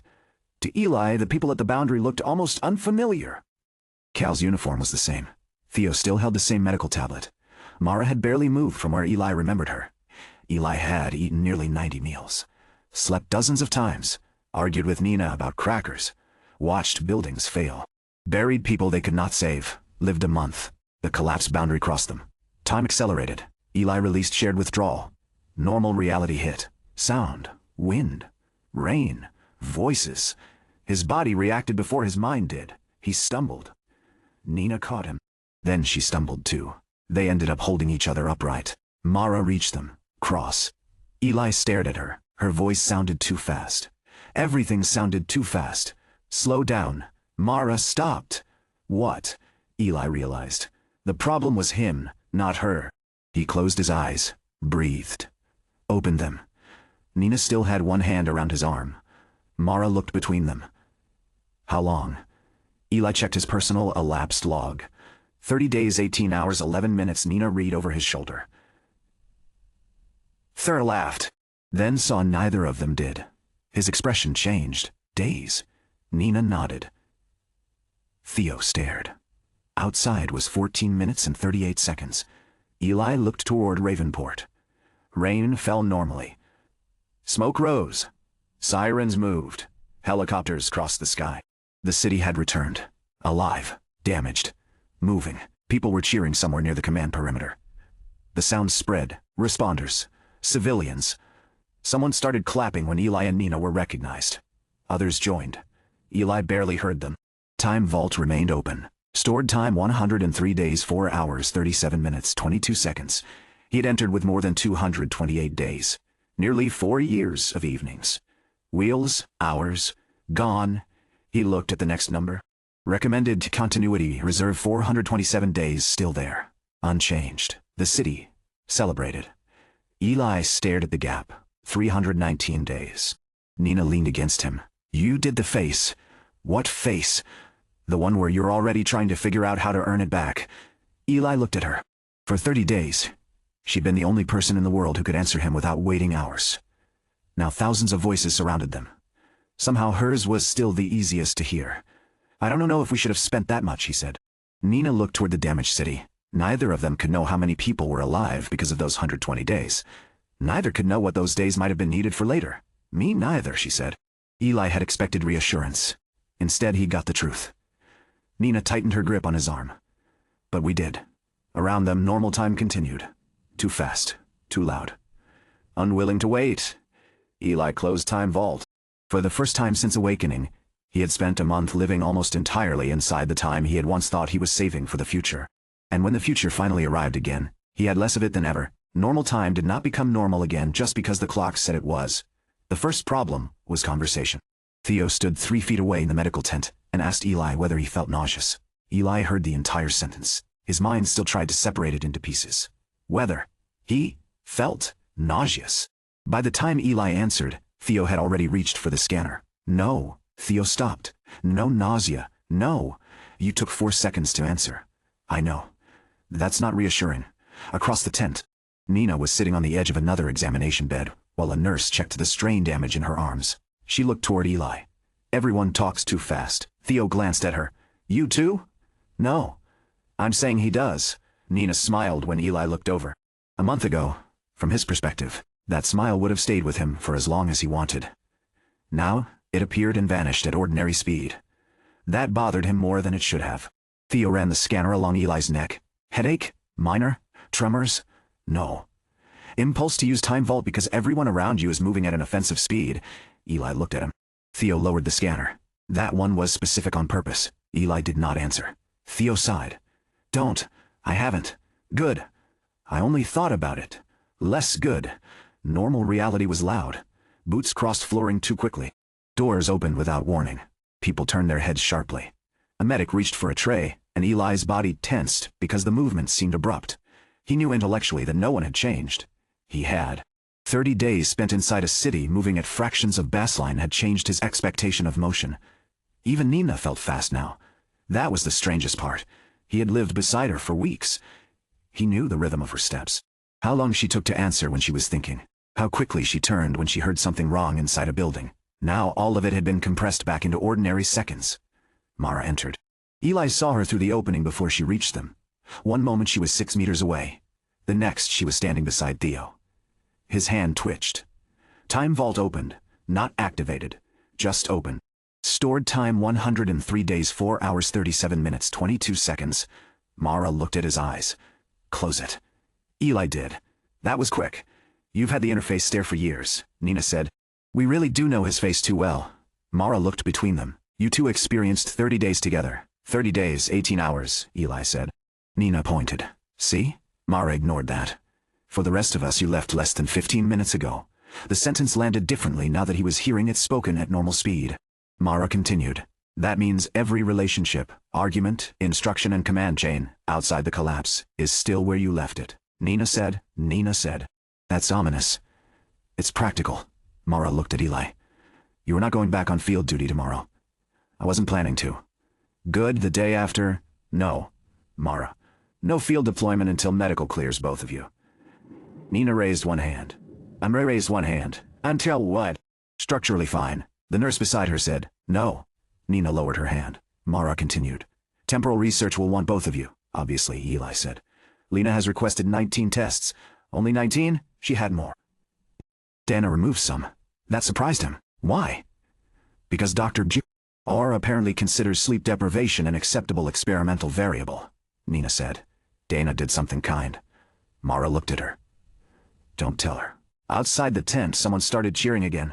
Nina's expression shifted. Are they still doing that? The city thinks you saved it. Eli looked toward the sound. We didn't. Mara followed his gaze. No. That was why he trusted her. She didn't say they had. Thousands of responders had worked outside the collapse. Emergency crews had managed the edges. Hospitals had prepared for normalization. Engineers had redirected traffic.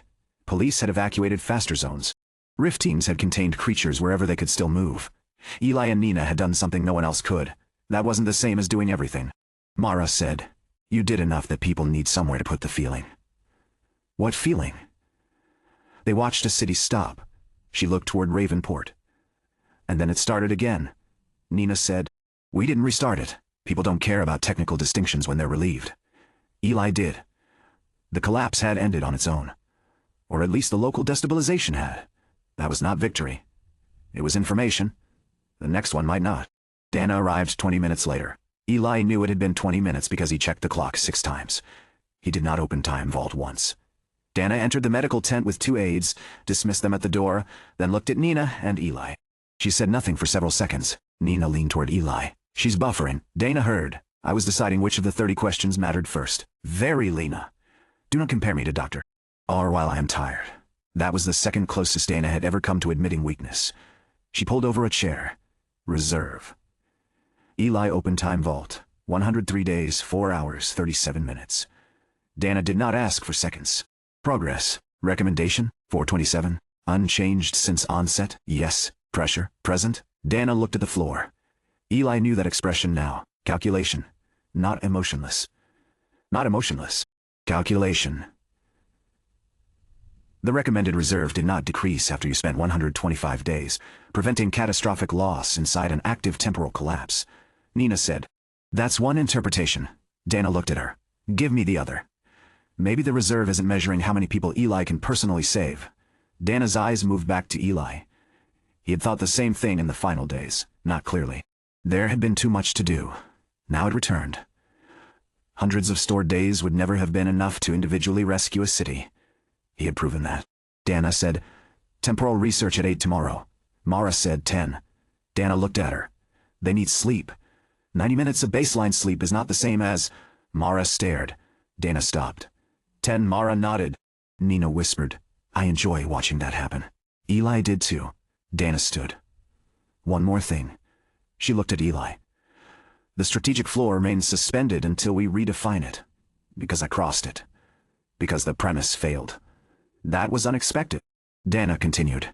The floor existed because we assumed preserving a large personal reserve would maximize strategic survival. And now? You spent below it and preserved a city.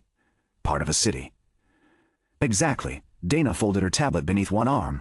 If our doctrine requires one person to carry civilization's emergency capacity inside his body, the doctrine is bad. Eli looked at her. You're saying that now? I'm saying the evidence changed. Nina smiled. I might actually like you. Dana looked at her. Don't... Yeah. Dana looked at her. Don't... Then she left. No withdrawal. No interface. He dreamed of frozen rain. When he woke, the rain outside his institute room was moving normally. He watched it for 5 minutes, then 7. A drop struck the window. Another followed immediately. Too quickly. His fingers curled against the blanket. Time Vault. He did not activate it. The urge wasn't about danger. That was what bothered him. He wanted silence. Space. A few subjective minutes in which the world stopped moving at him. He got out of bed instead, walked to the bathroom, washed his face. The water felt fast, too. By the time he reached temporal research at 10, Nina was already there. She was staring at a vending machine. Eli stopped beside her. Problem? I pressed coffee. So, It came out immediately. He looked at her. She looked back. Then both laughed, not because it was particularly funny, because someone else understood. Lena opened the laboratory door. Good. You're both neurologically dysfunctional in matching ways. Come in, Nina whispered, romantic. Eli followed Lena inside. Temporal research had transformed overnight. Ravenport maps covered one wall. Every known local raid zone from the collapse had been reconstructed. Thousands of markers showed rescue locations, structural failures, pulse events, shared withdrawal periods, reserve expenditure. Eli stopped. His month existed on a wall. Lena pointed at a chair. Sit. Which test? Conversation. Nina sat beside him. Lena placed 3 recordings on the central screen. First finding. The collapse was not uniform deceleration.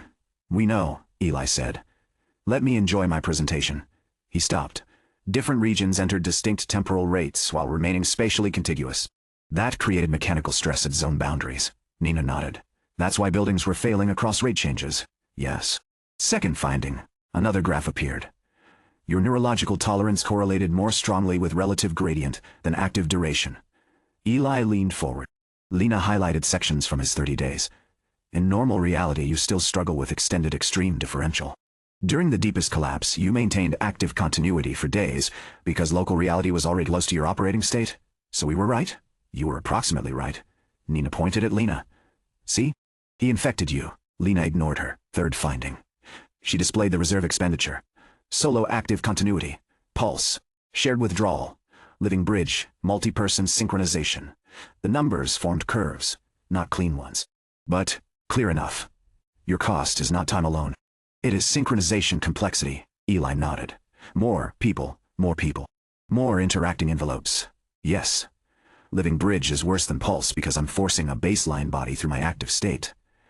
Yes. Shared withdrawal becomes more stable over longer periods once the second envelope fully synchronizes. Lena looked pleased. Yes. Nina leaned back. You're both enjoying this too much. Eli ignored her now. So shared withdrawal may be expensive to start but more efficient than repeated pulses over long operations. Potentially. But only for one additional subject under the conditions we observed. 2, we don't know. 3, we don't know. Large groups, probably disastrous. Define large? Lena smiled. We don't know. Nina said. We don't know. Nina said. There it is. Lena changed screens. Fourth finding. This time the map showed the beginning and end of the collapse. Ravenport's local event did not start because the National Rift network fully synchronized. Dana entered through the side door. Nobody had noticed her arrive, Lena continued. It appears several regional rifts briefly approached phase alignment. That created a local temporal sync. Eli looked at the central exclusion district. Why Ravenport? Unknown. Root rift? Possibly. Network junction? Possibly. Dana said. We've increased monitoring around every long-duration rift within 500 kilometers. Lena nodded. The important part is this. She displayed the moment the collapse began to resolve. Phase coherence weakened, Nina asked. By itself, apparently. So nothing we did caused the city to restart. No. Eli had known. Hearing it confirmed still mattered. Lena looked at him. You maintained continuity inside the event. You did not reverse the cause, Dana added, meaning if the network reaches a stronger, stable synchronization state, we cannot assume it will release itself. The room went quiet. Nina looked at Eli's interface reflexively even though she couldn't see it. He opened it. Recommended continuity reserve 427 days. Still there. Lena pointed at the number only Eli could describe. Your talent didn't congratulate you because the pressure still exists. That's not scientific phrasing. I've been around Mara. Dana moved to the table, which brings us to the wrong question. Eli looked at her. She continued. For years we've asked how quickly you can build enough reserve. Seems reasonable. It was incomplete. She changed the screen. A reconstruction of Ravenport's rescue operation appeared. Hundreds of intervention points. Then most disappeared. What are you doing? Eli asked. Removing every problem that could have been solved without Time Vault if the city had been better prepared. The map changed. Emergency doors already open. Structural braces pre-positioned. Analog guidance systems. Medical caches. Independent lights. Manual release mechanisms. More disappearances. Nina stood. Oh. Dana looked at her.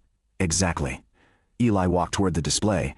If the subway doors had already been mechanically unlocked, you wouldn't have spent hours bridging them.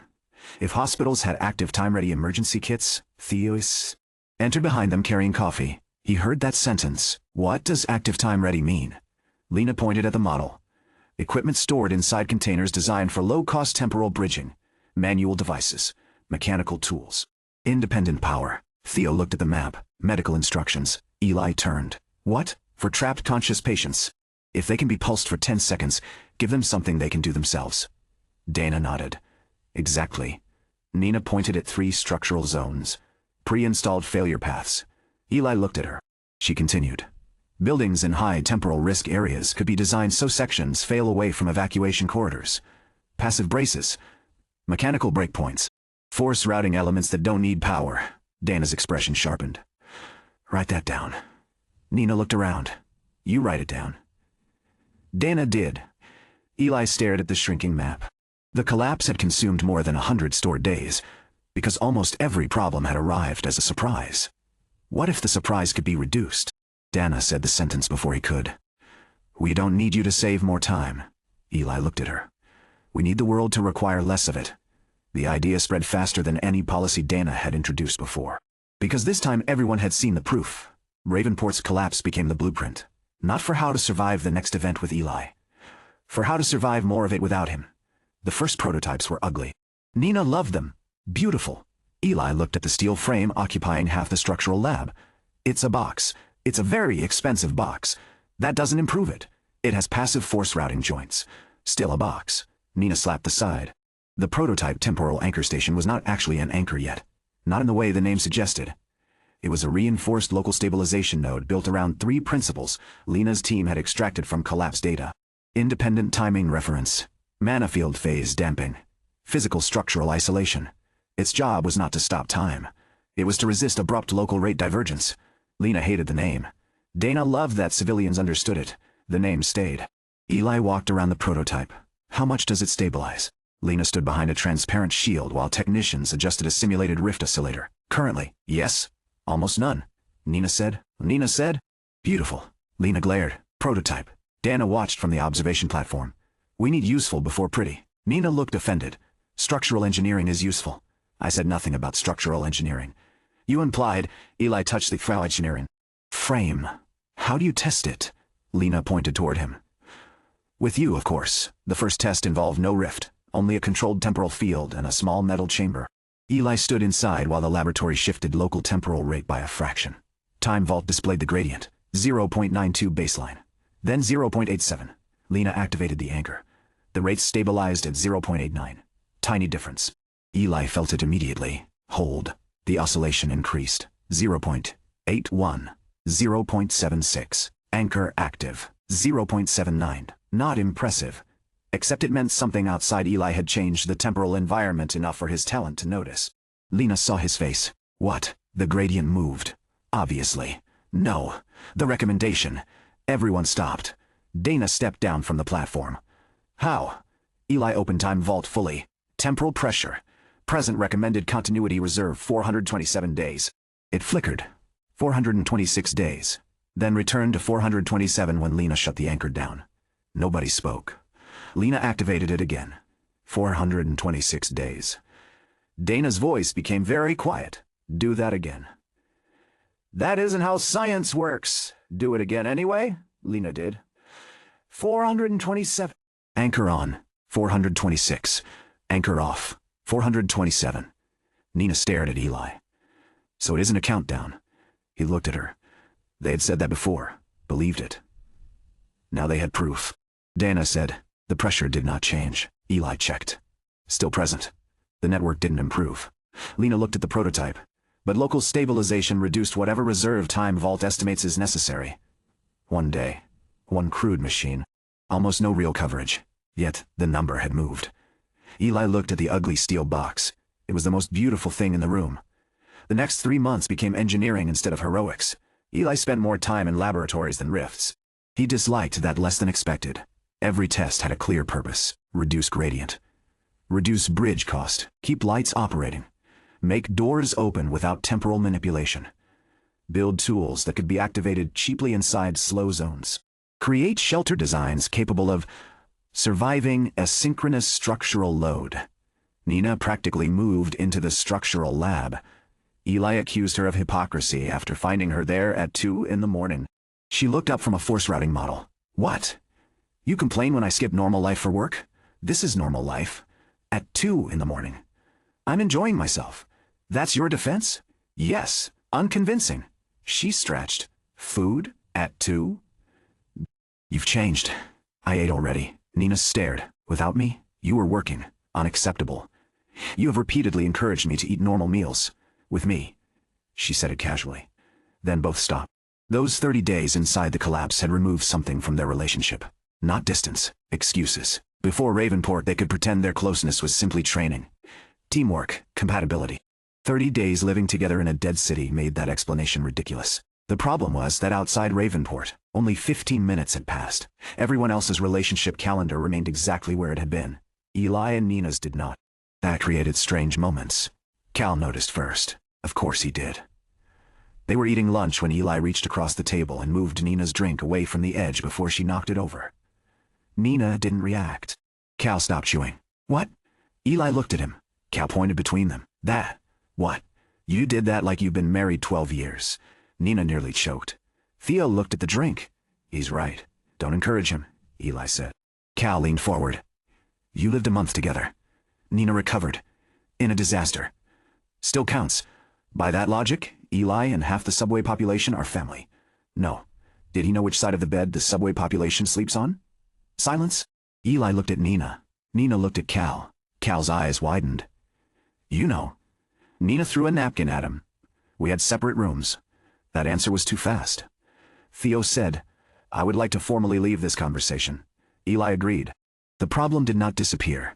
2 weeks later, Nina fell asleep against Eli's shoulder during an overnight anchor test. Not unusual. They had slept beside each other in shelters, after 20-hour shifts. What was unusual was how natural it felt. Eli kept reading the data. 30 minutes later, Nina woke. She did not move immediately. You could have pushed me off. Why? Shoulder? It's fine. She sat upright. Your arm is numb. It'll recover, see? This is why your judgment can't be trusted. Eli flexed his fingers. Pins and needles. Nina watched. Then said, We should talk. That sentence is never efficient. Too bad. The lab was empty except for them.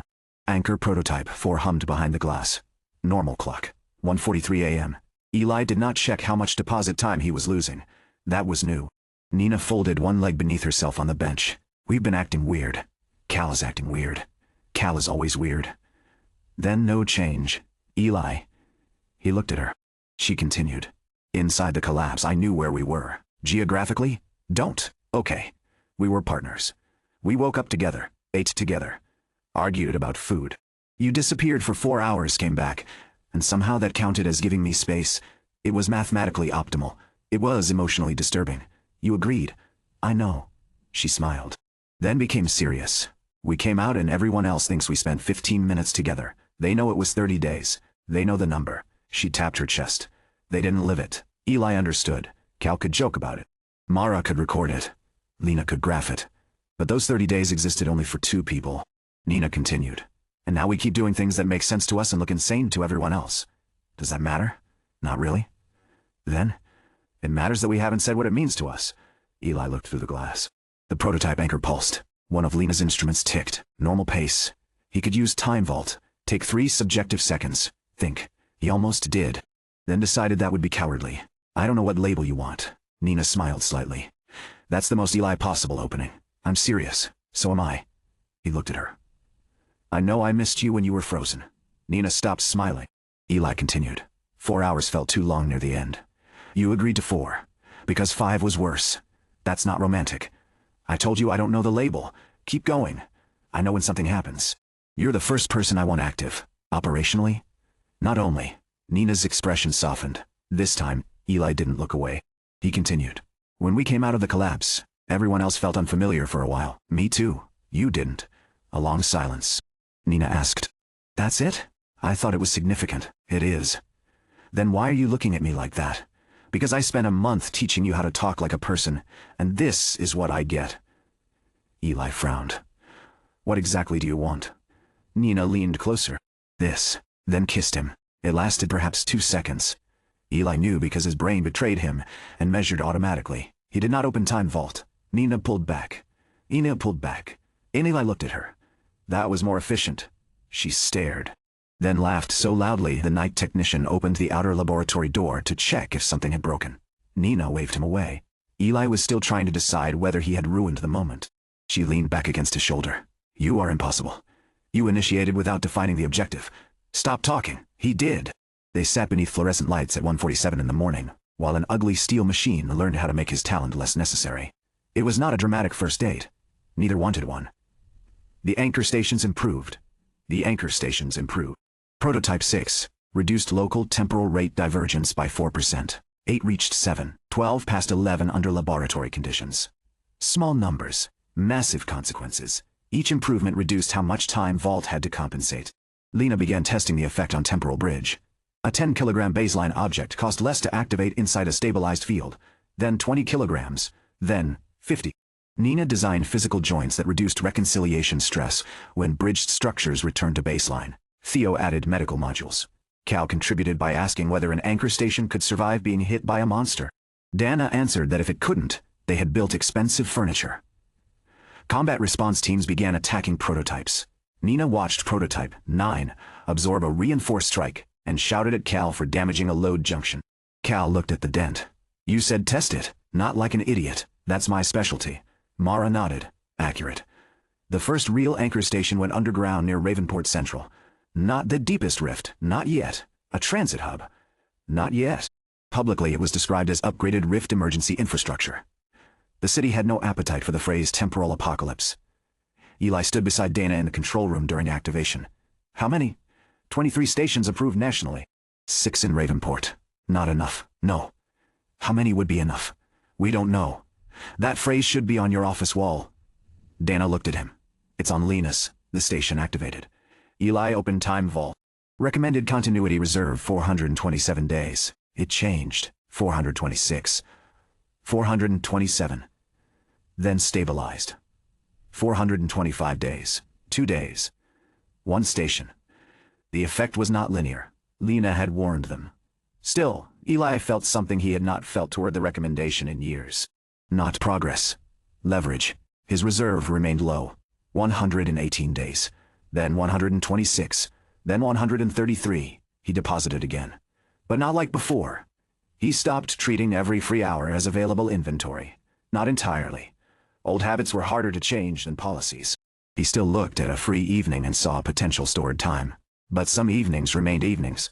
Maya noticed before he told her anything. He came home on a Friday. No birthday, no emergency, no promise, just dinner. Maya opened the door. What's wrong? Nothing. Why are you here? Good to see you too. Seriously, I came for dinner. Did Mom threaten you? No. Dana? No. Nina? Eli paused.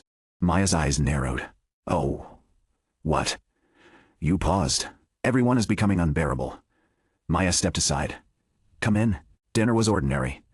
Their mother asked whether Eli was eating enough. Maya complained about school. Eli listened. Actually listened. At one point Time Vault became available. The notification appeared. Deposit available. He dismissed it. Maya saw his eyes move. Was that the thing? Yes. You're not going? No. She stared. Eli continued eating.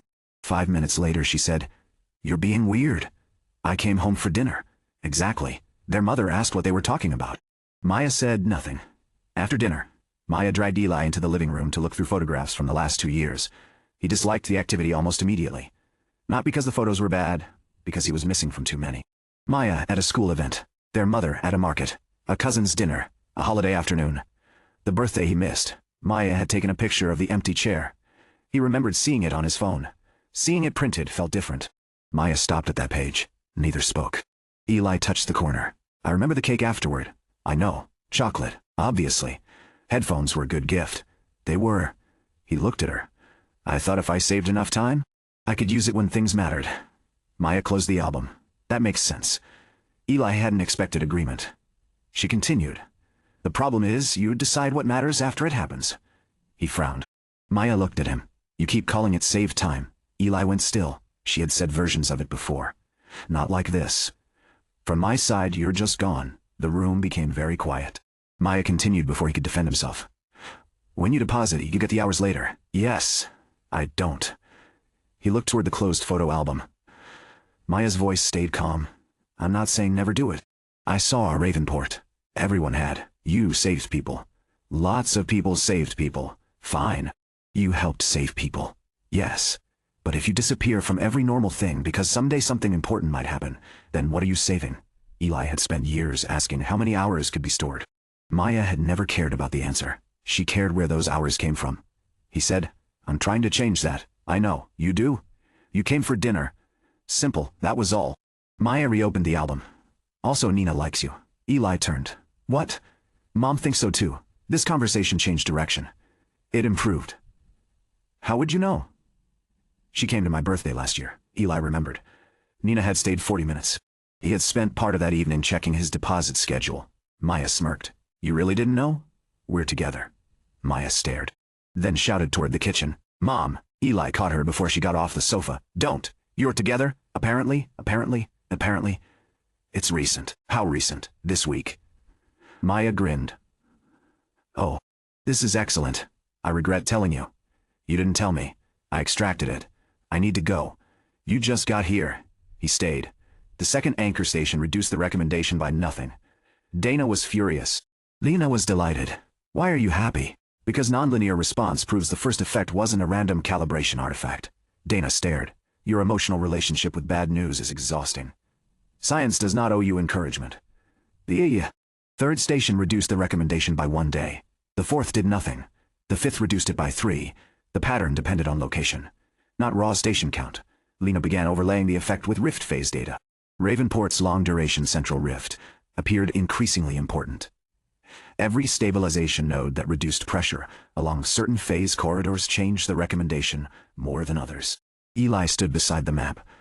Network junction, possibly, Lena said. Root node, possibly. Nina leaned into the laboratory. Has she said anything besides possibly today? Lena looked at her. Possibly. Nina nodded. She's evolving. The national network expanded anyway. Hospitals near high-risk rifts received mechanical emergency kits. Subway systems added manual evacuation releases.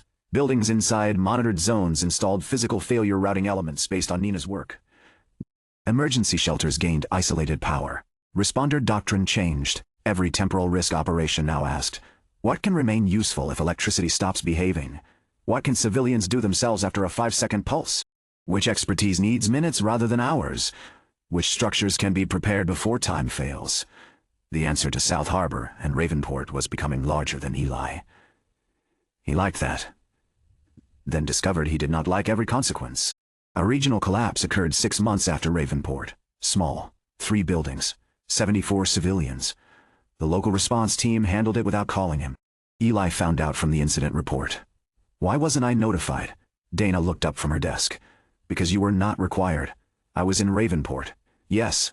40 minutes away. Yes. My talent was not required. The phrase hit unexpectedly. Dana noticed. That's the point. I know. Do you? Eli sat across from her. They spent 4 hours resolving it. Baseline. Yes. I could have reduced that. Probably. Then no one died. Eli stopped. Dana continued. Local anchor station kept the gradient above 0.2. Mechanical systems remained usable. Response team cleared the structure. 2 injuries. No fatalities. And my reserve stayed untouched. Yes. He looked at the incident report again. The entire mission had happened without him. For years, every improvement in Time Vault had made Eli more necessary. Pulse. Shared withdrawal. Bridge control. Now the system they were building did the opposite. That should have felt like success. It felt slightly like being replaced. Dana understood immediately. Careful. What? You're about to confuse being needed with being useful. Eli looked at her. She closed the report. If civilization becomes safer by needing less of your talent, that's not a loss. I know. Good. She reopened her work. Now leave. I have 7 meetings. Eli stood. At the door, Dana said, Cross. He turned. The reserve is not the goal. He remembered the medical tent. Surviving is. Good. He left. Outside, Nina was sitting on a bench with 2 coffees. How bad? She was right. Nina handed him one. Tragic. They handled a temporal collapse without me. Good. I know, you sound offended. I'm not. You are. Marginally. Nina smiled. Excellent. Why? Because now I get to say something profound. Eli waited. Nina took a sip. Get over yourself. He stared. That wasn't profound. It was efficient. He laughed. She leaned against him. You're allowed to like being needed. Am I? Sure. That seems unhealthy. It becomes unhealthy if you start making disasters about you. I don't. I know. She looked toward the Institute training field. The hole. She looked toward the Institute training field. Point is, we build something that works when you're not there. Eli watched trainees practicing a temporal evacuation drill around a prototype shelter. No time vault, no pulse. Just procedure. Make the world need less time. Nina looked at him. What? Nothing. You have the face. He ignored her. The recommendation dropped below 403 months later. Not because temporal pressure improved. That was the important part. Lena called Eli into research at 6:10 in the morning. He arrived at 6:21. Nina arrived at 6:23, carrying coffee and looking murderous. Why are scientists awake? Lena pointed at the screen. Pressure increased overnight. Nina looked at Eli. Then why do you look happy? Eli had already opened Time Vault. Temporal pressure. Elevated, the wording had changed, for the first time. Nina saw his expression. That's bad. Yes. Then why happy? He pointed, forgetting she couldn't see. Recommendation. How much? 398. Nina stopped. What was it yesterday? 401. Lena brought up the anchor network. Pressure rose. Dana appeared on video. Yet required reserve fell. Nina appeared on video. Yet required reserve fell. Look between them. How? Lena enlarged several station graphs. Physical stabilization infrastructure came online along 3 high correlation phase corridors overnight. Dana said, the network is getting worse. Lena added, human preparation is improving faster than the local continuity requirement is increasing. Eli stared at the 2 lines. Temporal pressure, elevated. Recommended continuity reserve, 398 days. It was the clearest proof yet. Time Vault was not telling him how long until disaster, not telling him how many days he personally must fight, not predicting his destiny. It was measuring something physical, a requirement, a load. Continuity budget. Nina said it first. The number is how much time the system thinks we need. Lena raised one finger. Careful. Fine. Something like that. Better. Dana looked at Eli. What does that change for you? He knew what she was asking. His reserve had recovered to 176 days, 11 hours, 3 minutes, 28 seconds, still far below the recommendation. For years, that gap would have meant only one thing: deposit more. Now he looked at the anchor map. Every new station, every prepared hospital, every trained responder, every mechanical release, every structural redesign. Not all of those directly changed Time Vault's number. Only the physical stabilization did. But all of them changed how much Eli would need to spend when the next collapse came. The 2 systems mattered together. I still need reserve, Dana nodded. But I don't need to solve the gap by myself. Nina smiled. Lena returned to her data.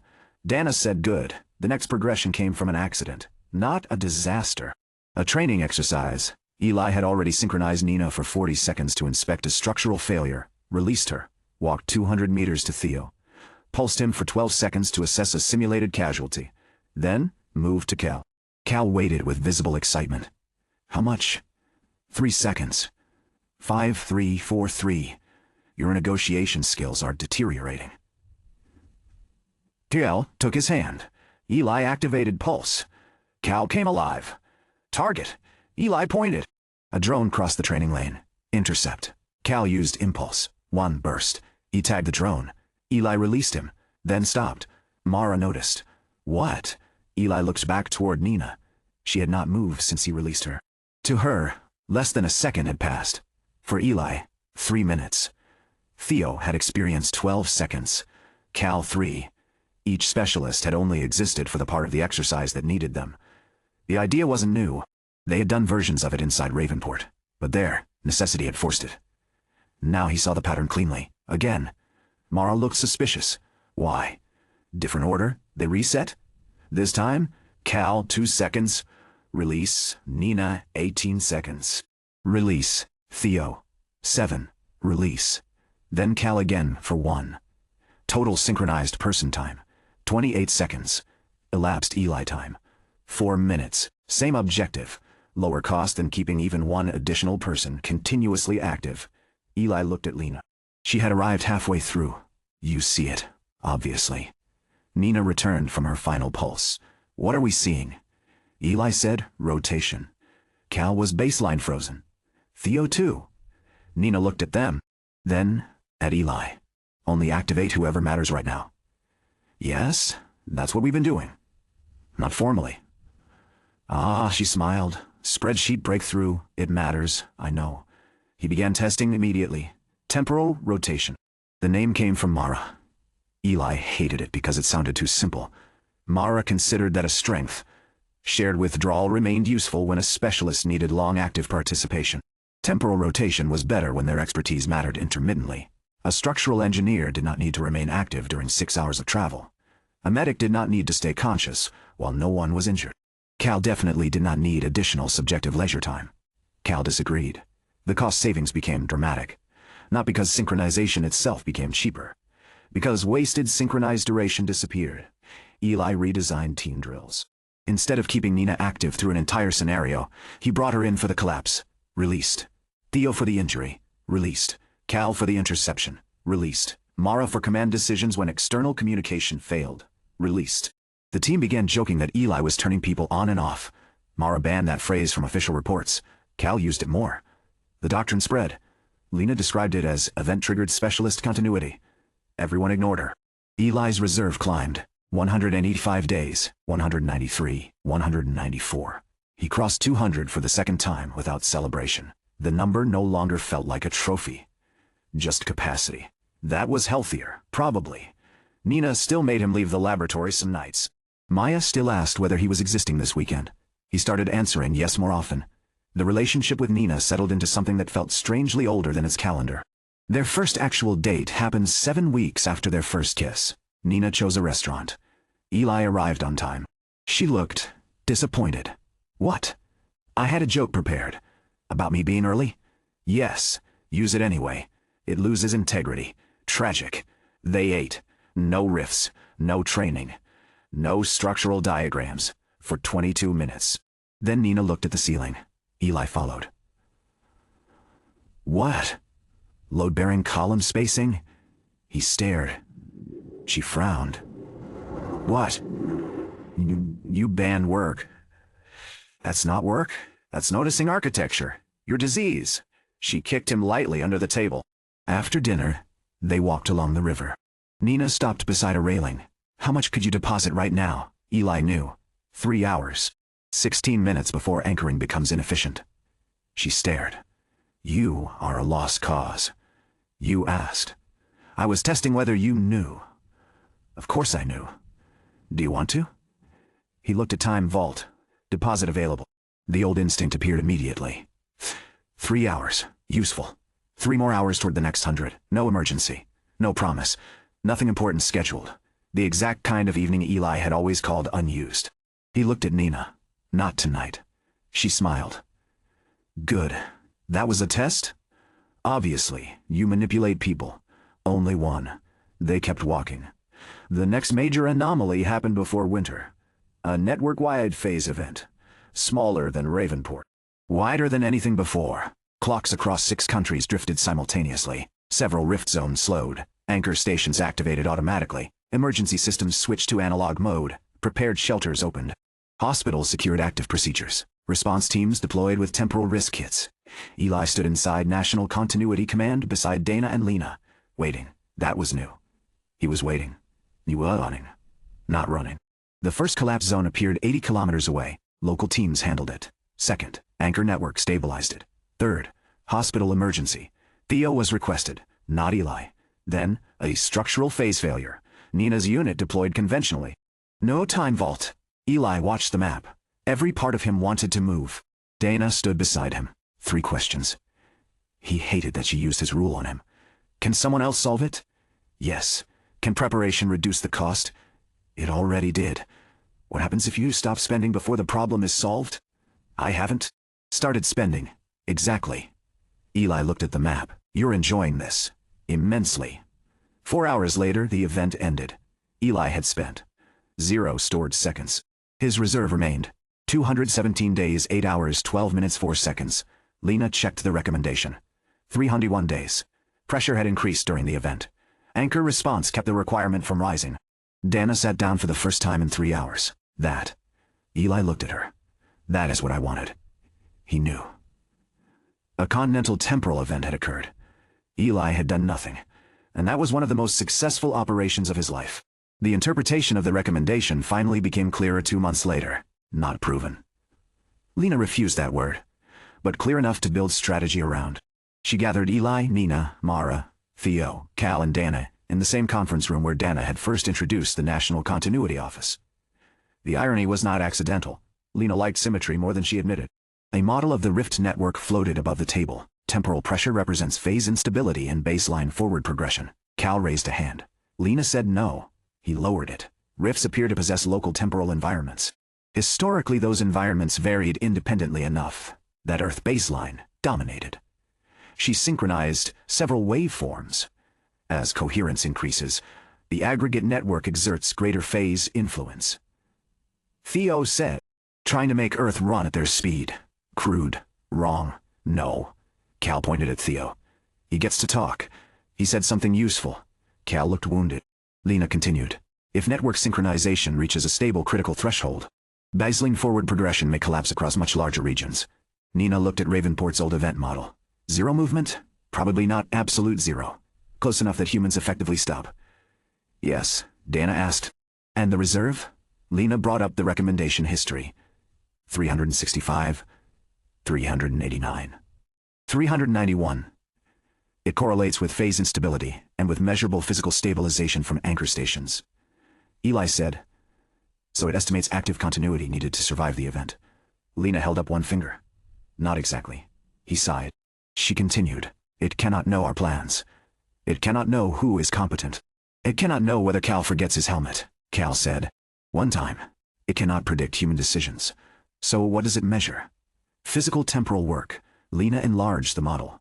The amount of active temporal continuity required to overcome current phase conditions under some internal baseline. Assumption. Dana leaned forward. Meaning? Lena looked at Eli. The reserve recommendation is not telling Eli how long he must live alone. Nina's eyes shifted toward him. Lena continued. It is estimating how much active temporal capacity may be required for a viable continuity response if baseline progression fails. Cal frowned. In normal words, Theo answered, the world may need 400 days of usable time. From Eli? Lena shook her head. Time Vault is currently the only known storage mechanism. But the requirement does not specify how the time must be used. Eli stared at the model. Ravenport. He had entered thinking hundreds of days meant he could personally solve everything. The city broke that idea. Pulse had taught him another person could use his second better. Shared withdrawal taught him companionship could be operational. Rotation taught him the right specialist only needed the right window. Anchors proved the physical requirement could be reduced before the event. The recommendation had never said, Eli Cross must fight for 365 days. He had added that part. Dana said. Then the strategic question changes. Mara nodded. From how much time Cross has, Nina finished it. To what we can accomplish with it. Eli looked at the people around the table. Cal, Theo, Mara, Lena, Dana, Nina. For years, every one of them had existed beside his reserve. Now he finally saw the correct relationship, not people supporting his time supporting people. Cal leaned back. So the apocalypse plan is Eli becomes a very expensive scheduling assistant. Eli looked at him. Correct. Cal frowned. I was joking. It was accurate. Nina smiled. Temporal logistics. Dana looked at the network model. Then, that's what we build. The National Continuity Office changed doctrine again. The old phrase disappeared. Protect the reserve. A new one replaced it. Protect continuity capacity. That meant preserving stored time. But also, anchor stations. Prepared specialists. Analog infrastructure. Shelters. Rift mapping. Medical doctrine. Structural routing. Emergency caches. Predefined temporal rotation teams. And one stubborn 20-year-old who finally stopped assuming that because the time lived inside his body, the responsibility had to belong only to him. Months passed. His reserve climbed beyond 230 days. Then 240. The recommendation continued falling as anchor coverage improved. The The first time it dropped below 365 again, nobody celebrated immediately. Eli did. Quietly. Time Vault recommended continuity. Reserve 364 days. He stood alone in the Institute courtyard at dusk. People crossed between buildings. Some hurried.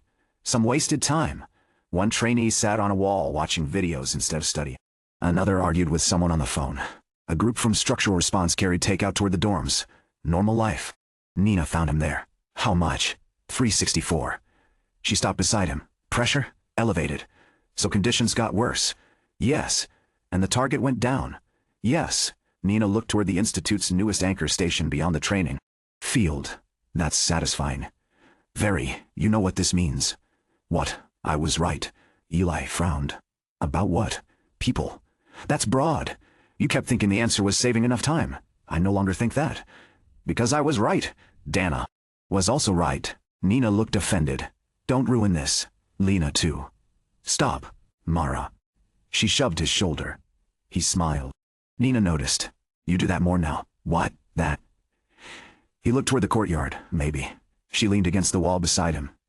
What are you doing tonight? Deposit for 4 hours. Nina said nothing. Eli looked at her. She raised one eyebrow. He checked his schedule. Anchoring was excellent. No field duty tomorrow morning. 4 hours would be efficient. Then he looked at the number again. 364. Not because he had suddenly stored more. Because the world had learned how to carry some of the load. 3 hours, he said. Nina continued staring. 2. No negotiation. What do you want? Dinner. We had dinner yesterday. Humans do it regularly. Eli looked at Time Vault. Then dismissed it. Fine. That sounded painful. It wasn't. Progress. They walked toward the gates. Behind them, anchor station lights came on one by one. The machines were still limited. They could not stop a full collapse. They could not replace Time Vault. They could not guarantee that whatever was coming would be survivable. But every station represented something Eli had not understood when the warning first appeared. A day did not have to be stored inside him to be saved. Preparation could save it. Skill could save it. A better structure could save it. The right person acting for 5 seconds could save hours. The world did not need a man with infinite time. It needed fewer problems that required him to spend it. At the Institute gate, Nina stopped. Eli. What? If the recommendation reaches 0, what are you going to do with all that stored time? He thought about it. Keep some, of course. Emergency reserve, of course. Maybe take a vacation. Nina stared. What? That sounded normal. I can be normal. No. She took his hand. But you're improving. They stepped into Ravenport evening traffic. Cars moved. People moved. Clocks moved. Everything still felt a little too fast sometimes. Eli no longer reached for Time Vault whenever it did. He let the city carry him forward. He let the city carry him forward. For now, the world still had its own seconds. His job was no longer to hoard enough of them to replace it. It was to make sure that if the world's clock ever failed, humanity would know exactly what to do with the time he had saved. After that, nobody in continuity planning used the word if unless Lena forced them to. 0 hour became when. Only the date remained unknown. The Nearlock had given them something more useful than fear. Data. For 18 seconds, Ravenport had shown exactly where the world would break. The phase convergence did not spread randomly through the city. 3 major synchronization points had formed around the central rift before collapsing with the rest of the event. Lena spent 11 days refusing to name them anything dramatic. Dana named them phase anchors on day 12. Lena complained for 20 minutes. The name stayed. They were not human anchor stations. That distinction entered every briefing immediately. Temporal anchor stations were machines. Human infrastructure. They resisted temporal divergence and helped preserve local forward flow. Phase anchors were something else. 3 self-reinforcing synchronization nodes inside the rift network itself. During the Nearlock, one had formed beneath the Northern Transit District, one near the Eastern Industrial Corridor, one beneath the Old Harbor approach south of Ravenport Central. All 3 fed phase coherence into the central rift. When the event ended, they disappeared. Lena's models suggested that during a full lock, they would not. The network closes through all 3, she said. A model of Ravenport floated above the conference table. 3 red points surrounded one larger black center. The central rift functions as the keystone convergence. These nodes stabilize the phase relationship around it. Cal looked at the display. So break 3 things. Lena stared at him. That is an offensively simplified description. Wrong? No. Cal leaned back. Then you're welcome. Dana enlarged the center. If we neutralize the 3 phase anchors, the central phase state becomes unstable. And then, Lena looked at Eli. Then he has to touch this. A structure appeared inside the projected central rift. Not a physical object they had seen. A predicted region. The point where phase lines from the 3 anchors converged most strongly. Dana called it the central phase core. Lena objected less that time, probably because she had no better short name. Eli studied the model. Touch it and do what? Synchronize it, Nina frowned. To active temporal continuity. Eli understood before Lena finished. Temporal bridge, at a scale you have never attempted. Mass? Unknown? Resistance? Unknown. Good. Nina looked at him. That sounded like Lena. He's deteriorating, Cal said. Lena ignored them. The central core would be the object maintaining the local phase lock after the 3 anchor relationships are broken. If Eli can force it into an active forward state across the reconciliation threshold. Normal time resumes? Theo asked.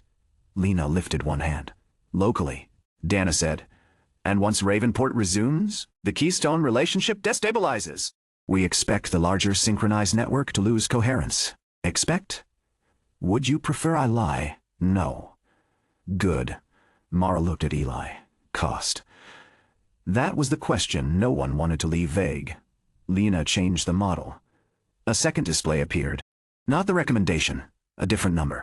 Minimum reconciliation, reserve 41 days. Eli stared. How did you get 41? We modeled the largest bridge you have performed. Your observed reconciliation costs. Current anchor station support around Ravenport. Expected central phase resistance, and an uncertainty margin. How large a margin? Large. Specific. 40%. Nina whistled. Cal said, that doesn't sound large enough for something involving the end of time. Dana agreed. We're increasing it operationally. Lena looked offended. Then why did I calculate? Because 41 is the physical estimate. Operational policy can be higher. Eli kept looking at the number. 41 stored days that could not be spent on rescue. Not on combat. Not on getting the team through the anchors. Not on anything except the final bridge. Mara saw where his mind went. The floor means nothing if we never reach the core. I know. Dana said. And reaching the core means nothing if you've spent the only reserve capable of restarting it. I know. Nina leaned over the table. So, we split the reserve. Eli looked at her. She pointed. Not physically. In planning. Dana nodded. Operational reserve. Then at the floor, reconciliation reserve. Cal raised a hand. What about my reserve? No, 5 people said. He lowered it. Eli's stored time when they established the first full 0-hour plan was 367 days, 3 hours, 28 minutes, 16 seconds, too close to the original milestone to feel like much. The recommendation remained above him. 379 days. Temporal pressure stayed critical. The world did not end that week, or the next. So humanity prepared. Phase anchor routes were mapped against every possible configuration Lena could generate. Anchor stations around Ravenport received independent backup networks. Physical relay lines replaced timing-dependent communication where possible. Dana created continuity corridors designed to preserve fractions of normal temporal progression, even during full phase lock. Not enough for people to walk. Maybe enough for sensors to update. Maybe enough for information to crawl. Hospitals. Pre-positioned supplies in mechanical cabinets. Nina's teams reinforced the predicted anchor approaches. Cal's combat groups rehearsed moving through short pulse windows. Theo wrote medical protocols for patients who might receive only seconds of consciousness across hours of active operations. Mara drilled one rule into every responder who expected to participate. Do not wait for Cross to save your part of the plan. Eli heard it enough times that he started repeating it. The next 6 weeks became the most disciplined deposit period of his life. Also, the least destructive. He slept, ate, trained, worked, went home. Saw Nina, and used the windows that genuinely remained. No one needed to tell him to. He simply stopped pretending an hour belonged to Time Vault before it belonged to him. The reserve rose anyway. 371 days. 374. At 380 days, Dana called him personally. You have exceeded the current recommendation. Eli opened Time Vault. Stored time 380 days, 5 hours, 11 minutes, 42 seconds. Recommended continuity reserve 376 days pressure. Critical. For years he had imagined the moment when the first number became larger than the second. Safety. Completion. Relief. Instead he said, 4 days. Dana understood. 4-day margin. Before operations. Yes, not enough. No, Neither of them pretended otherwise. The number continued rising. Slowly, Eli reached 382 days on a Sunday morning. That afternoon, Time Vault told him deposit was available. He was sitting at home. Maya was on the floor sorting boxes. Their mother was making too much food in the kitchen. Nina was trying to convince Maya she did not need to bring 6 pairs of shoes when she moved into university housing. Maya disagreed. "You're wearing boots. Because I work around collapsing buildings.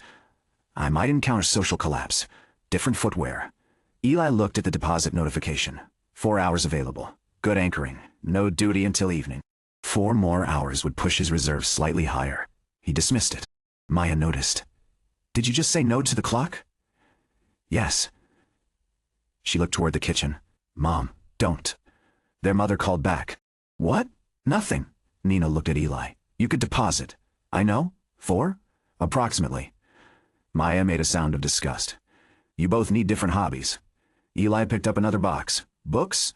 Desk." He carried it down the hall. Nothing important happened. No one confessed anything. No rift opened. No system warning appeared. Maya argued about whether one lamp was worth taking. Their mother packed enough food for a military unit. Nina stole something from the kitchen and denied it while chewing. Eli spent 4 perfectly usable hours helping his sister move boxes. That evening, his reserve was still 382 days, 7 hours, 49 minutes, 3 seconds. 4 hours smaller than it could have been. He did not regret them. 0 hour arrived the next morning. At 9:32, Eli was standing inside Continuity Command beneath the Institute. At 9:32 and 1 second, the world stopped. There was no explosion. That made it worse. One moment a technician beside Eli was reaching for a screen. The next, her hand no longer moved. A pen hung 3 centimeters above the floor. The ventilation fan stopped mid-turn. A cup of coffee remained tilted in Dana's hand without spilling. Every sound vanished. Not faded, vanished. Eli stood alone inside silence. Time Vault opened. Environmental temporal pressure. Maximum global phase lock detected. For a moment he only watched the words. 4 years, 382 days, 1,000 sacrifices, hundreds of drills. Ravenport, South Harbor. Every warning, every graph, every argument. Then the lights dimmed. Not because electricity failed. Because the photons reaching his active envelope were no longer being replenished normally. Emergency active spectrum lamps came on automatically around him. Human preparation. A second panel appeared. Anchor continuity corridors active. 17% Dana's infrastructure. Not much. Eli looked at the frozen room. Dana stood 2 meters away. Lena beside the central display. Mara near the command table. Nina at the structural console. Cal leaning against the wall. Theo checking a case. All frozen. Waiting for a second that might never arrive. Eli went first to the window. Ravenport had stopped. Cars stood in intersections. A train rested between stations. Smoke hung above rooftops. A construction crane held a suspended load that would never finish swinging. Far beyond the buildings, the sea had frozen mid-wave. Not ice. Time. A wall of water curved toward the harbor and stayed there. Clouds stopped. Birds stopped. A jet above the western skyline became a silver line carved into the sky. Eli's breathing sounded enormous. Then movement appeared near Ravenport Central. 1 step. Tall. Pale. The Stillwalker emerged from the central rift. No camera jump now. No missing interval. No guesswork. It walked. Naturally. The whole world had entered something close enough to its time. Eli stood behind reinforced glass kilometers away. The Stillwalker stopped. Its head turned. Toward him. Not toward the building. Toward the only human temporal gradient in Ravenport. It looked at Eli. Eli opened his reserve. Stored time 382 days, 7 hours, 49 minutes, 3 seconds. The original promise of the warning became literal. The world had ended its next second. Eli had saved enough time to keep moving anyway. He turned away from the window. Work. First Lena. Pulse synchronization. He touched her wrist. The field opened. Lena inhaled. Her eyes snapped to the stopped command room. 0 hour. Yes. She did not ask how long ago. Good. Corridors? 17%. Central rift. Stillwalker active. Phase anchors need data. Lena immediately moved to the active spectrum console. Most normal electronics were frozen with baseline time. Continuity systems had been designed to function inside partial temporal envelopes powered by anchor stations. Slow, primitive, enough. 3 red signals appeared. North, east, south. Exactly where the models predicted. Lena exhaled. All 3. Eli released her. Dana next. Pulse. Dana came alive holding a coffee cup at an angle. The liquid inside remained baseline frozen. She looked at it, then set the cup carefully on the table. Status, 0 hour. All 3 phase anchors confirmed. 17% continuity corridor availability. Team, not selected yet. Reserve, 382, 7 hours. Reconciliation floor, 41. Dana nodded. Wake Mara. Eli did. Wake Mara. Eli did. Mara entered active time. No surprise. One look at the frozen room told her enough. Team. Eli already knew the list. Nina, Cal, Theo, Lena, Dana. Mara's expression did not change. Not me. It wasn't a question. No. Why? Command overlap. Dana handles strategic authority. Lena, analysis. Nina, structure and reconciliation. Cal, direct interception. Theo, medicine. And me, field judgment, which you have. Because of you. Mara held his gaze. Eli continued. 6 people is already expensive. 7 is worse. Shared synchronization costs were non-linear. Everyone knew. Mara looked toward Nina's frozen figure. Then Cal. Theo. Good. Eli had expected an argument. That was his mistake. Mara had trained him for the moment when he no longer needed her beside him. She reached into her vest and removed her command marker, not magical. A small steel tag used by Institute field leaders. She pressed it into his hand. You know the rule. Eli closed his fingers around it. Don't ask how long I can keep going. Ask what must be done before the clock runs out. Mara nodded. Then added and cross. What? Do not bring everyone into your time because you're afraid to be alone. Ravenport, collapse. He understood. Capability only. Good. Eli released her. Mara froze. The last instruction she gave him might remain suspended in her own awareness until the world restarted. Eli activated the others one at a time. Nina, Cal, Theo, Lena, Dana. Not shared withdrawal. Rotation. The 6 of them never needed to exist together continuously. Dana received 3 active minutes to approve the operational sequence. Lena received 9 to interpret the phase anchor readings. Nina 4 to inspect structural roots. Theo 70 seconds for medical kit verification. Cal 30. Cal objected. You gave Theo 70. He has more to check. I have feelings. Unfortunately, 0 hour, and you're still insulting me. Cal grinned. Then Eli released him. The plan was exactly what they had rehearsed. Phase Anchor 1. North Transit. Disable. Phase Anchor 2. Eastern Industrial Corridor. Disable. Phase Anchor 3. South Harbor Approach. Disable. Then Central Phase Core. Bridge it forward. Reconcile. Restart Ravenport. Break global synchronization. Simple enough to say in 20 seconds. Possibly impossible to do in 341 spendable days. Eli looked at the operational reserve. Total, 382 days. Mandatory reconciliation floor, 41. Spendable, 341. Dana received another pulse. Floor remains 41 until Lena revises. Understood. If conditions change? Tell me before you spend through it? Eli looked at her. Dana understood what he was asking. And if I tell you no, you listen. That answer would matter later. For now, Eli said, yes. They left Continuity Command. The first phase of the operation belonged almost entirely to preparation. Continuity corridors formed narrow paths through Ravenport, where anchor stations held local rates slightly above complete lock. Not enough to let normal people move. Enough to make Eli's active differential less extreme. White lights marked those routes. Dana's infrastructure had turned the frozen city into a map. Eli traveled alone through most of each corridor. The others still had to move physically. At each staging point he brought forward only the people the next section required, carried them through short shared withdrawal transfers, then released them again once they reached the new position. Nina active only for structural decisions. Lena for phase analysis. Cal and Theo spent almost the entire route baseline frozen at each staging point until Eli physically relocated them forward.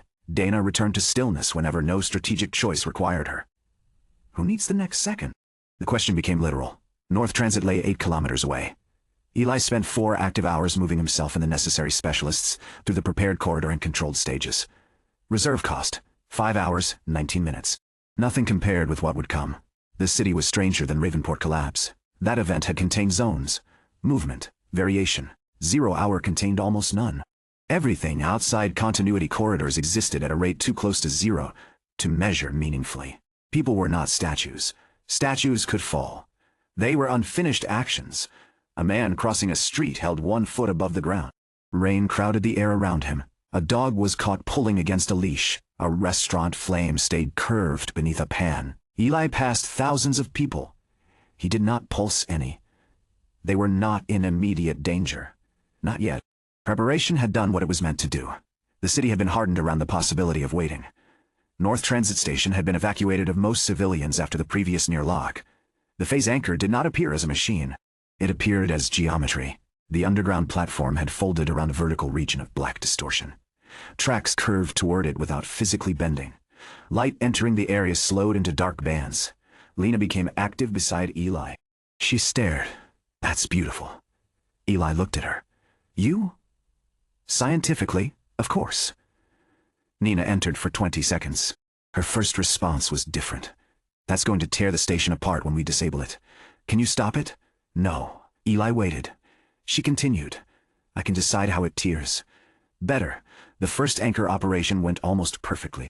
That worried everyone later. At the time, it felt like proof. Lena identified 3 phase couplings connecting the anchor to the central network. Eli could not touch the distortion directly.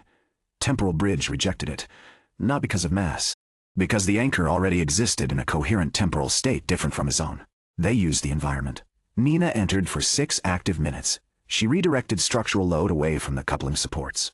Eli bridged mechanical release systems inside the station. The first coupling broke physically. Phase distortion shifted. Lena pulsed for 19 seconds. Second coupling moved 30 centimeters east. Release. Eli repositioned. Cal received 4 seconds when 2 rift organisms emerged from the black region. Not still walkers, ordinary rift predators. Except nothing was ordinary under 0 hour. They moved slowly. Cal moved faster. Impulse. 2 strikes. Release. Conventional damage would finish one if baseline returned. Not enough. Eli used his rescue pole to lever the second into a maintenance pit. No unnecessary fight. Theo never activated. That counted as success. The second coupling failed. Then the third. Lena came active. Phase stability dropping. Nina. Station load transferring west. Eli. How long? 28 seconds to structural shear. 28 active seconds. A lifetime compared with his first year. Nina entered. Vector shift.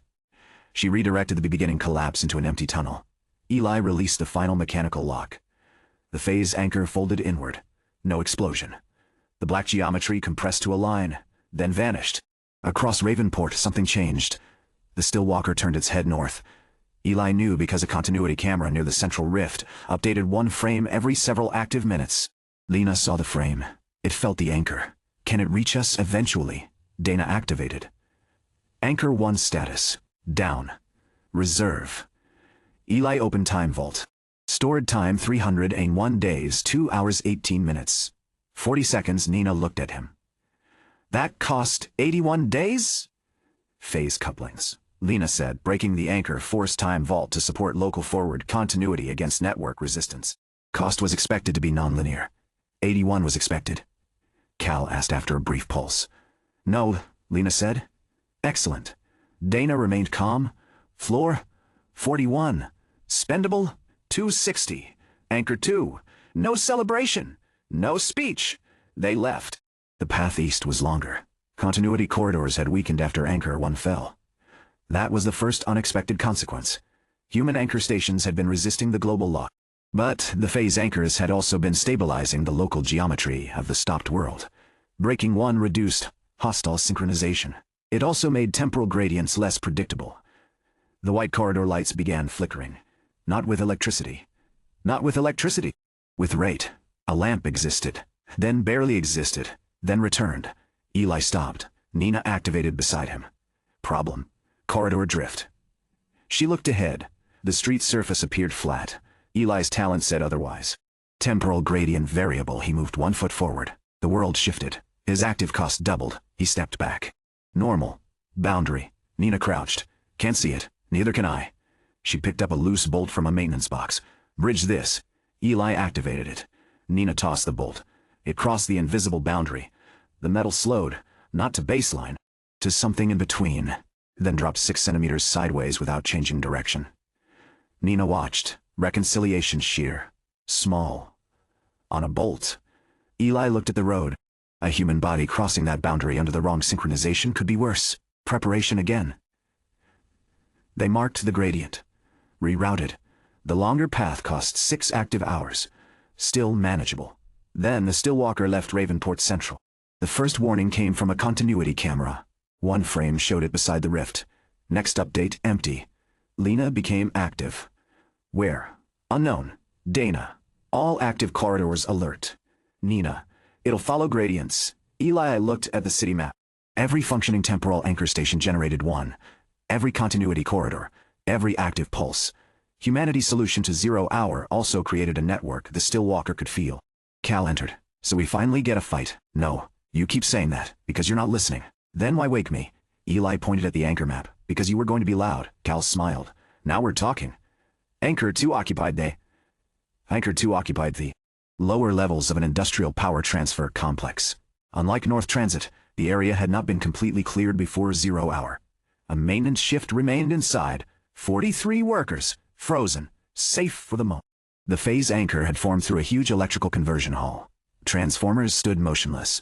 Arcs of electricity hung between contacts like blue glass. Lena activated. 3 couplings again. Same configuration? No, of course. One is physical, she pointed. One electromagnetic. Baseline electricity is frozen. Exactly.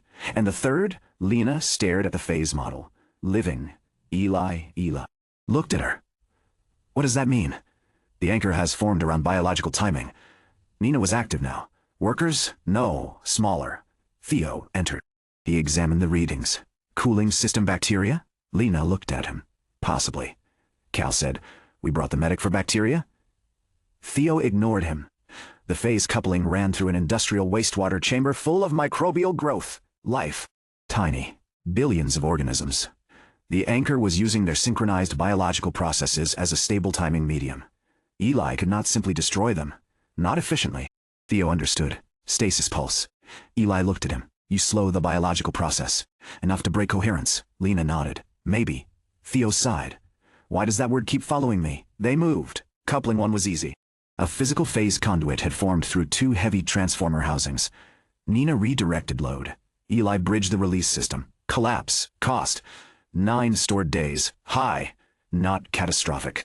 Coupling 2 required bringing part of the electrical system into active time, long enough for current to complete a circuit the anchor was holding unfinished. Eli stared at the power bus. Mass is manageable, Nina said. Energy isn't. Reconciliation. Exactly. They built a physical path first. Mechanical breaker. Ground line. Nina positioned herself near the load junction. Eli activated the bus. Temporal bridge. The system came alive.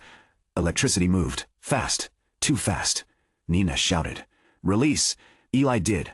Reconciliation hit. Vector shift redirected the mechanical consequences through the grounded structure. The electrical arc snapped into its designed path. Coupling 2 failed. The entire hall shook. Workers remained frozen. None harmed. Lena appeared for 4 seconds. Third coupling destabilizing. Theo. How long? Need biological timing reduced by at least 60%. Area. 3 cubic meters. Theo stared at the wastewater chamber. That's bigger than my usual stasis. Field. Can you do it? With time. How much? 10 minutes. Eli calculated. 1 additional person. Sustained active biology. Local phase resistance. Do it. Theo entered shared withdrawal. Not rotation. He needed continuity. Stasis pulse spread through the chamber. The water itself did not stop. It barely moved anyway. But biological activity inside it slowed relative to the anchor. The phase line flickered. Lena came active for a second. Working. Release. Theo kept going. 3 minutes. 5. 8. His face tightened. Field's unstable. Need 2 more. Eli held. 10. 11. The coupling snapped. Phase anchor 2 destabilized. Then every continuity sensor in the complex turned red. Cal was baseline frozen 10 meters away. Eli did not need Lena to interpret the warning. Something was coming. Click. Concrete. The sound was soft. Familiar. Nina's head turned. No. A pale figure stepped through the open loading bay. The Stillwalker. Not camera fragments. Not tunnel distance. Here. Theo's stasis field broke. Eli released him immediately. The Stillwalker turned toward the strongest active gradient. Eli, then Nina, 2 temporal signatures. Its head moved between them. Nina understood first. It can't track both cleanly. Eli looked at her. Maybe. He pulsed Cal. Cal entered active time. 3 gradients. The Stillwalker's entire posture changed. Not confusion exactly. Attention divided. Lena's theory returned. In a native ecology, temporal gradients might be basic perception. Heat, motion, scent. Give it more signals. Eli said, Cal west side. Cal grinned. How loud? Very impulse? The gradient spiked. The Stillwalker turned. Nina moved east. Eli maintained her active envelope for 3 seconds. Vector shift did nothing yet. She was only another moving temporal source. The Stillwalker lunged toward Cal. Eli released him. His gradient vanished. The Stillwalker stopped. Eli pulsed Nina. It turned toward her. Release. Then Cal. Turn. Then Eli increased his own withdrawal. Turn. 3 false targets. Not random. Controlled. Temporal rotation as camouflage. Lena appeared for 1 second. Do that again. Busy. Release. The Stillwalker moved faster. Learning. Its head no longer fully committed to each new gradient. It began anticipating sequence. Cal entered. Can I hit it? No. You say that every time. It almost broke concrete with 1 arm. So you are not stronger than concrete. Cal looked offended. Debatable. The Stillwalker lunged at Eli. He used a micro-withdrawal change. Not more. Less. His gradient collapsed. The creature's strike passed where it expected the stronger signal. Nina activated on the opposite side. Now, vector shift. She did not attack the creature. She redirected the falling transformer casing from the destabilized second coupling. Eli bridged the support pin for 1 active second. Released. Temporal reconciliation. The casing dropped. Nina caught the force and turned it across the Stillwalker's route. Thousands of kilograms of metal struck the floor between them. The Stillwalker changed direction. Not injured. Blocked. Enough! Anchor! Lena shouted during a pulse. Eli looked at the third coupling. Collapsed. All 3 broken. But the anchor remained. Residual phase coherence held the node open. Lena. She came active. Why isn't it down? Stillwalker. What? She looked at the creature beyond the fallen transformer. Then, at the anchor. Its phase signal was stabilizing. The organism is reinforcing the local environment. Intentionally? Doesn't matter. It was maintaining its habitat simply by existing inside it. The phase anchor used that stability. Eli understood the problem. They could not fight it efficiently. They could move it. Cal. Pulse. Cal appeared. Finally, run. His smile vanished. That's rude. South corridor. Full impulse when I say. Cal looked past him. Understood. You wanted to chase me. Gradient. How far? 40 meters. Easy? No contact? Less easy. Eli pulsed Nina. Need exit force. Where? He pointed toward a suspended industrial door beyond the south corridor. Can you close it? Fast? With something hitting it. Eli looked at Cal. Nina understood. That's terrible.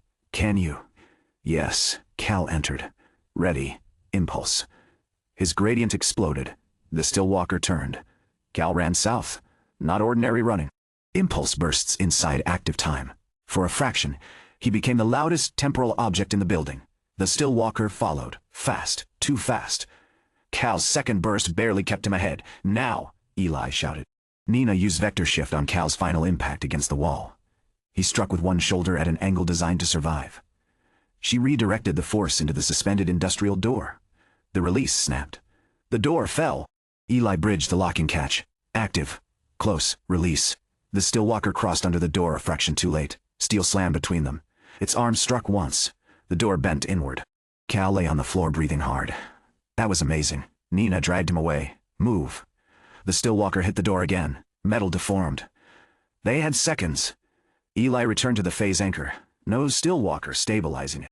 The residual coherence dropped. Lena came active. Now. Eli bridged the final phase coupling housing. Nina took the return force. The second anchor collapsed. The industrial hall twisted. Every light went dark. The Stillwalker's third strike tore through the door. Eli released everyone except himself. Their gradients vanished. The creature stepped through. Paused. Only Eli remained. He ran. Not maximal withdrawal. That would make him brighter. Instead, he used short changes. High gradient. Low. High. Low. Never enough for the Stillwalker to lock onto a stable path. A technique built from 4 years of learning that continuous power was not always efficiency. He reached the continuity corridor.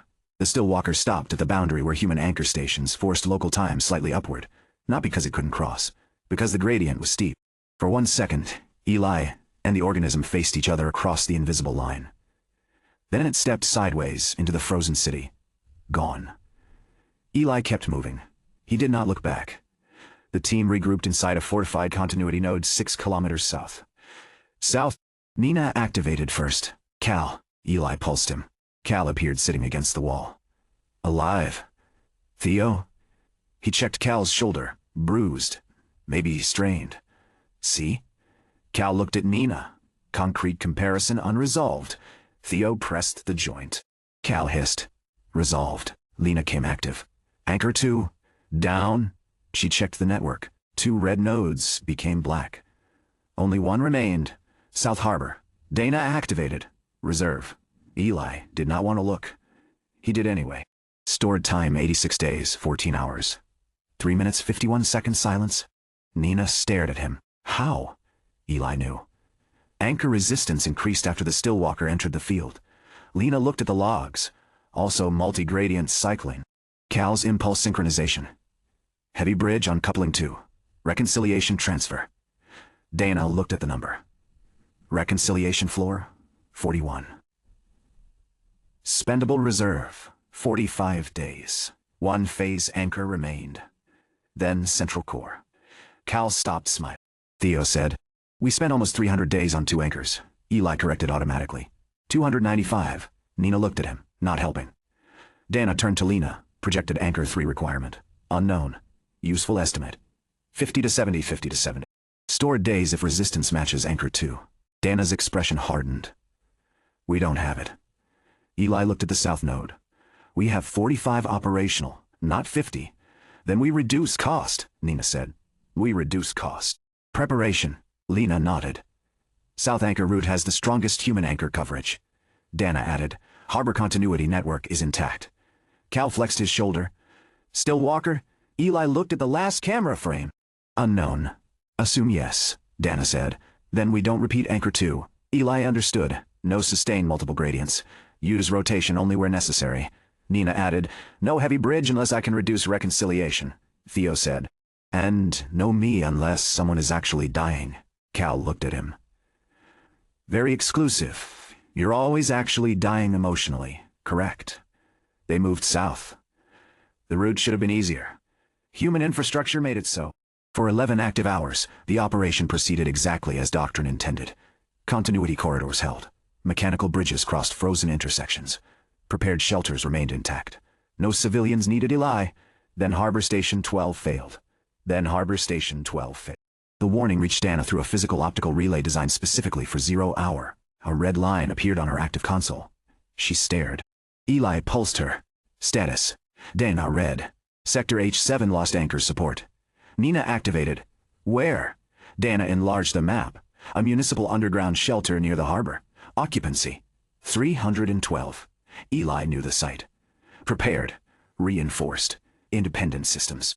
Safe under planned phase conditions. Not safe without its anchor station. A temporal shear was moving through the structure. Lena came active. She studied the feed. Local rate divergence increasing. How long? Outside measure meaningless. For us. 9 active hours before structural phase separation reaches occupied level. Eli looked at the route. 27 active kilometers away under current corridors. He could reach it. Pulse Nina. Stabilize. Move civilians through active time. Theo for casualties. Cal if rift organisms appeared. 9 hours was enough. Maybe. Cost. Dana already knew why he asked. Lena modeled rapidly. Travel. Structural stabilization. 312 living targets. We don't move all. Nina said, shelter has 3 sealed compartments. If we can keep one. Lena shook her head. Phase shear crosses all 3. Eli looked at pulse options. Hundreds of individual contacts. Repeated activations. Short movement windows. Nina for structural stabilization. Theo only where casualties required him. More refined now. Still expensive. Estimate. Lena hesitated. Dana said, give it. 48 to 60 stored days. Eli's stomach went cold. Reserve. 86 days. Reconciliation floor. 41. Spending 48 left 38. Below floor Tardikai. Eli looked at Dana. No. She said it before he asked. Nina can reduce. No. Maybe 35 with... No. We haven't modeled. Dana turned toward him. The lower bound is 48. Model could be wrong. Yes, they're alive. Yes. 312 people. Yes. Every answer was the freight tunnel again. South Harbor again. Different scale. Same wound. Eli looked at the shelter signal. Tiny green occupancy markers. Frozen people. Families, workers, children. Workers, children. People who had done everything right. Gone to the prepared shelter.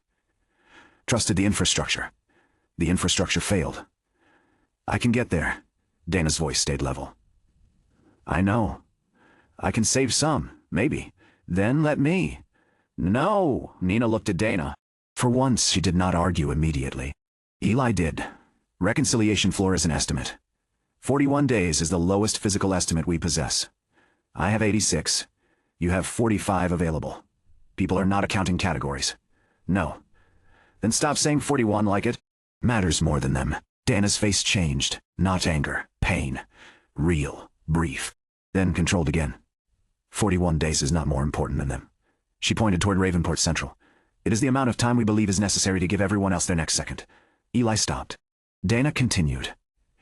If you spend below that floor and we reach the core unable to reconcile it, you do not lose 312 people. Her voice remained quiet. You lose the operation. The shelter map stayed green. Still alive. Eli looked at Nina. What do you think? Nina did not answer quickly. Good. When she did, I think if we go, we'd probably save some of them. Dana said nothing. Nina continued. I think if we spend 48 days, we probably don't have enough for the core. Eli looked at Theo. He hated being asked. Still answered. We can't triage 300 people remotely. If the shelter fails, some may survive the local shear. Lena said, low probability. Theo nodded. But not zero. Cal stared at the floor. No joke. Eli looked at his hands. Can someone else solve this? No. Can preparation reduce the cost? It already had. Not enough. What happens if he stops before everything is solved? 312 people may die. The question did not provide comfort. It never had. Dana said, cross. Eli looked at her. If you override me, I cannot physically stop you. That mattered too. She had always known that. The talent lived in him. The final choice remained his. But if you ask me for the strategic answer, it is no. The shelter signal flickered. One green marker vanished, then returned. Temporal distortion. Eli could hear his heartbeat. Ravenport collapse. One more voice. One more hour. One more person. He had spent 11 days because he couldn't stop. Then he had learned to decide before the next victim became the only thing he could see. Now 312 victims were visible. He still had to decide. Eli closed the shelter route. Continue to anchor 3. No one spoke. Dana looked at him. Confirmed? Eli hated her for asking. Not personally. For making the decision real. Confirmed? Dana nodded once. The shelter feed remained active behind them. They moved south. Eli did not look at it for 3 hours. Then, he did. Occupancy signals, 147. Another update, 93. Then the optical relay failed. No data. They never learned exactly how many died during the operation. That uncertainty hurt too. Eli kept walking. Nina stayed active beside him longer than the operational plan allowed. Eli noticed. You're costing reserve. I know. Then why are you still active? Because if you release me right now, you'll spend the next 6 hours alone. He looked at her. We just refused a rescue because of cost. And I'm telling you this cost is operational. He almost argued. Then stopped. Ravenport collapse. The cost of being alone. Not everything useful fit cleanly into the counter. 1 hour. 2, 1. Fine. They walked together for 1 active hour. Neither mentioned the shelter. At the end, Nina said, you made the right decision. Eli looked at her. She shook her head. Sorry. What? I shouldn't say that. Why? Because I don't know. He understood. She continued. You made the decision we agreed the operation required. That was different. More honest. Eli released her, then walked alone. Phase Anchor 3 formed beneath the harbor's old freight exchange. The location had been heavily reinforced after Ravenport collapse. Nina's designs were everywhere. Mechanical shutters, force routing frames, independent support arches. 6 temporal anchor stations surrounded the site. 5 remained active. Human preparation had given them the best possible battlefield. It still wasn't enough. Lena entered active time beside Eli. Her first word, damaged. Eli looked at the phase anchor. The black geometry pulsed unevenly. One side collapsed inward, then reopened. By what? Harbor Station 12 failure shifted the local phase network. The shelter. Consequences travel. Even decisions not to act remained part of the system. Nina activated. She studied the structure. Anchor is pulling against the freight foundations. Can we stabilize? Human structure, yes. Phase structure. Ask the annoying person. Lena said, no. Nina looked at Eli. See? The plan changed. Anchor 3 had 4 couplings instead of 3. One had already partially failed. That sounded helpful. It wasn't. The damaged coupling made the entire anchor unstable. A clean shutdown required breaking the remaining 3 in sequence before the failed one reconnected through another path. Lena projected the timing. 14 active minutes from first break. Cal entered. That's generous. No, Nina said. It isn't. Lena nodded. The couplings are 200 meters apart. Cal's smile returned slightly. Now it's interesting. Eli looked at the reserve. Stored time, 81 days, 3 hours 19 minutes, 12 seconds reconciliation floor. 41 days. Operational 40. They needed Anchor 3 for less than 40. No one said it. They all thought it. The first coupling required Lena. 27 active seconds. She identified the exact phase junction. Release. Eli used the rescue pole to access a manual mechanical isolator already installed by the harbor team. No bridge preparation. He pulled. Coupling 1 failed. Timer. 14-0. The phase anchor distorted. Nina activated. Structure moving. Need 30 seconds. She redirected a support arch. Release. 13:21. Cal entered for 2 seconds to cross a collapsing corridor and physically release a jammed emergency catch. No impulse. He didn't need it. Release. 12:58. Eli reached coupling 2. This one required temporal bridge. Small mass. Huge phase resistance. He activated the connector. Stored time began falling. Hours, then days. Come on! The connector shifted. Nina appeared. Reconciliation path ready. Eli released. Vector shift. Coupling 2 snapped. Reserve. 72 days. Timer. 10:14. Still possible. Then Lena's continuity sensor showed movement. Central route. 1 pale signal. Approaching. Cal looked at Eli. Of course. Still Walker. Eli did not activate him yet. Coupling 3 first. They ran. The harbor structure began tearing around the damaged anchor.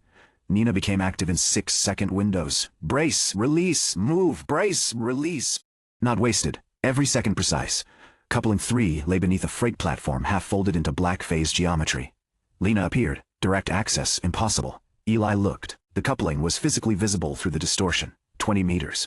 But the path between existed at multiple temporal rates. Can I bridge across? Lena stared at him. Maybe. Nina said absolutely not. Alternative? Cal pointed upward. Drop the platform. Nina looked. The suspended freight deck sat above the coupling. Old support cables. Mechanical emergency sever points. Her design. She smiled once. Beautiful. Cal activated. Which one? North cable. Then east. Do not hit the structure. Everyone says that. Impulse. North release. Release. Pulse again. East, the platform tilted. Nina came active. Vector shift caught the load. She redirected its fall through the prepared failure path. The deck collapsed onto the coupling. Physical mass. Real force. No giant bridge. Preparation replacing stored time. The third coupling ruptured. Timer. 6:42. Reserve. 69 days. 1 final coupling. The damaged one. Lena pulsed. Then stared at the model. No. Eli already hated the word. What? The damaged coupling migrated. Where? She pointed toward Ravenport Central. The anchor is reconnecting through the core. Dana activated. Meaning? Lena spoke quickly. Clean. Shutdown is no longer possible. If we break the final local coupling, load transfers directly into the central phase core. Dana looked at the reserve floor. Effect. Core instability increases. Reconciliation cost? Unknown. Estimate? Lena ran the model. Numbers changed. Lena ran the model. 41, 47. 52. Then minimum reconciliation reserve 56 days. Everyone stopped. Eli's reserve 69. Operational reserve just became 13 days. Cal looked at the number. That's bad. Theo, active for the first time in hours, said. Technical term? Cal did not answer. Eli looked at Dana. Can we reduce it? Not here. Lena shook her head. The core will carry the damaged anchor load. Reconciliation mass effectively increases, Nina asked. What if we don't break it? Phase anchor remains active. Then 0 hour remains stable. Yes. Eli looked at the final coupling. Anchor 3 had to go. But breaking it might consume reserve needed to restart the core. 3 questions. Can someone else solve this? No. Can preparation reduce cost? Maybe. Dana? Infrastructure? What can the human anchor network do? Dana looked at the city map. 5 harbor stations. Ravenport Central Cluster. North and East clusters. Anchor 1 and 2 phase nodes were down, but the human stations around them still existed. Reroute stabilization toward the core. Lena said, that reduces phase resistance. How much? I need station output. Dana pulled the continuity network into active processing. Slow fragments. She had designed the system for exactly this. Physical relays, independent timing, no normal internet, no satellite, no baseline electricity dependency. Human preparation crawling through the end of time.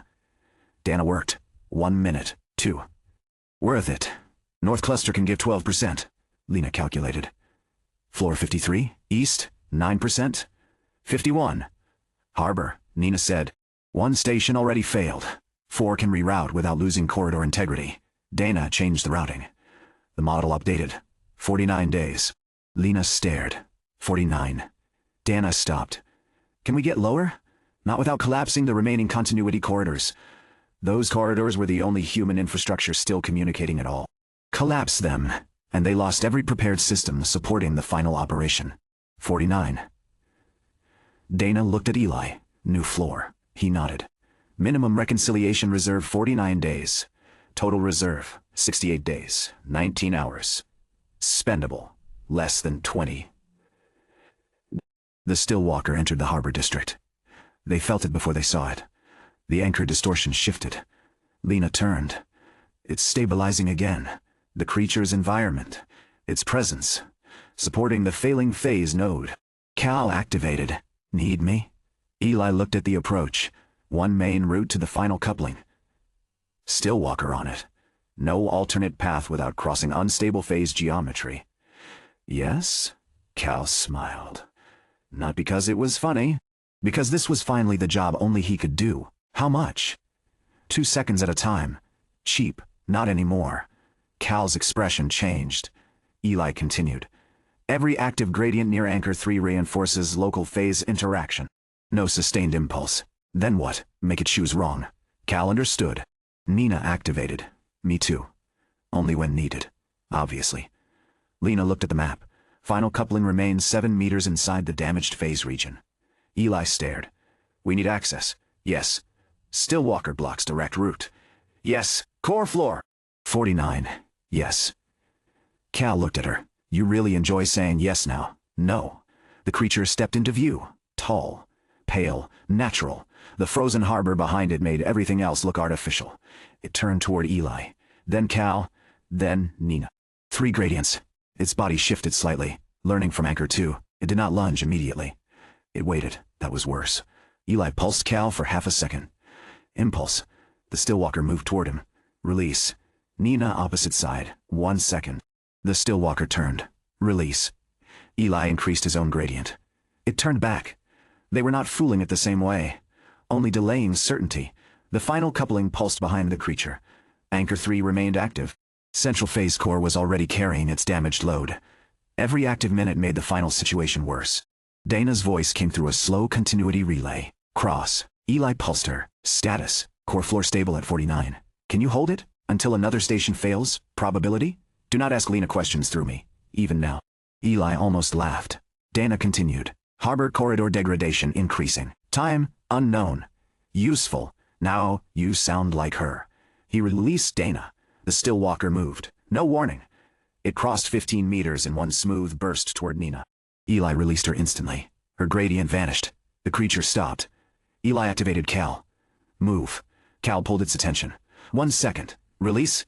Eli ran toward the final coupling alone. The Stillwalker turned toward him. Too fast. He reduced withdrawal. Its tracking weakened, increased. It sharpened. He used microgradients. Short, irregular. The same technique from the tunnel, but the creature had seen it before. Its path narrowed. One long arm struck the floor beside Eli. Concrete fractured. Eli rolled. Rescue pole caught a railing. Pull. Up. The still walker tracked. Nina active. Left. Vector shift redirected a falling steel beam across the creature's path. It stepped around it. No wasted movement. Cal active. Impulse from the right. The creature turned. Eli gained 4 meters. Release. Still walker corrected back. The coupling was 3 meters away. Lena had said 7 meters inside damaged phase geometry. Eli crossed the boundary. Time vault screamed without sound. Temporal gradient unstable stored time began dropping faster. He took 1 step. The floor shifted sideways under reconciliation stress. Nina active. Keep going. She caught the force around him, not his body. The floor, the structure, redirecting just enough for him to remain upright. 2 steps. The final coupling appeared, black, twisted. Half physical, half phase. Eli reached with the rescue pole. Too far. Stillwalker struck the boundary behind him. Nina shouted, 10 seconds. Eli kept her active. She redirected the impact through the harbor frame. 10 seconds. 12. Stored time fell. 67 days. 66. Eli hooked the coupling. Pulled. Nothing. Bridge, Lena's instruction from before. No other option. Eli activated temporal bridge through the rescue pole. The coupling entered his active state. Resistance slammed into him. Not physical pain. Cost. Days disappearing from the counter. 67. Stillwalker hit the structure again. Nina screamed. Not fear. Effort. Vector shift spread the force outward. Do it. Eli pulled. The coupling moved 2 centimeters. 3. The phase connection began tearing. Reserve. 59 days. The mandatory floor. 49. 10 spendable days. Stillwalker broke through the outer frame. Cal appeared. Eli had not deliberately pulsed him. Nina had reached Cal's frozen wrist, then forced Eli's free hand into contact while he held the bridge. Time vault responded through Eli. Pulse. Another active gradient. The Stillwalker turned. Cal saw the situation instantly. How much? Eli could barely answer. 1. Cal used impulse, not away. Toward the creature. Nina shouted, Cal. He struck the hanging harbor crane release above it. Not the Stillwalker. The massive hook assembly dropped. Normal mass. Frozen trajectory. Nina caught the force. Redirected. The hook swung across the creature's path. Redirected. The hook swung across the creature's path. 1 second. Eli released Cal automatically. The Stillwalker became partially blocked. Enough. The coupling tore free. For a fraction of active time, Eli thought they had done it. Then the phase anchor did not collapse. Instead, the entire black geometry lurched toward Ravenport Central. Lena activated. Her face went white. Stop. Eli had already released the bridge. Too late. The damaged anchor had transferred through the migrated connection. The local node began collapsing. The central phase core absorbed the phase load. Lena's model updated. Anchor 3, unstable, not disabled. Central core, degrading. Eli stared. We didn't finish it. No. Why? The local coupling is gone, but the anchor is now sustaining itself through the core. Nina released her vector shift and nearly fell. Eli caught her. Then how do we shut it down? Lena looked toward the central route. Her answer was quiet, from the core side. The Stillwalker pushed the crane hook away, slowly, strong enough that metal screamed even inside the stopped world. Cal activated beside Eli. I vote we leave. For once, nobody disagreed. They withdrew, not cleanly. The harbor continuity corridor failed behind them. Eli used 11 hours of active time reaching the next functioning node. Nina received 4 minutes total. Cal 9 seconds. Theo nothing. Dana 2 minutes. Lena 13. No waste, no heroics. By the time they reached safety, Time Vault showed. Stored time 52 days 8 hours 14 minutes 37 seconds. Minimum reconciliation reserve. 49 days available operational reserve 3 days 8 hours. 14 minutes 37 seconds. Nobody spoke. 2 phase anchors were down. The third was damaged and still sustaining 0 hour through the central core. The core itself was destabilizing. And the Stillwalker had moved onto the only stable route between them and Ravenport Central. Dana studied the remaining continuity map. Most corridors were dark. North cluster, partial. East, partial. Harbor, failing. Central, one narrow line. Lena looked at the core model. The third anchor has to be resolved before we can attempt synchronization. Eli nodded. From the core side. Yes. Nina looked at the 3-day operational number. How long to reach the core? Eli checked the surviving route, under current gradients, without interference. 2 days. Cal laughed once. Nobody joined him. Theo said, then we have 1 day to solve an anchor and a still walker. Approximately, Eli said. Nina looked at him. Not now. He closed the interface. Beyond the continuity node, Ravenport remained frozen. Rain, cars, smoke, ocean, millions of people waiting inside the same unfinished second. Somewhere behind them, the harbor shelter had gone dark. Somewhere ahead, the Stillwalker moved naturally through a world that had become almost perfect for it. Eli had spent more than 300 days since 0 hour began. 4 years of saved evenings had collapsed into a handful of operational hours. The last 49 days were no longer his to spend. They belonged to the moment after the core. If he used them now, there might never be a moment after. He looked at Nina, Cal, Theo, Lena, Dana, then at the narrow line leading toward Ravenport Central. 3 days of operational reserve. 2 days to reach the core. 1 day to solve the failing anchor and the creature between them and it. 49 days he could not touch. 1 failing phase anchor. 1 creature that could follow every second he created. And 1 frozen world still waiting for its next. The solution was not to move faster. Eli had spent 4 years learning that. So when every instinct told him to start running toward Ravenport Central, he stayed inside the continuity node and looked at the map. 3 days of operational reserve was not 3 days of movement. It was 3 days of choices. He looked at Dana. What can we stop spending on? She understood immediately. Travel. Lena activated beside them. The remaining corridor is already the most stable. Not stable enough. No.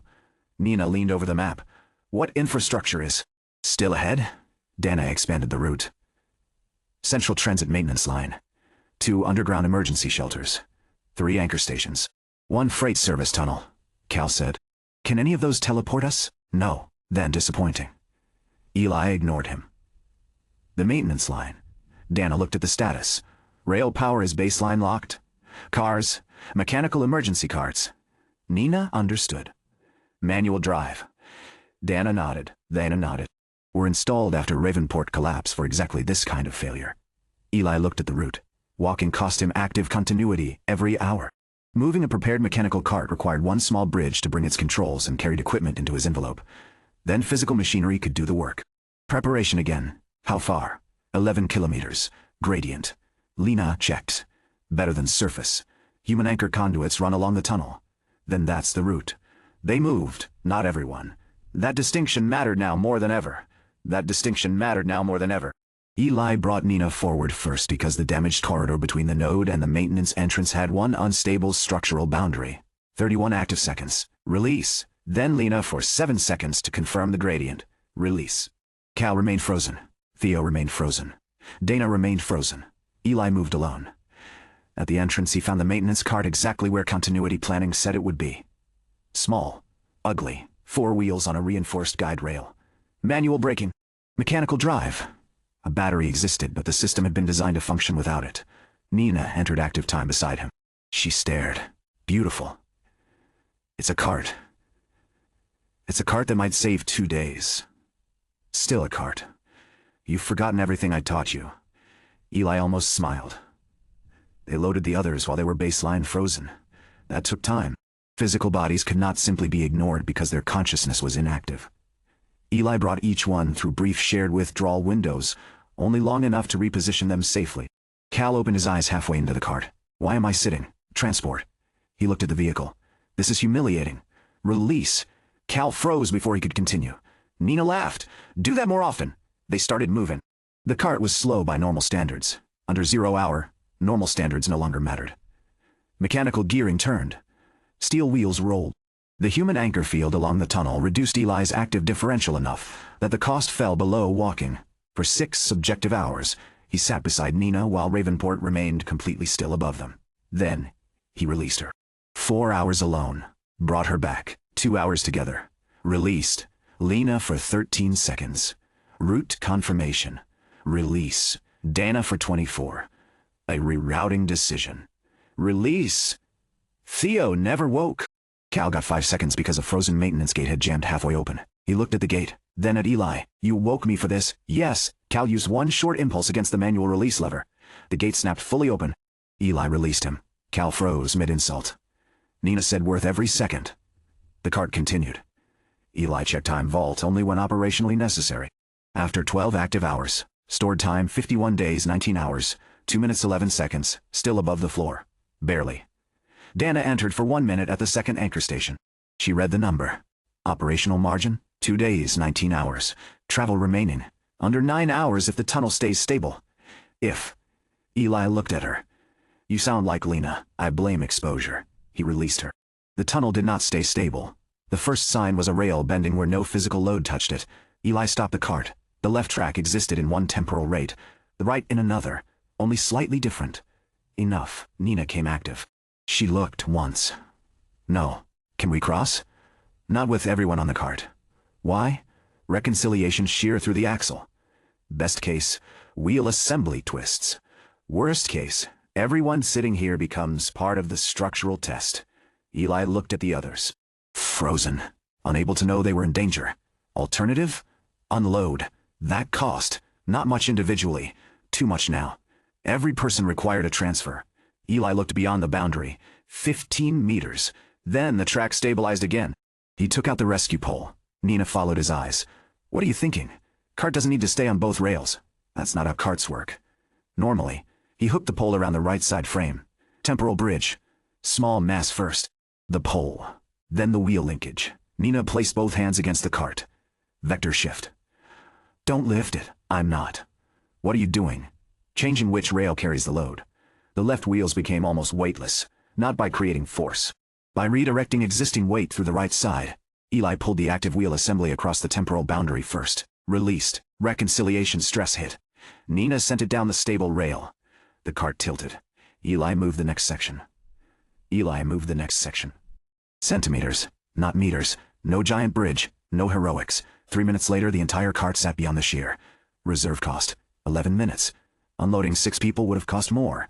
Nina released the force. The cart settled. She looked at Eli. That was good. Beautiful. Don't push it. He released her. They moved. The maintenance line delivered them beneath Ravenport's central width. Stored time 50 days, 23 hours, 41 minutes, 8 seconds. Less than 2 days above the 49-day floor. Eli did not feel panic. There was no room left for panic, only allocation.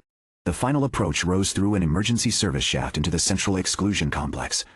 The Stillwalker had been there recently. They knew because the inner walls had changed. Not broken. Changed. Areas closest to the central rift had entered such deep phase lock that surfaces appeared darker than they should. Light barely interacted with them. Lena came active for 90 seconds. She moved through the chamber holding a portable continuity sensor. Eli followed. The central phase core was no longer theoretical. They could see where it had formed. The central rift filled most of the old containment hull. Around it, space seemed folded inward by timing rather than distance. Black bands crossed one another behind transparent containment structures. At their intersection floated something that looked almost ordinary. A roughly spherical distortion 2 meters across. No shell. No machine. No glowing magical artifact. Just a region where everything entering it seemed to hesitate. The phase lines from all of Ravenport converged there. Lena whispered, "Core." Eli looked south. A black line ran from the sphere into the lower structure. Phase anchor 3. Still connected? The migrated coupling? There. She pointed toward a reinforced containment ring installed months before 0 hour. One section had turned dark. The anchor's transferred load passed through it into the core. Nina activated. She studied the structure instead of the phase model. That's our isolation collar. You built it? My team did. Eli remembered plans. Physical segmentation around the central rift. Mechanical locks. Independent braces. Designed so no single structural failure could tear the entire chamber apart. Preparation. Nina stepped closer. The anchor migrated through a prepared isolation segment. Lena nodded. Because the collar is one of the only structures still partially active under the human anchor field. Nina smiled without humor. Our preparation gave it humor. A bridge, Eli said. Can our preparation remove it? Nina looked at the isolation locks. Yes, Lena immediately said maybe. Nina turned. Not now. Lena stopped. Nina pointed at 3 mechanical isolation bolts surrounding the corrupted segment. If we unload the collar, physically separate that segment. The phase connection loses its structural path. Lena studied the model. It may reconnect through another material route. How fast? Unknown. Doesn't matter if the phase anchor collapses first, Lena thought. Then, approximately 12 active seconds. Nina looked at Eli. That's enough. Eli did not answer yet. The 3 isolation bolts were simple by design. Manual, mechanical, no electronics. The problem was load. The entire central containment ring was carrying the forces of the partially collapsed phase anchor. Break one bolt incorrectly, and the ring could deform into the core. Nina needed to redirect the load. All 3 bolts needed to release within the same 12-second window. One person could not reach them.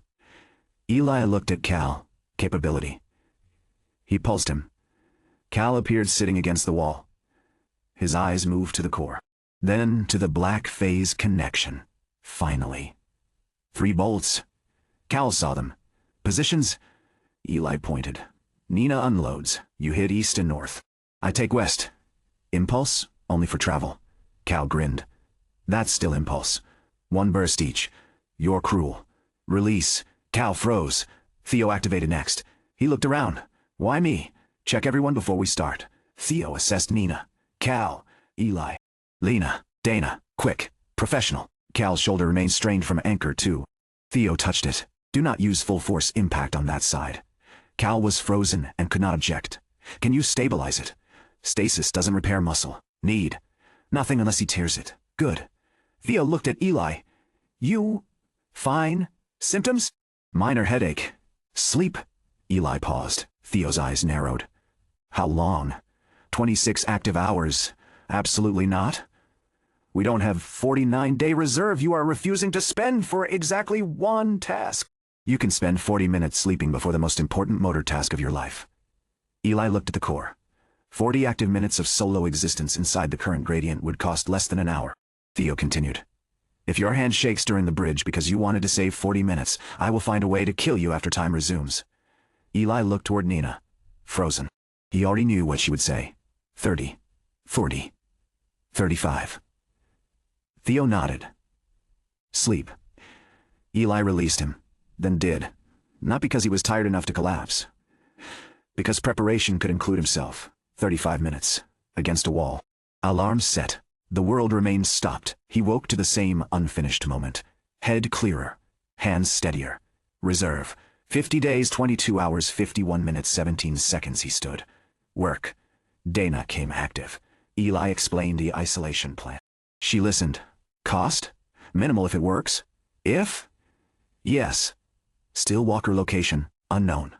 Dana looked toward the central rift, then assume here. Agreed. Anchor network? Central cluster still active. Dana checked the physical relays. 4 stations. 1 degraded. Can you manipulate output independently? Within limits. Eli thought of Arc 6.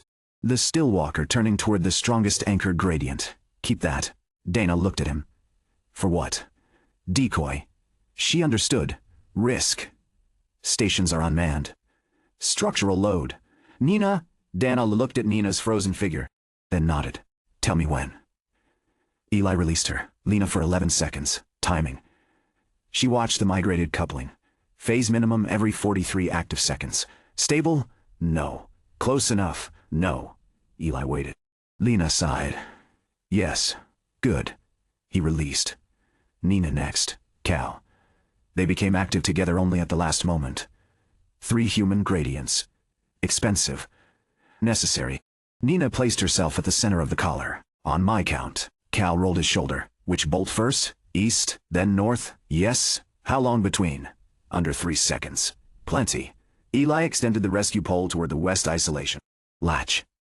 The migrated phase anchor pulsed through the structure. Lena came active for 1 second. Minimum in 5. Release. 5, 4. 3. Nina spread vector shift through the containment ring. Not enough to lift it. Enough to reroute its internal load away from all 3 isolation points.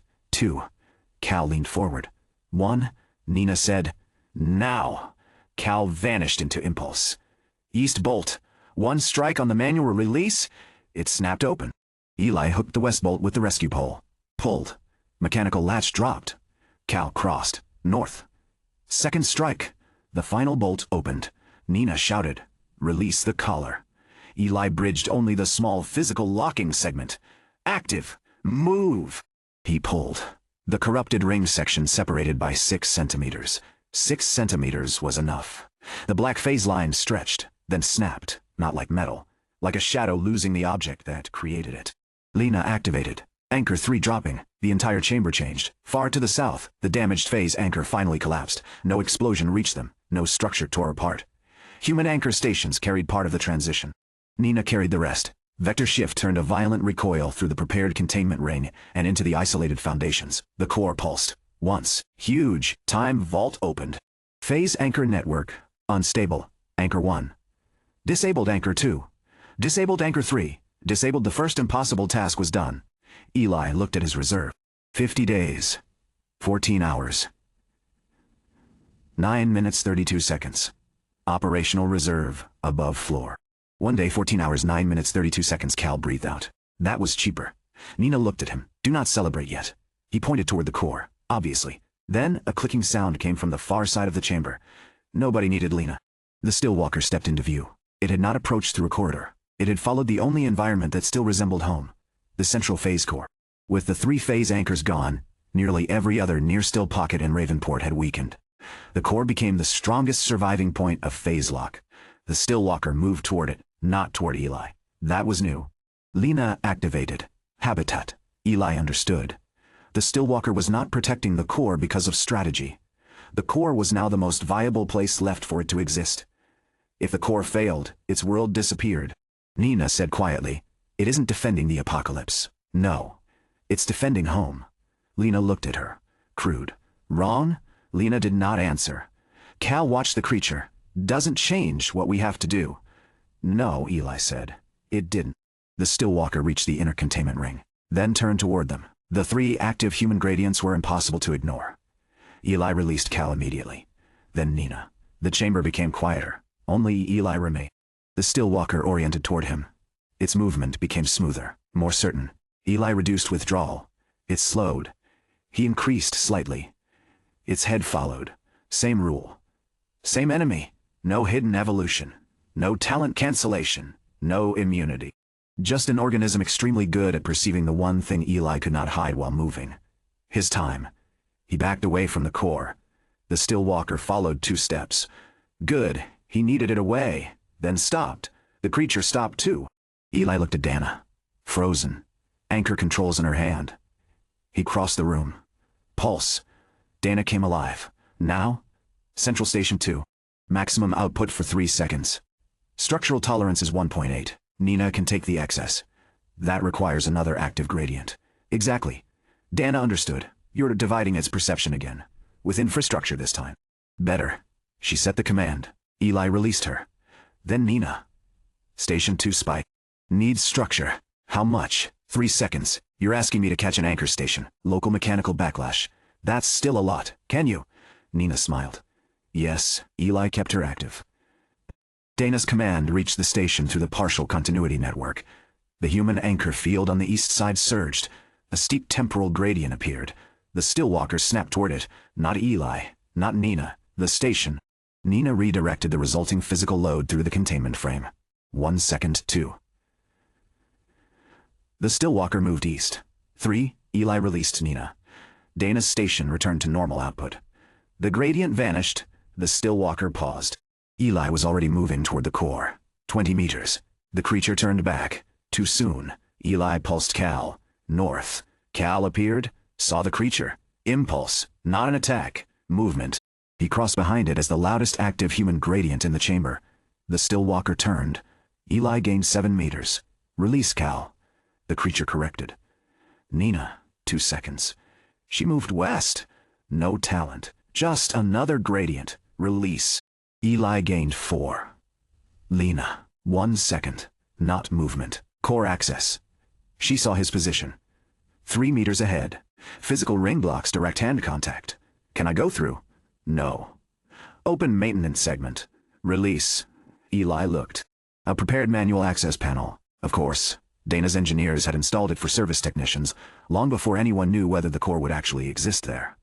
Preparation giving him a door into the end of the world. He reached it. The Stillwalker moved. Too close. Eli hooked the rescue pole into the manual release. Pulled. The access panel resisted. Frozen mechanical load, bridge, small, active, pull, the panel opened. The core stood 2 meters beyond. Nothing between his hand and the phased distortion now. Except the still walker. It crossed the chamber. Eli increased withdrawal. Bad. The creature accelerated. He reduced. It still knew where he was. Cal. Pulse. 1 second. Cal came alive almost between Eli and the creature. Really? Move it. How? Eli pointed to his suspended section of containment gantry above the still walker. Cal understood. Impulse upward. He struck the mechanical release. Impulse upward! He struck the mechanical release. The gantry dropped. Too slow inside 0 hour. Eli bridged 1 hinge. Active. Release. Temporal reconciliation began. Nina came alive. She had been waiting for the cue. Vector shift. The falling gantry changed direction. Not at the still walker.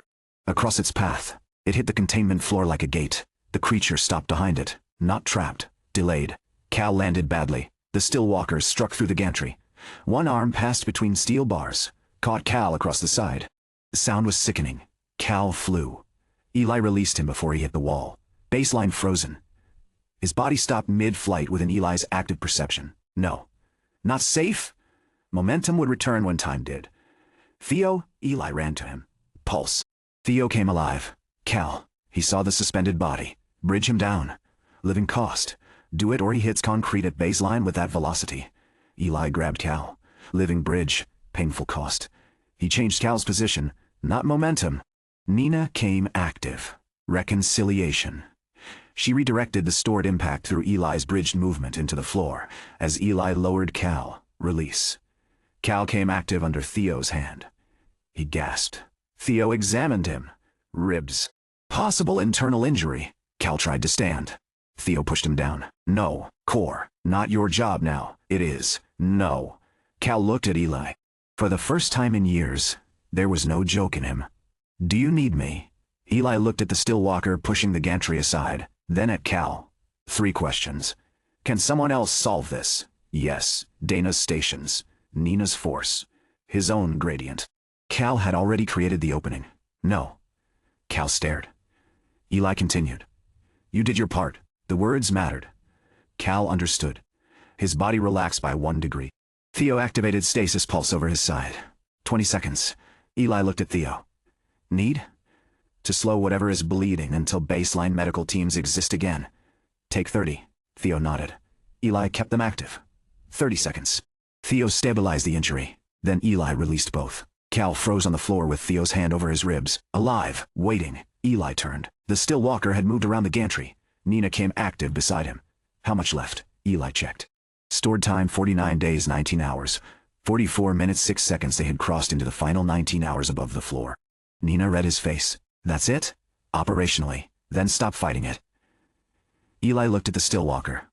What? We keep treating it like a combat problem. It is between me and the core. Then move it. We tried. No. She pointed toward the vault door. Anchor controls. We distracted it. Eli understood the difference. The still walker followed gradients. Human anchor stations created gradients. Dana controlled 4 stations around the central chamber. Not enough to kill it. Enough to define where the environment felt viable. Eli pulsed Dana. Can you create a moving gradient? Dana frowned. With station sequencing. How fast? Slow. Good. What are you trying to do? Give it somewhere better to be. Dana looked at the creature. Then, the central rift. The closest surviving portal to its native environment.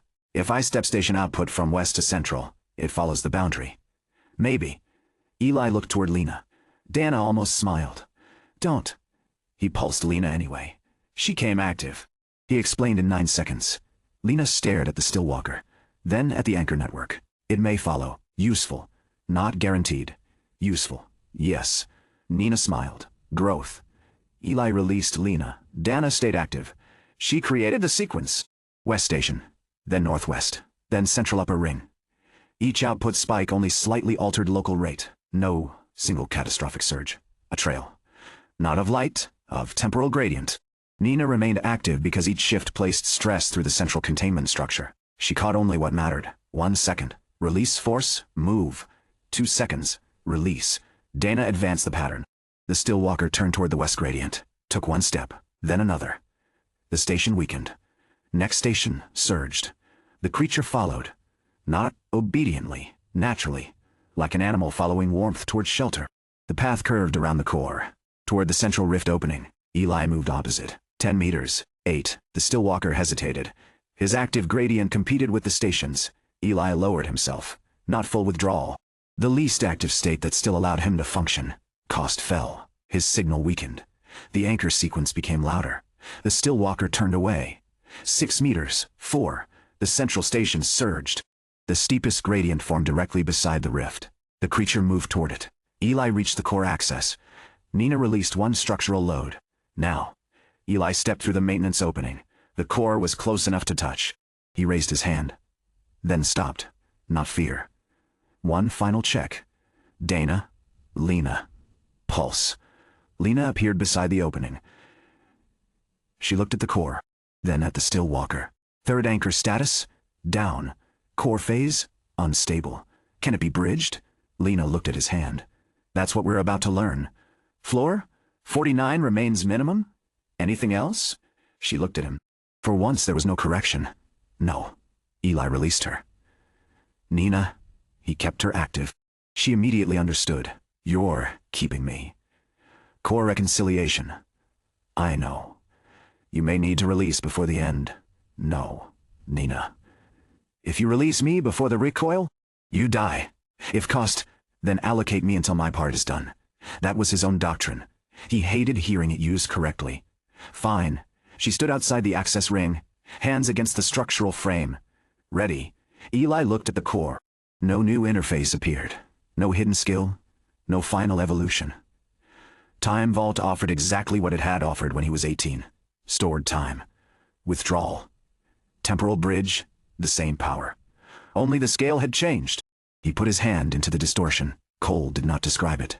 Heat did not. His fingers simply stopped agreeing about when they existed. Eli activated temporal bridge. The core resisted. Time Vault opened. Temporal bridge target mass. Unresolved temporal differential. Extreme reconciliation load. Critical. He almost laughed. Useful. Nina heard. What? Nothing. Eli. Starting. He pulled. Nothing moved. Not because his body lacked strength. The core was not something that needed to travel through space. It needed to move forward. One temporal state into another. That was what temporal bridge had always done. A child's body. A rescue frame. A door. A bus component. A power conduit. Each time Eli had taken something belonging to ordinary reality and made it temporarily share his active time. Now ordinary reality was the thing that had stopped. The core maintained that stop. Eli had to force the core to share his next second. He increased the bridge. Stored time began falling. 49 days, 18 hours. The core flickered. Nina saw. Again. He pushed. 49 days, 12 hours. A black phase line inside the sphere shifted. Not enough. The still walker turned. The anchor decoy sequence had ended. Dana was baseline frozen again. The creature saw the strongest gradient in Ravenport. Eli, temporal bridge on the core made every withdrawal he had ever used look invisible. The still walker began moving toward him. Nina saw. Keep going. It'll reach us. Not your problem. It becomes my problem if, Eli. He looked at her. She did not look at the creature. Only the structure. My part, he understood. Allocate. Do not become everyone. He kept bridging. The still walker crossed the chamber. Nina waited. At 12 meters, she activated vector shift. Not against the creature. Against the still-moving pieces of the containment system. A suspended support beam. A half-fallen emergency barrier. The pressure from Dana's last anchor surge. Real forces waiting to reconcile. She changed their directions. One barrier moved into the still walker's route. Then, another. Not enough to hurt it. Enough to cause steps. Eli kept pulling the core forward. 49 days, 3 hours. The floor was no longer a floor. It was being spent. Exactly as intended. The number fell below 49. 48 days. Nina saw Eli's face. Don't stop. I'm not. The core began to move. Not spatially. Its internal phase changed. For one fraction of active time, something inside it advanced. A real transition. The first forward motion Ravenport had produced without Eli in what felt like months. Lena had called it the reconciliation threshold. He had reached the beginning, not crossed it. The still walker struck the first barrier aside. 9 meters. Nina redirected the impact through the frame. Her boots slid. Eli. Working. I know. I know. Just checking if you're alive. Efficient. Shut up. 7 meters. Eli's reserve. 37 days. The core resisted harder. The environment was collapsing toward two incompatible states. Eli's active continuity. The Stillwalker's near-still ecology. The stopped Earth between them. The bridge linked all three. His vision blurred. Not neurological strain. Exhaustion. Cost. Too much temporal load being mediated through one body. Nina shouted. Left. Eli did not know why. Then the Stillwalker struck through the final barrier. He shifted left. A pale limb passed through the maintenance opening where his shoulder had been. Too close. Eli could not release the core. If he did, the phase would fall back. He had one hand free. The rescue pole lay beside the ring. He hooked it with his boot. Pulled. Caught it in his free hand. The Stillwalker reached again. Eli did not fight it. He hooked the pole around the containment frame and pulled himself sideways while keeping his bridging hand inside the core. The creature's arm missed. Nina caught its impact against the ring.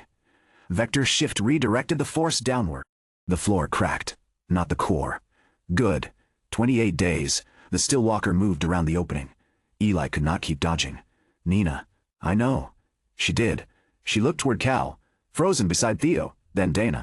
Then the anchor controls. Can you pulse Dana? Costs? Less than dying. Correct.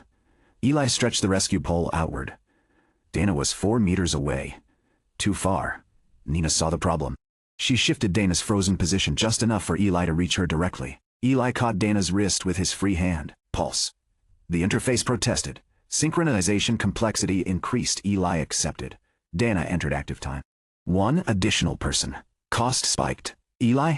Central anchor. Dana saw everything. No explanation. She ran to the control. Output? Maximum gradient away from us. Dana chose north. The station surged. The Stillwalker turned. Not fully. The core's gradient was stronger. Dana saw. Not enough. Then more. Station may fail. Do it. Dana hesitated 1 second. Not because of property. Because that station supported the remaining continuity corridor. If it failed, there was no route back. Then she made the decision. Station 3 overload. The human anchors screamed through the structure. The strongest non-core gradient Ravenport had produced since 0 hour formed north of the chamber. The Stillwalker turned. 1 step. Then another. Away. Dana looked at Eli. Station life 30 seconds. Enough. Make it enough. Eli released Dana directly. She froze at the console. Complexity dropped. Reserve 19 days. The core shifted again. This time Eli felt the threshold. The phase did not fall backward when he eased pressure slightly. Forward momentum. Small, real. Again, Nina said. Eli pushed. 19. 18. 17. The core's black interior brightened. Not with light, with motion. Lines that had remained fixed began advancing across one another. The Stillwalker stopped following the northern station. It turned back. The station no longer mattered. Its habitat was dying. It moved toward the core faster than before. Nina saw. How close? Threshold almost. How close? I don't know. Bad answer. I learned from Lena. Terrible timing. 8 days. The Stillwalker reached the outer ring. Nina used vector shift again. Nothing large remained. No convenient beam. No convenient beam. No suspended gantry. She used the creature's own impact. It struck the containment frame. She redirected the force sideways. The Stillwalker stumbled 1 step. Not injured. 1 step. Enough. 6 days. Eli's arm went numb. Not from damage. Not from damage. From maintaining position. He switched grip. His palm remained against the core. The bridge continued. 5. Nina's nose started bleeding. Eli saw. Release yourself. No. You're a load. My part isn't done. The Stillwalker struck again. Nina caught less this time. The frame bent. A section of the containment ring tore free. Reconciliation stress began building everywhere. The core was moving forward. The surrounding structure was not ready to agree. This was her part. 3 days. The Stillwalker crossed the bent frame. 3 meters. Eli could see its layered surface now. No face. No hatred. No triumph. Only a living thing moving toward the last environment where it could exist. For one irrational second, Eli felt sorry for it. Then he thought of the frozen city. Maya caught between heartbeats. His mother, in an unfinished mourning. Mara, waiting inside a sentence. Millions of people who did not choose this environment. The world did not owe the Stillwalker its clock. 2 days. The creature reached. Eli had nowhere left to move. Nina did. She stepped between them. Eli's heart stopped. Nina, she did not attack. The Stillwalker lunged toward her gradient. Nina dropped her active synchronization. Eli released her instantly. She froze. Her gradient vanished. The creature's strike passed through the space she would have occupied in another fraction of active time. Its body overcommitted. Eli understood. Pulse synchronization. Give someone exactly enough time to save themselves. Not more. He pulsed Nina again. A fraction. Her eyes opened. Now, vector shift. She caught the Stillwalker's own forward force. Not all of it. She did not need to. She redirected its path by less than a meter. The creature passed Eli, toward the central rift. Eli released her. One day, the core crossed the threshold. Everything changed. Not exploded. Moved. For the first time since 9:32 and 1 second, Ravenport's phase acquired its own forward momentum. Eli was no longer dragging a dead weight. He was pushing something that had begun to roll. Time vault changed. Temporal bridge reconciliation in progress. The world tried to catch up. Reserve. 18 hours. Eli caught Nina's wrist with his free hand. Shared withdrawal. Nina came active. She screamed. The containment structure around the core began reconciling months of impossible temporal stress in one returning physical system. Bolts sheared. Steel twisted. Concrete remembered gravity. Every load she had spent years studying arrived at once. Vector shift spread across her body. Not planet scale. Not Ravenport scale. One room, one ring, one core. Enough! Where? She shouted. Eli looked at the force paths. Training, Ravenport, every structural lesson, West Foundation. Nina redirected. A wall cracked outward instead of inward. North. She turned the falling gantry into the empty containment pit. Floor. She pushed reconciliation shock through prepared isolation joints. The building survived. Barely. The Stillwalker reached the central rift. Its movements changed. For the first time since Eli had seen it, the creature looked slow. Not because Eli accelerated. Because Earth did. The temporal gradient separating its body from Ravenport widened. Its smooth movements became jerks, then jumps. Camera movement. The old illusion returning. Its habitat was disappearing around it. The only near-still environment left was through the rift. The Stillwalker turned toward it. Not retreat. Not defeat in any human sense. Survival. It stepped through. The central rift began collapsing behind it as the Keystone Phase relationship broke. The creature's body stretched across 2 temporal states. Then vanished. The rift narrowed. Eli's reserve. 7 hours. The core continued reconciling. Time vault drained faster. Nina's knees buckled. Eli caught her with his free arm. Stay. That's usually my line. Her voice shook. Force? Still coming. Can you hold? Ask me after. 4 hours. Lena's models had been wrong. Not disastrously. Close enough to save them. Not close enough to leave anything comfortable. The central phase core was fully active now. Its forward state spread through the Keystone Rift. From Ravenport, into the synchronized network. One rift lost phase lock. Then another. Then another. Eli could not see the global map. He felt it through the decreasing resistance. The world beginning to carry itself. 2 hours. Nina redirected the last major structural recoil. A containment tower folded outward into an evacuated courtyard. Not onto them.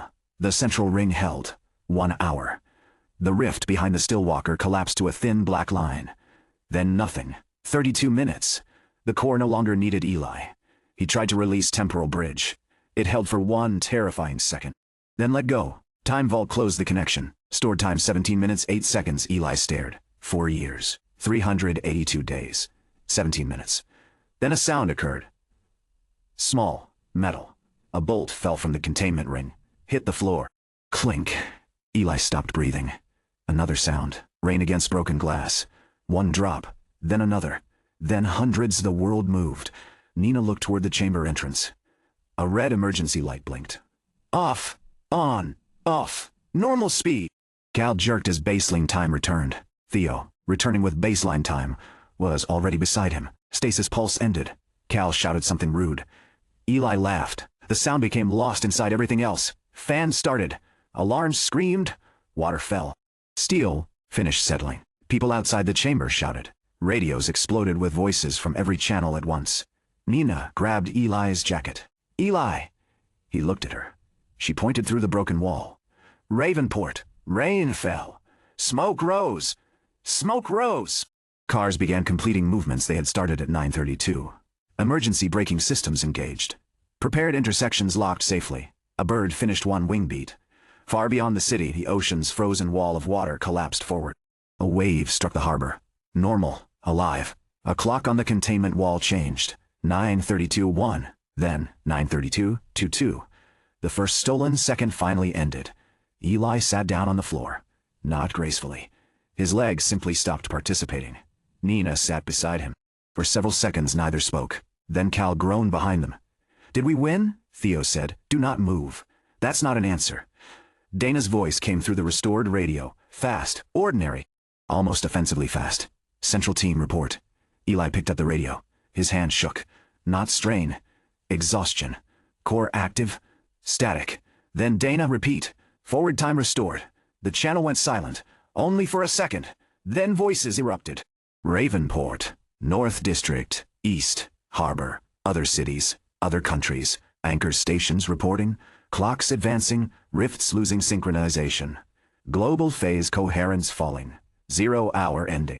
23 ordinary baseline minutes later, Lena appeared at the chamber entrance. Now she ran. Actually ran. Eli had never seen her run. She stopped in front of him. "Reserve," Nina said. "Hello to you too." Eli opened time vault.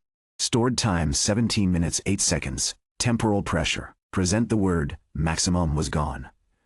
Critical was gone. Recommended continuity reserve appeared after several seconds. Not 365. Not 379. Not anything close.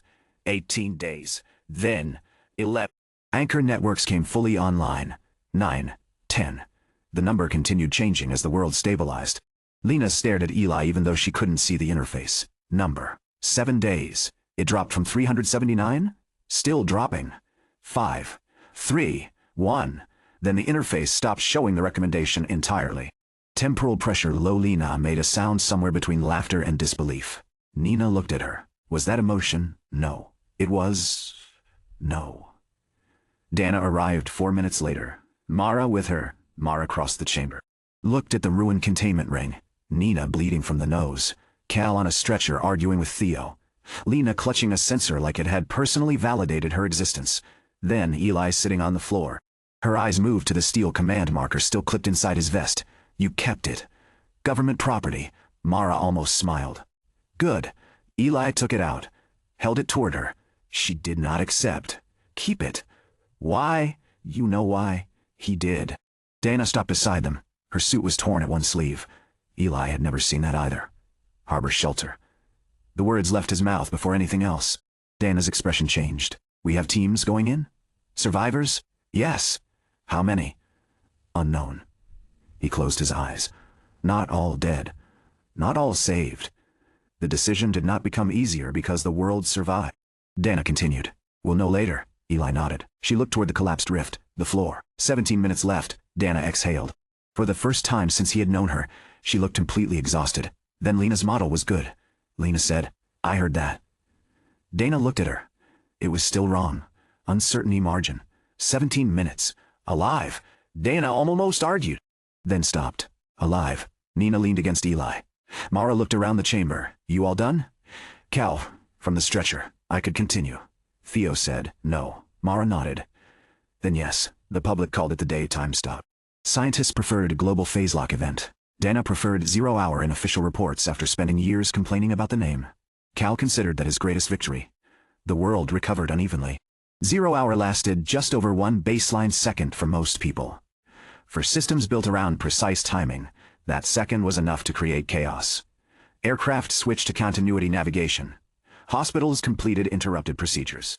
Power grids isolated faults. Prepared transport networks stopped before collisions. Anchor stations prevented many local rate divergences from becoming catastrophic. Not all. There were deaths. Thousands globally. Far fewer than every model had once predicted. Ravenport suffered heavily. The harbor shelter became one of the worst local losses. Some compartments survived the shear. Others did not. Eli read the final casualty report once. He did not ask Lena whether spending 48 stored days would have saved more. There was no model that could answer honestly. Dana had been right about one thing. Uncertainty worked both ways. Eli had chosen. People died. The reserve remained. The world received its next second. All of those things stayed true at the same time. Public hearings began almost immediately. Some governments wanted direct control over temporal reserves if another time vault user ever appeared. Others wanted Eli placed permanently under national command. Rift response organizations argued that individual talents could not be treated as strategic property. Dana testified first. That surprised everyone except Eli. The fact that a person's ability may become strategically important does not convert the person into infrastructure. The statement became public within hours. Eli heard it from Nina while sitting in an institute rehabilitation room. She stole that from herself. Very efficient. Nina looked at the screen. Dana continued. The failure before 0 hour was not that one person lacked enough stored time. It was that civilization initially designed its continuity plan around needing one person to hold enough of it. The framework that followed kept the parts of Dana's system that had worked.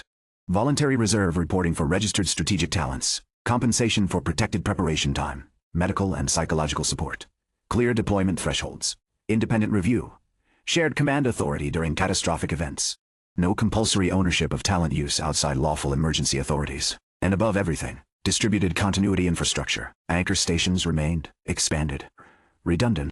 Cities redesigned emergency systems around the possibility that electricity, communication, or even time itself might fail unevenly.